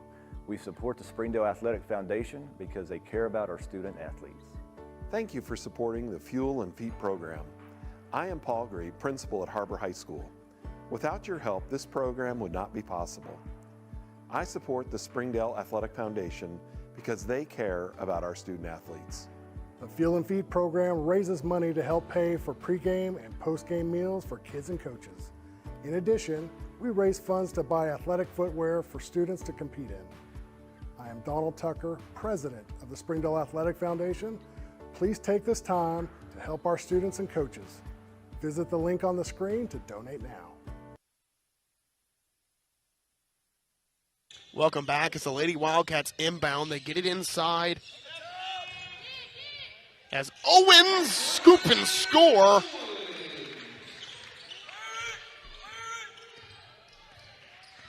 As the Wildcats up by 3 now. Sorry, I forgot to update the score, everyone. But, hey, we're back into the action now. As that foul called.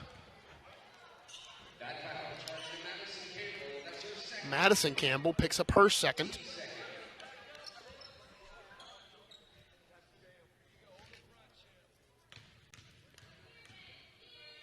Shepard at the line to shoot 2. Sinks the first. Didn't even try to touch the net on that one.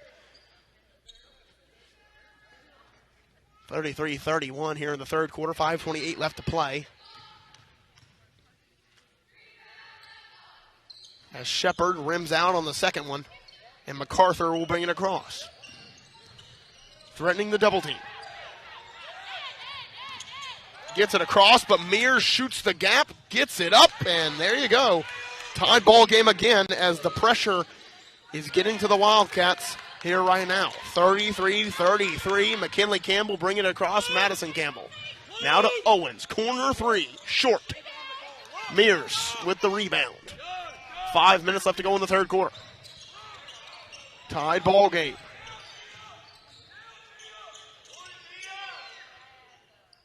Maya Haney with the steal on the good post defense. As that foul is called on Jalea White. Her second of the quarter and her second overall. McKinley Campbell to inbound. Gets inside to MacArthur. MacArthur only with 3 points in the ball game. She averages around 10 on the season. Maya Haney to McKinley Campbell.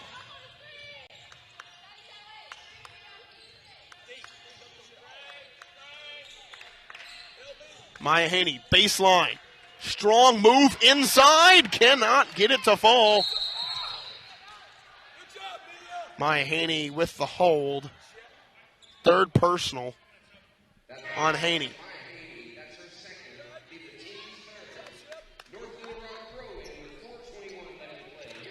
33-33, 4:21 left to play here in the third quarter. 3 fouls for each team, so 2 away from the bonus are both the Charging Wildcats and Lady Wildcats.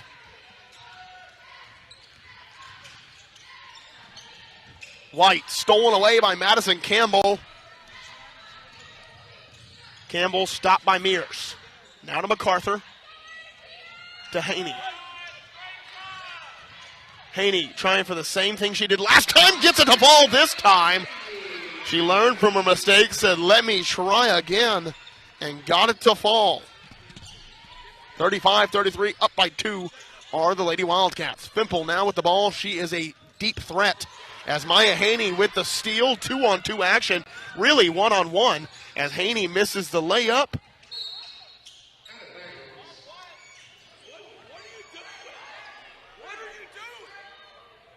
Coach Fimple wondering what the call is. I think everybody in the stands is wondering what it is. Staying with the Lady Wildcats. Holy cow. Hey, look. Which one hit it? What number hit it? What blue hit it? What blue hit it? They're both going for it. What does that mean? Coach Fimple frustrated with the call. Inbounded to Maya Haney. Now to Owens. 35-33, 2-point lead for the Wildcats. McKinley Campbell up top. She's been a little quiet here tonight scoring the ball. Owens inside, fouled on the shot by Bateman.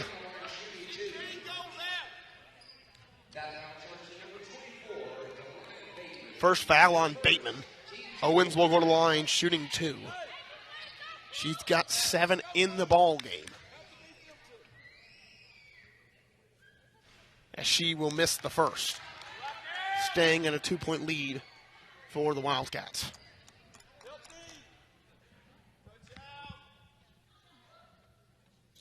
As Owens sinks the second, making it a 3-point lead. 8 points in the ball game now for Owens. 36-33 here in the third quarter. 3:10 left to play. Fimple, double team on her. Gets it to Mears. Swung over. Fake the 3 inside. Great move. Misses the shot. Rebounded. Put back up. And fouled on the putback by Madison Campbell. Her third personal. Third in the quarter. As that will send Hopkins to the line to shoot 2.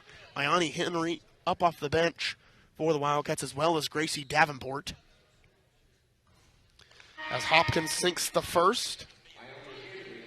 Shepard to come back, as well as Edwards. Shepard will wait for Hopkins. As this is our third game of our triple header here in the NWA Classic, Hopkins sinks both, making it a 1-point ball game now. 36-35, 2:50. Yes, third game, I said, of this day 1 of the Classic. Jasmine MacArthur faking the mid-range jumper. Outside Davenport. 3 up, 3 good! Gracie Davenport with her second 3 of the game, and a crucial 3 at that, extending the lead to 4. A 2-possession ball game in Wildcat Arena in the third quarter. 2:25 left to play in the third. Bateman against MacArthur. Keeps the ball now against Owens, going inside, and 1 play for Bateman. Fouled by Owens. As Bateman picks up her 6th point, looking for 7, and looking for the old-fashioned 3-point play. Looking to cut the lead down to 1 for the Lady Wildcats is Bateman at the line, as she will miss that attempt. Shepard over the back of Owens, gets the rebound. Bateman up and in. She ties up the ball game pretty much single-handedly. 39-39. Inside to MacArthur. Back to Davenport. Now to McKinley Campbell. Campbell has a numbers advantage. Owens now to Davenport. Another three up, short on that one. 39-39, minute and 45 left to go. Shepard knocks down MacArthur, and they call a blocking foul on MacArthur. First foul called on MacArthur in the ball game. She's got 3 points. That's the team's 6th foul, and that will be free throws for Shepard. Looking to take the lead for North Little Rock is Shepard at the line. As she will miss the first off the back of the iron, Fimple will come in for Mears.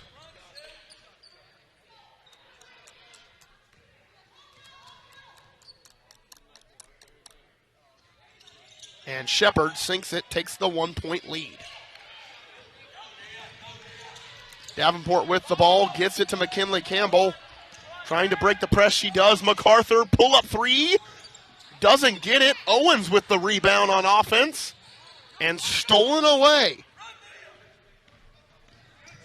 In transition. Charge taken by Ayani Henry. And I told you, she's the glue girl and does it right there. A play that the Wildcats desperately needed to stop the momentum of the charging Wildcats. Ayani delivers.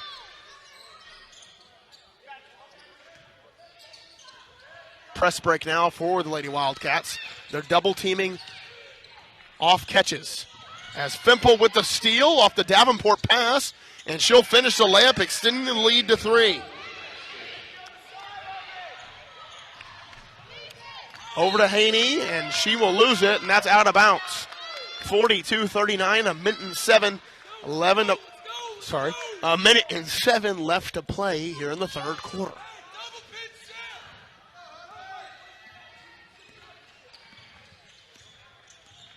Fimple against MacArthur. Fimple comes around, threatens the three, doesn't take it. White inside, fouled by Henry.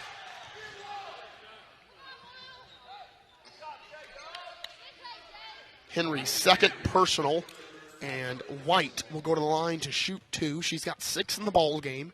Looking to extend the lead. She does to 4. Jasmine Rojas back into the game to replace Ayani Henry. 43-39. As the second one, it rims out. Haney with the rebound. McKinley Campbell in the full court, and she is fouled immediately by Jalea White. Her third of the quarter, third personal foul overall. And that will cause the substitution quickly. Kinley Mears set to check in after the first free throw by McKinley Campbell. The 5th team foul on the charging Wildcats.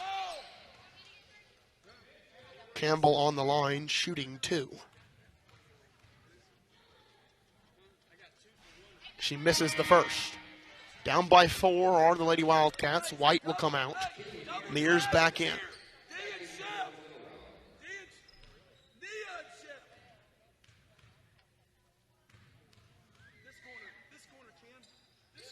Campbell sinks the second. She has 6 on the night. Cuts the lead down to 3. 43-40, 38 seconds left. Mears almost pulls up for mid-range instead. Fimple. Up top, Haney tried to shoot the gap. Instead, Haney will pick up the foul, her 4th of the game. 3rd in this quarter.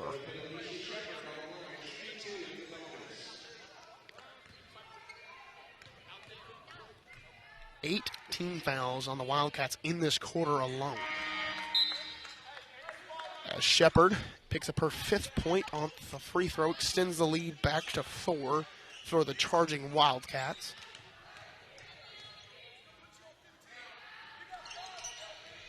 And Shepard sinks the pair.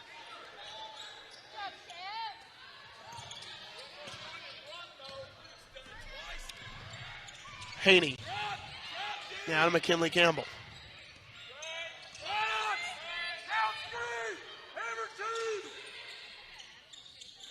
Jazz MacArthur, Maya Haney, Campbell. As McKinley Campbell gets clobbered down low. That foul assessed to Bateman, her third personal.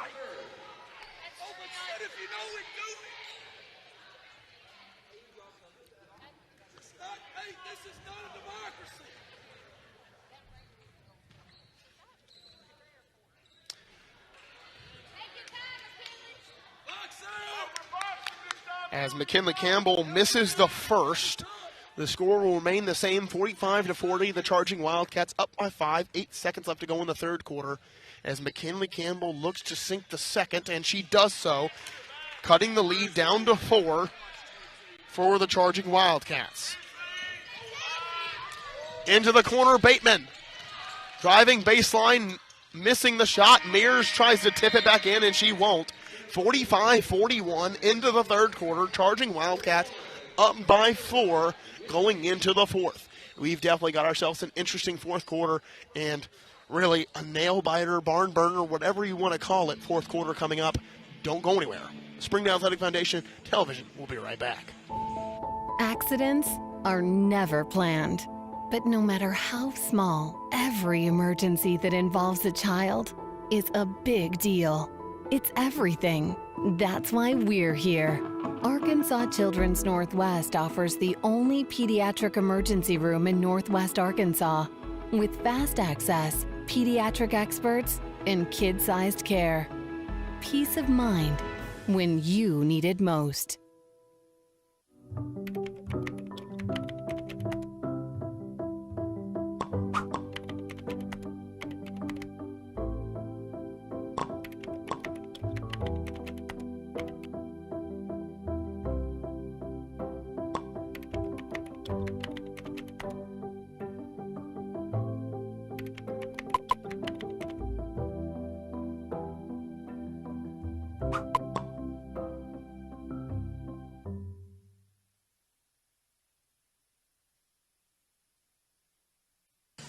.45-41, fourth quarter action set to start. Fresh 8 on the clock, and it should be a good one. Brewster with the ball up top, guarded by Davenport. Shepard, who has done a great job for the Charging Wildcats here tonight. Outside Bateman, she shoots up the three, gets it to fall. Bateman has been the story so far for the Charging Wildcats. Defensively, offensively, she's brought it all. McKinley Campbell now with the ball.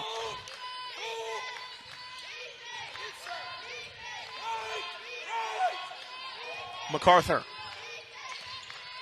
Now for Rojas.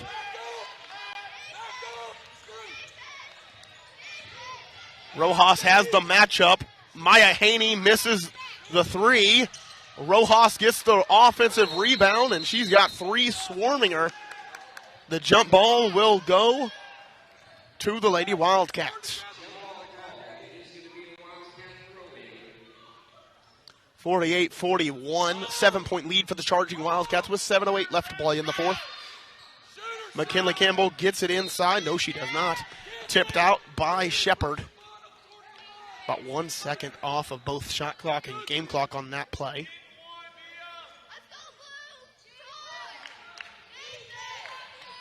MacArthur.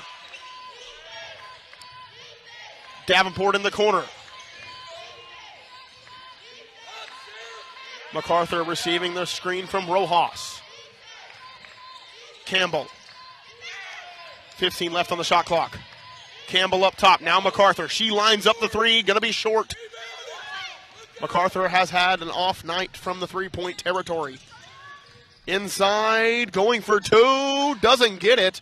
And McKinley Campbell will be fouled on the rebound. That's Nia Edwards, who will pick up her third personal. Madison Campbell triggered to come back into the game for the Lady Wildcats. She'll come in for Jasmine Rojas. Now a very, very height-challenged lineup for this Lady Wildcat team. You have Maya Haney basically slotted in at the center position in this lineup. MacArthur over to Haney. Now Madison Campbell. Davenport, top of the key, mid-range jumper, no good. Campbell fouled on the play. After the offensive rebound, that goes to Bateman. Her fourth personal, fourth of the half.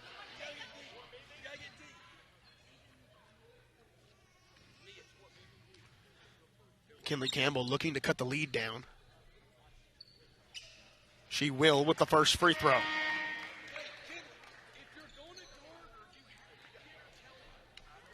Eight points now for McKinley Campbell in the game. 6-point lead now for the charging Wildcats. Davenport will come out of the game. Brooklyn Owens replacing, so now the starting lineup back for the Lady Wildcats. Virtually the same except for one back in for the charging Wildcats. McKinley Campbell sinks the pair. Game back to 5 points. 48-43. Now our score, 6:07 left to play in the fourth quarter. As Edwards sets a big screen against McKinley Campbell. Now Shepard inside, gets the two to fall. 50 now scored for North Little Rock. 50-43 our score now. McKinley Campbell, will she take over? She goes inside, and a traveling violation called as she met with a wall inside. Frustrating play for the sophomore sensation, as we're calling her this year. She was the freshman phenom last year.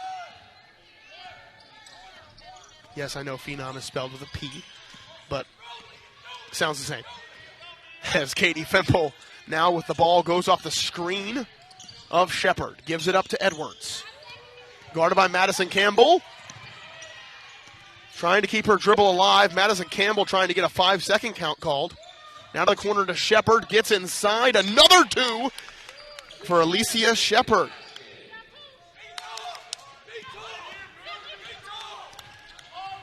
She has 10 points in the game. Now Owens to Haney.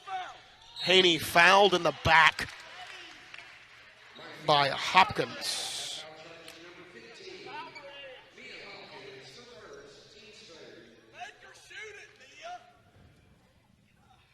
Hopkins picks up the foul. Maya Haney to go to the line, shoot two.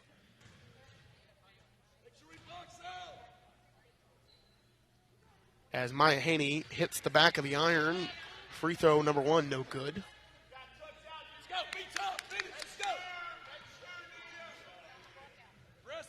Lady Wildcats need some momentum to swing to their side if they have a chance of winning this game. Down by 9 at the moment.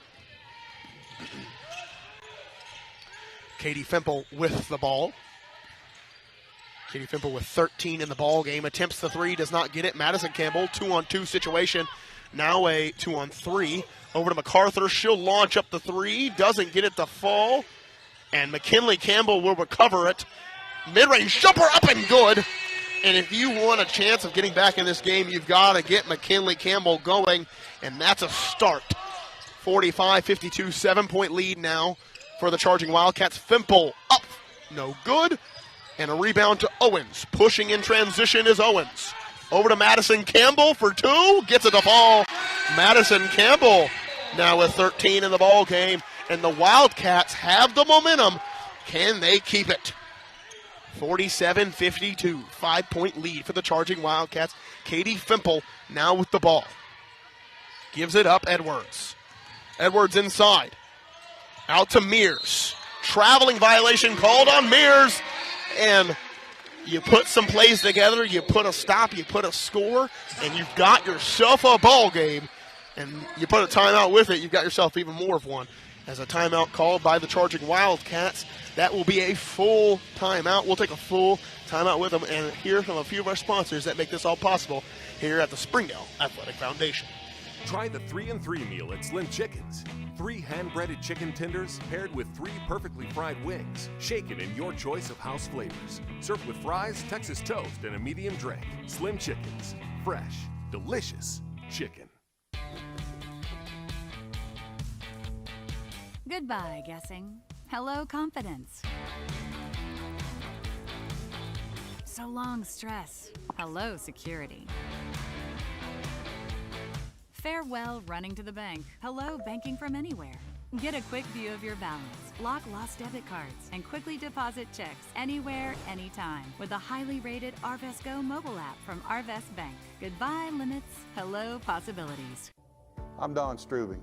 It's because of the generosity of people like you we are able to fully support the Fuel and Feed program. For this, we thank you and appreciate your help. I support Springdale Athletic Foundation because they care about our student athletes. My name is Zach Arns. I'm voice of the Springdale Bulldogs. Thank you for donating to the Fuel and Feed program. I support the Springdale Athletic Foundation because they... Welcome back to the action here in Wildcat Arena. 52-47, 5-point lead for the Charging Wildcats as the Lady Wildcats now have the ball. They put some buckets together. Can they keep their stride going?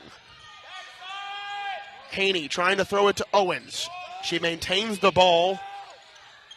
Up to Madison Campbell. Now to McKinley Campbell. Fakes the pass. Goes up top. Going downhill against the big. Gets inside for two. McKinley Campbell. Inside for two. And now we've got ourselves a 3-point ball game.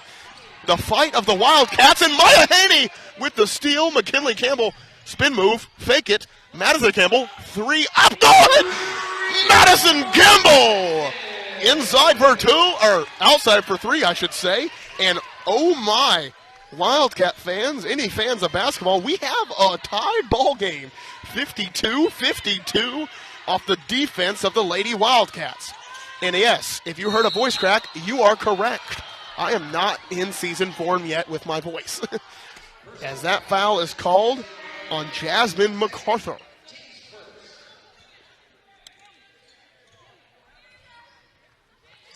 But it is team foul number 1 on the Wildcats here in the fourth period. So no free throws.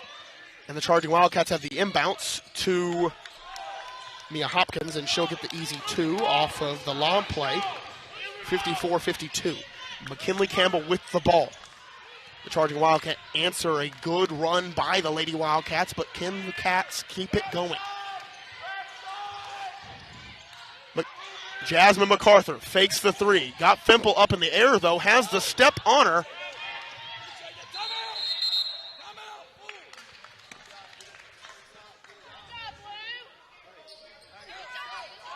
As the timeout called by North Little Rock before the jump ball call. Full timeout called by the Charging Wildcats. We'll take a full timeout with them. 2:30 left to go in the fourth quarter, 54-52. A 2-point lead for the Charging Wildcats here in the NWA Classic, Game 3, Day 1 on the Springdale Athletic Foundation Television. We'll be right back. Sometimes a dream car has nothing to do with horsepower or performance. My dream car is the one that gets me to my job every day. The one that lets me help a friend in need. I didn't think I had the credit. My credit score wasn't that good. But Car-Mart believed in me. They believed in me. My dream car, a 2016 Nissan Sentra. What's yours? America's Car-Mart. You keep the dream, and we'll keep you on the road.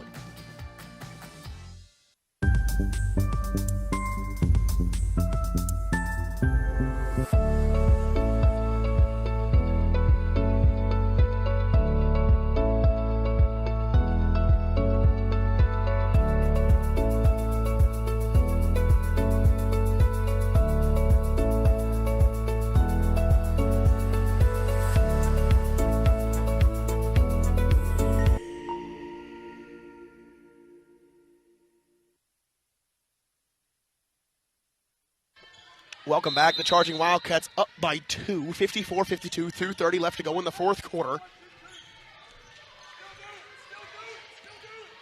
What a great game of women's basketball here in Wildcat Arena. Shepard inside for 2, no good. Rebounded off her leg, no. Staying with the Charging Wildcats off the missed shot from Hopkins. 2:12 left to go in the fourth quarter. They're basically not guarding the inbounder and putting 2 on Hopkins as she is a tall threat down low. I'm on the court, but I'm talking with my hands, so I might need to stop. That's kind of how I speak, though. Fimple, three, rims out, rebounded by Fimple. And foul called. That should be addressed to Madison Campbell. It will. Fourth personal on Madison Campbell. And that was on the ground. So that's the second team foul. I thought that was on the shot, but indeed it was not. Out to Fimple again. She'll launch the three. Rims out again. And that one, out on the charging Wildcats, will go back to the Lady Wildcats. 52-54. Lady Wildcats trailing by 2 here in Wildcat Arena. Game 3 of day 1 here in Wildcat Arena on the NWA Classic. McKinley Campbell will bring the ball across the timeline. Gets the double screen up top. And Maya Haney is knocked down on the play. That foul assessed to Nia Edwards. Her fourth personal, team's fourth. Mears will come back in as well as Bateman. Bateman has 4, so that's something to watch if you're for the charging Wildcats. Ball gets into McKinley Campbell. Now to MacArthur. Double screen down low to Madison Campbell. McKinley Campbell up top. Now Maya Haney. Owens, 3, up, 3. Rims out. Maya Haney rebound. Up and fouled on the play. Owens had a chance to take the lead, but it rimmed out.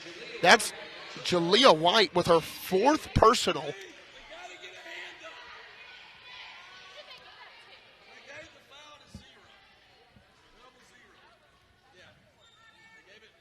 Maya Haney at the free throw line to shoot 2 and for the possible tie. As she will miss the first off of the back of the iron.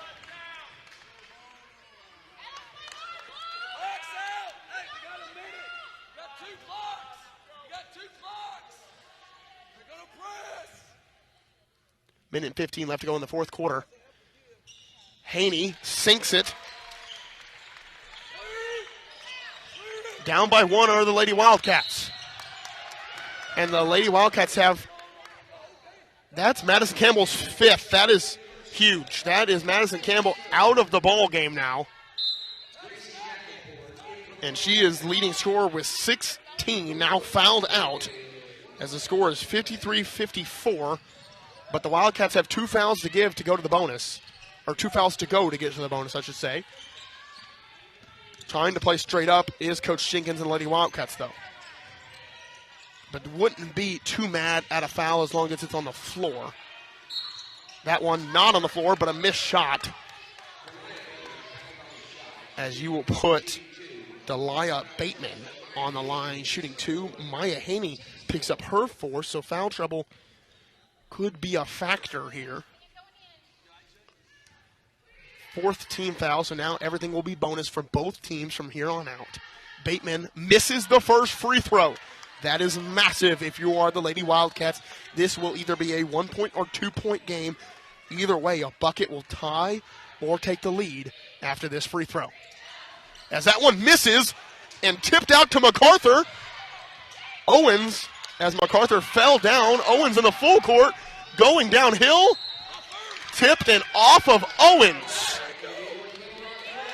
44 seconds left to go. Lady Wildcats trail by 1. Timeout by Coach Jenkins.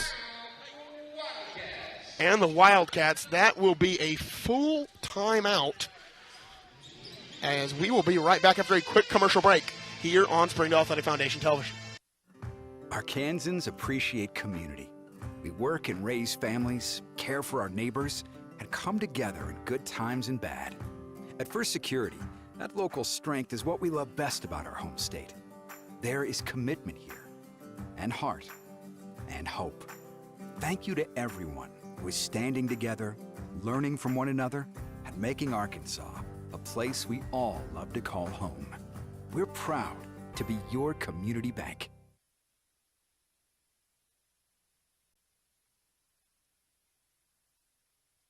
Welcome back to Springdale Athletic Foundation Television. You look on the screen now, this is the whole game. Actually, I have the first half on there, but this is the top scorers of the game. McKinley Campbell with 13. Madison Campbell, who just fouled out, with 16. Brooklyn Owens, 8. Jazz MacArthur, 3. Those are your top scorers for the Wildcats. You look at the other side of the action, and you've got Katie Fempel with 13.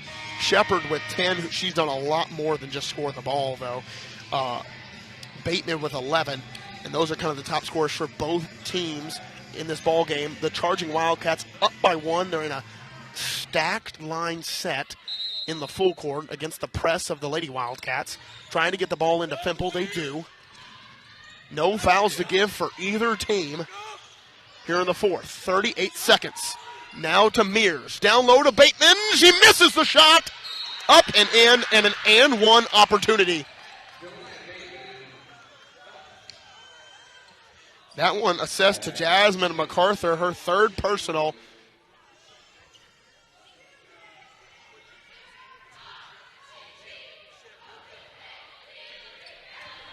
Bateman could extend this to a 2-possession game if the free throw goes. It will.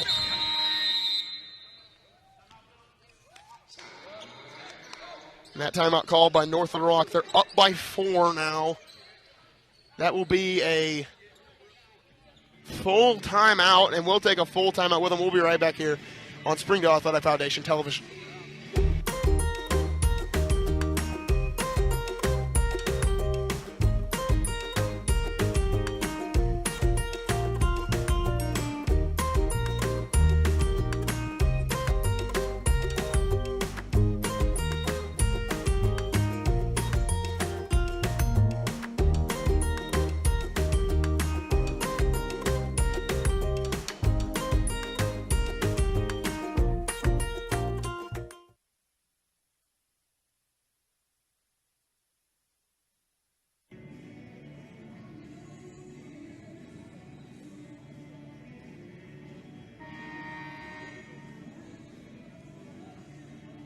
Welcome back to Springdale Athletic Foundation Television. 57-53, 4-point lead here for the Charging Wildcats against the Lady Wildcats of Harbor in Game 3 of Day 1 of the NWA Classic. I'm your host of all this week's festivities, Connor Jenkins. And, we've got 2 more days of every game like this ahead of us, as McKinley Campbell has to go quick. McKinley Campbell gets a side to work with, is fouled on the play. That goes to Shepard. First personal on Shepard, and she has done a great job on defense. This tells you how disciplined she's been here tonight to only have first foul. McKinley Campbell at the line. 13 in the game as she misses the first free throw.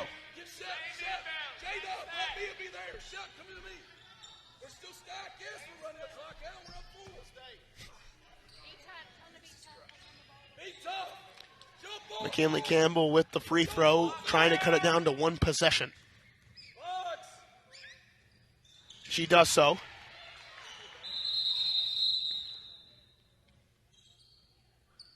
Owens back up. I think they stopped the play because they thought Owens was hurt.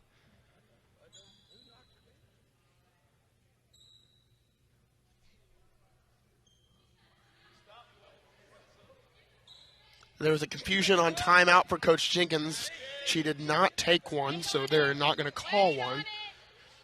1 possession ball game, 57-54. Coach Jenkins talking with the referees.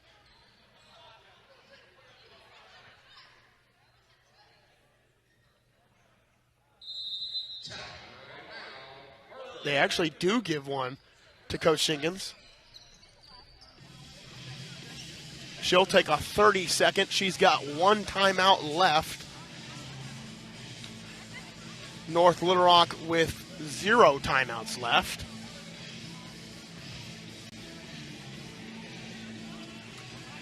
(57-54). Lady Wildcats, assuming they can get the steal, they would need either an and 1 play or a 3-point basket to tie it up. They could go for the quick 2, go for another steal.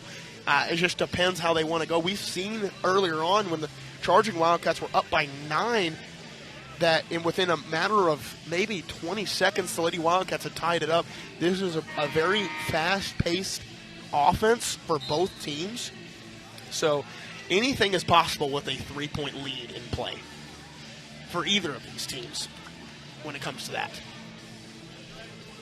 See, athletic director walking behind me, Keith Fimple. If you're wondering if there's a relation, there is. His brother, Darrell Fimple, the head coach of the Charging Wildcats, and his niece, Katie Fimple, star guard for the Charging Wildcats. As they get it inside to Katie Fimple, and they foul her.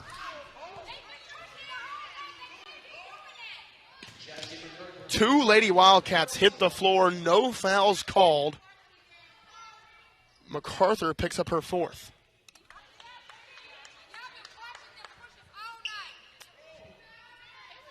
As Katie Fimple will go to the line to shoot two. 19 seconds left, so about 3 seconds wasted off the clock on that possession. Fimple misses the first. Brooklyn Owens, who was grabbing her ankle after that defensive stand for the Wildcats, will sub out for Ayani Henry. Fimple, another free throw, makes that one, making a two-possession game. McKinley Campbell with the ball. MacArthur, three, up, three. Good! Jasmine MacArthur from three-point territory. And oh my, 57-58 our game right now. Jasmine MacArthur, who has been dormant this game from three-point territory, and had 3 points before then, hits the three and makes it a 1-point ball game. 10 seconds left to play in the fourth. Wow, what a game we have here in front of us.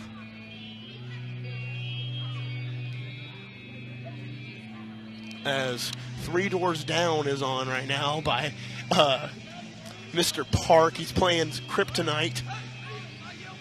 Hey, that's a throwback that a youngin' like me can get right there. 1-point ball game.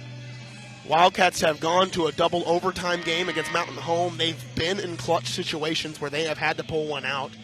Charging Wildcats, they've got a tendency to be in kind of games like this. They are a very competitive team with a history of winning in their program's history, especially under Darrell Fimple. So these teams are seasoned for these moments so far. As point something was wasted off the clock, McKinley Campbell picks up the foul. Second personal on McKinley Campbell, which is probably who you wanted fouling, considering everybody else is very close to either fouling out or in either deeper foul trouble. As that will send Jalea White to the free throw line. She misses the first.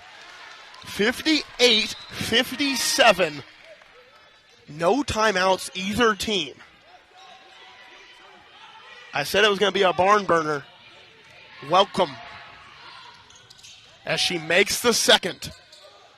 McKinley Campbell gets the full length of the court. Davenport. Maya Haney, three, top of the key. Good! Three-pointer good! Maya Haney will get the win. Will get the win. The win for Maya Haney.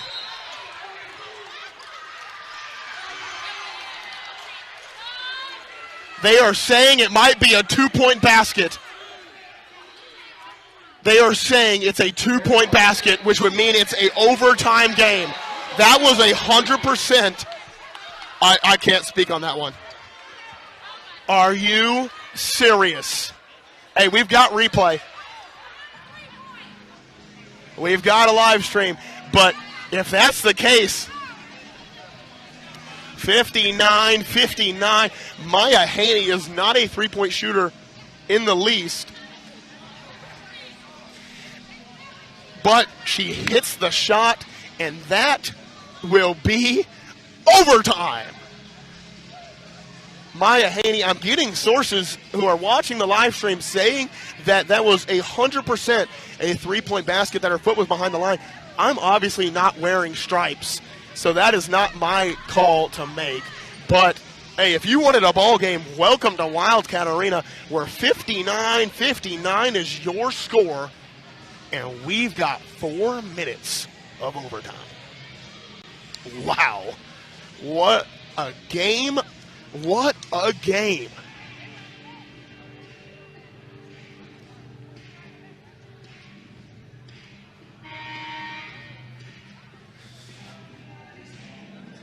As we've got several fans with their phones out looking at that last play from our live stream. And, I mean, I will say from my perspective, it's a very, very close call to make. This is overtime in Wildcat Arena. As you see the OT now on our score graphic. What a great score graphic, I might say. 59-59. Welcome to crunch time. Oh, I mean, I'm a kid in a candy store right now. This is basketball. Blood on the floor, actually, as we come back out. So that is why we're going back to our benches. Wow. I hope some people are watching. These are two of the toughest teams in the state. I mean, I about had a heart attack on that one. It was could have been a legendary one.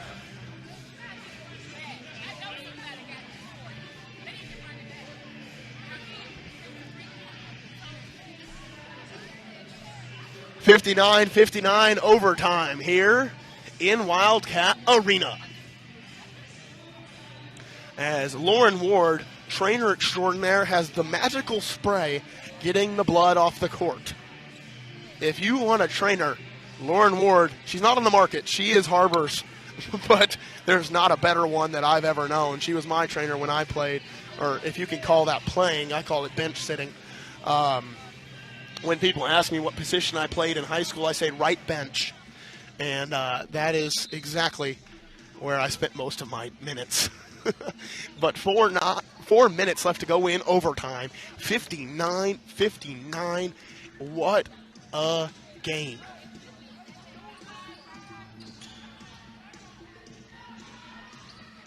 And the Wildcats and Charging Wildcats tip for overtime.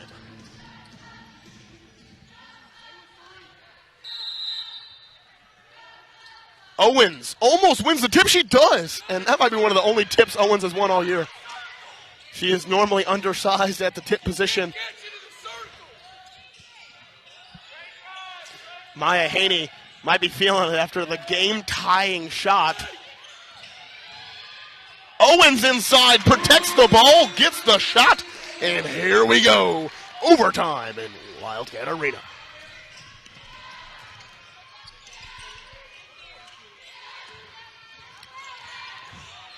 Shepard. And there you go. Maya Haney will foul out of the ball game after her 3-point, 2-point basket, you tell me. But as I'm getting sent clips left and right, actually, of this ball. Oh, never mind. I'm looking at the clips right now. Her foot was on the line. That's a good call. Might not be the one that everybody agrees with. That's a good call. Obviously, no one wanted that call to be what it was, but after looking at it again, foot was on the line.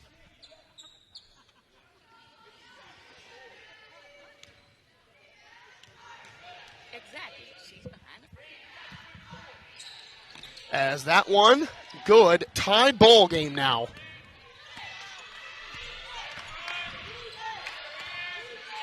McKinley Campbell gets the double up top. Spin move, shot, foul. That will be the 5th foul. Yep, it is. Jalea White picks up 5. And she will come out of the ball game.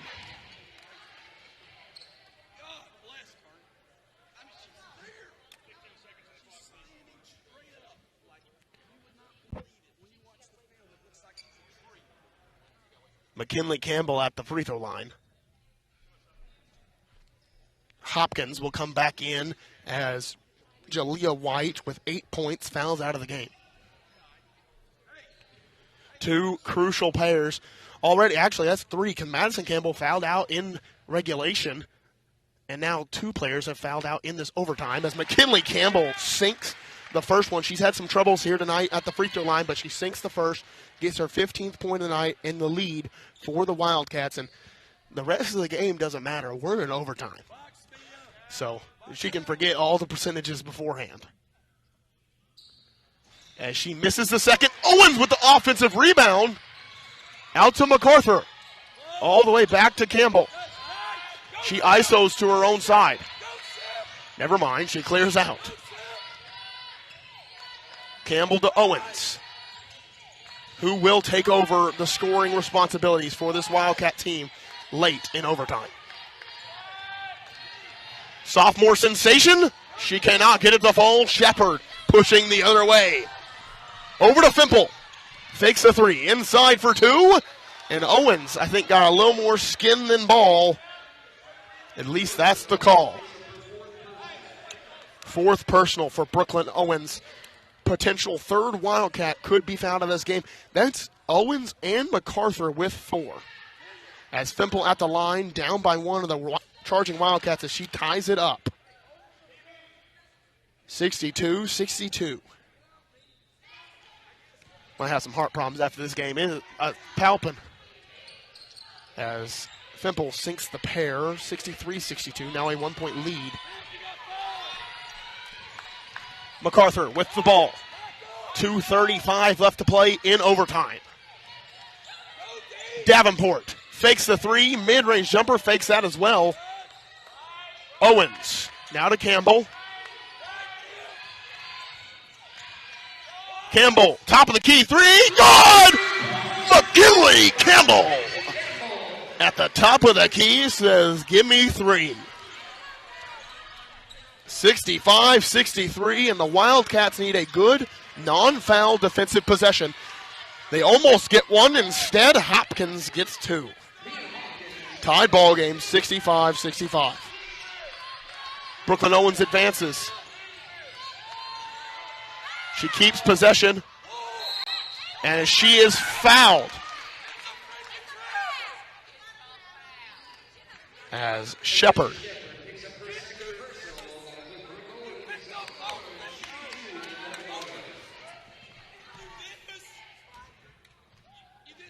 Owens at the free throw line looking for the lead.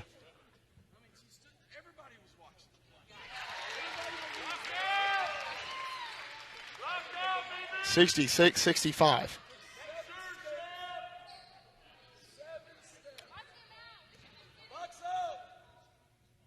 Owens with the second free throw attempted to take the 2-point lead. She misses the second. A 1-point lead now for the Wildcats. Shepard going inside against Davenport and gets it to fall. 14 in the game for Shepard, 1:38 in overtime, 67-66. Davenport, 3, up, 3, short. As that one goes out of bounds, 1:25 left to play in overtime. A 1-point lead for the charging Wildcats.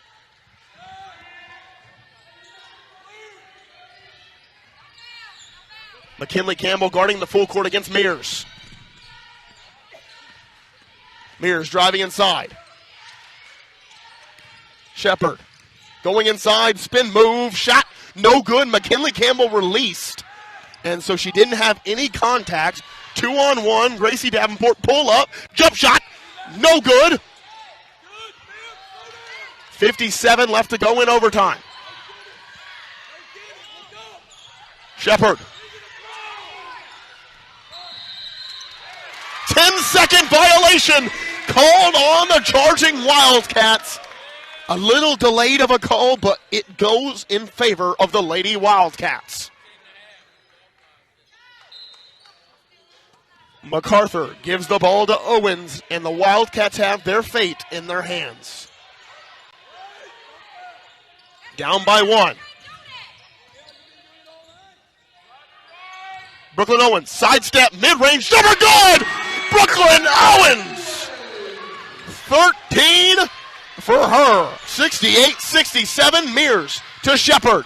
Inside for 2, and a foul called on the floor on McKinley Campbell. Her third.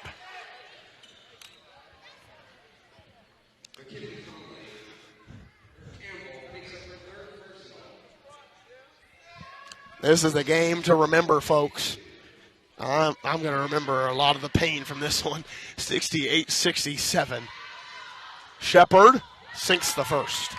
15 points for Shepard. She's had an amazing game of defense and offense for this charging Wildcat team.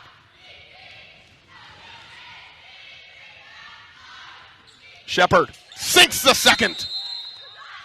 Full timeout called by Coach Fempel and the charging Wildcats. We're going to take a full timeout with them. We'll be right back here in Wildcat Arena in overtime. 23 seconds left to play. 69-68. Wildcats trail by 1. We'll be right back.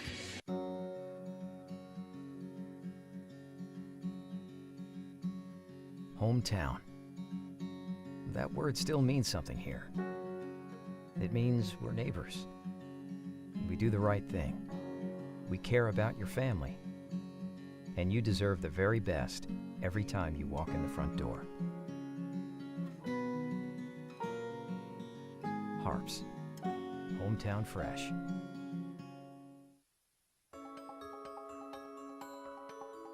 Ozarks Go from Ozarks Electric Cooperative is leading the fiber revolution, connecting the divide with high-speed broadband access to close that gap. From cloud to cloud, post to post, from downtown to way out of town, to connect our customers to a world of blazing speed and access to absolutely everywhere. It's our customers connected. 69-68.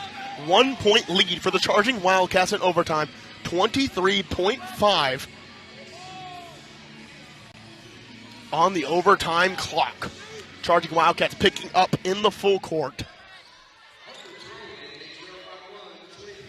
Woo, what a barn burner. Owens gets the ball. 20 seconds. Who will decide their fate? McKinley Campbell sizes up Mears. Spin move. Shot. Foul.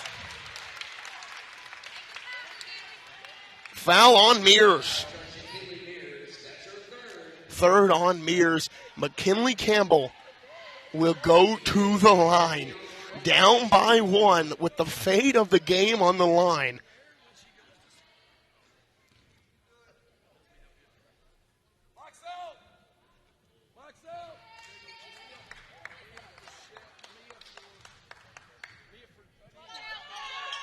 McKinley Campbell icing her veins on the first shot. 19 in the ball game for Campbell. You want to know how different McKinley Campbell is? She had 3 points in the first half. She has 16 here in second half and overtime.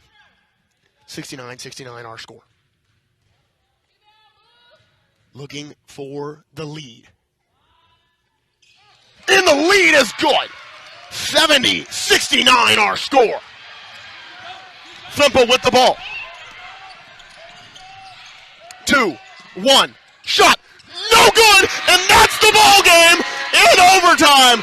The Lady Wildcats secure the win in Wildcat Arena. The first time the Lady Wildcats have beat the Lady Charging Wildcats in the Jenkins era. 70-69. Our final score.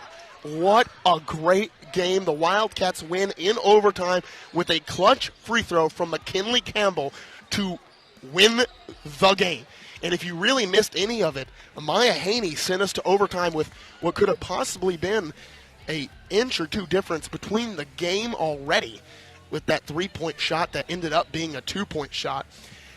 What an amazing first day of basketball here at the NWA Classic. And if you didn't believe it was going to be competitive, well, we got 2 more days. And if you didn't watch today, then you don't know how competitive it really was. It was a great day of basketball. But, wow. I mean, tomorrow we've got North Little Rock versus Fayetteville, which is bound to be a really good game here at 4 o'clock. Union versus Bentonville at 5:30. Harbor versus Greenwood at 7. What a great slate of games for tomorrow, and what a great day of basketball here today. As we are done with our festivities, you get to hear me stop talking. 70-69 is our final score. Wildcats win by 1, and that'll do it for us here tonight on Springdale Athletic Foundation Television. I'm Connor Jenkins. Have a good night.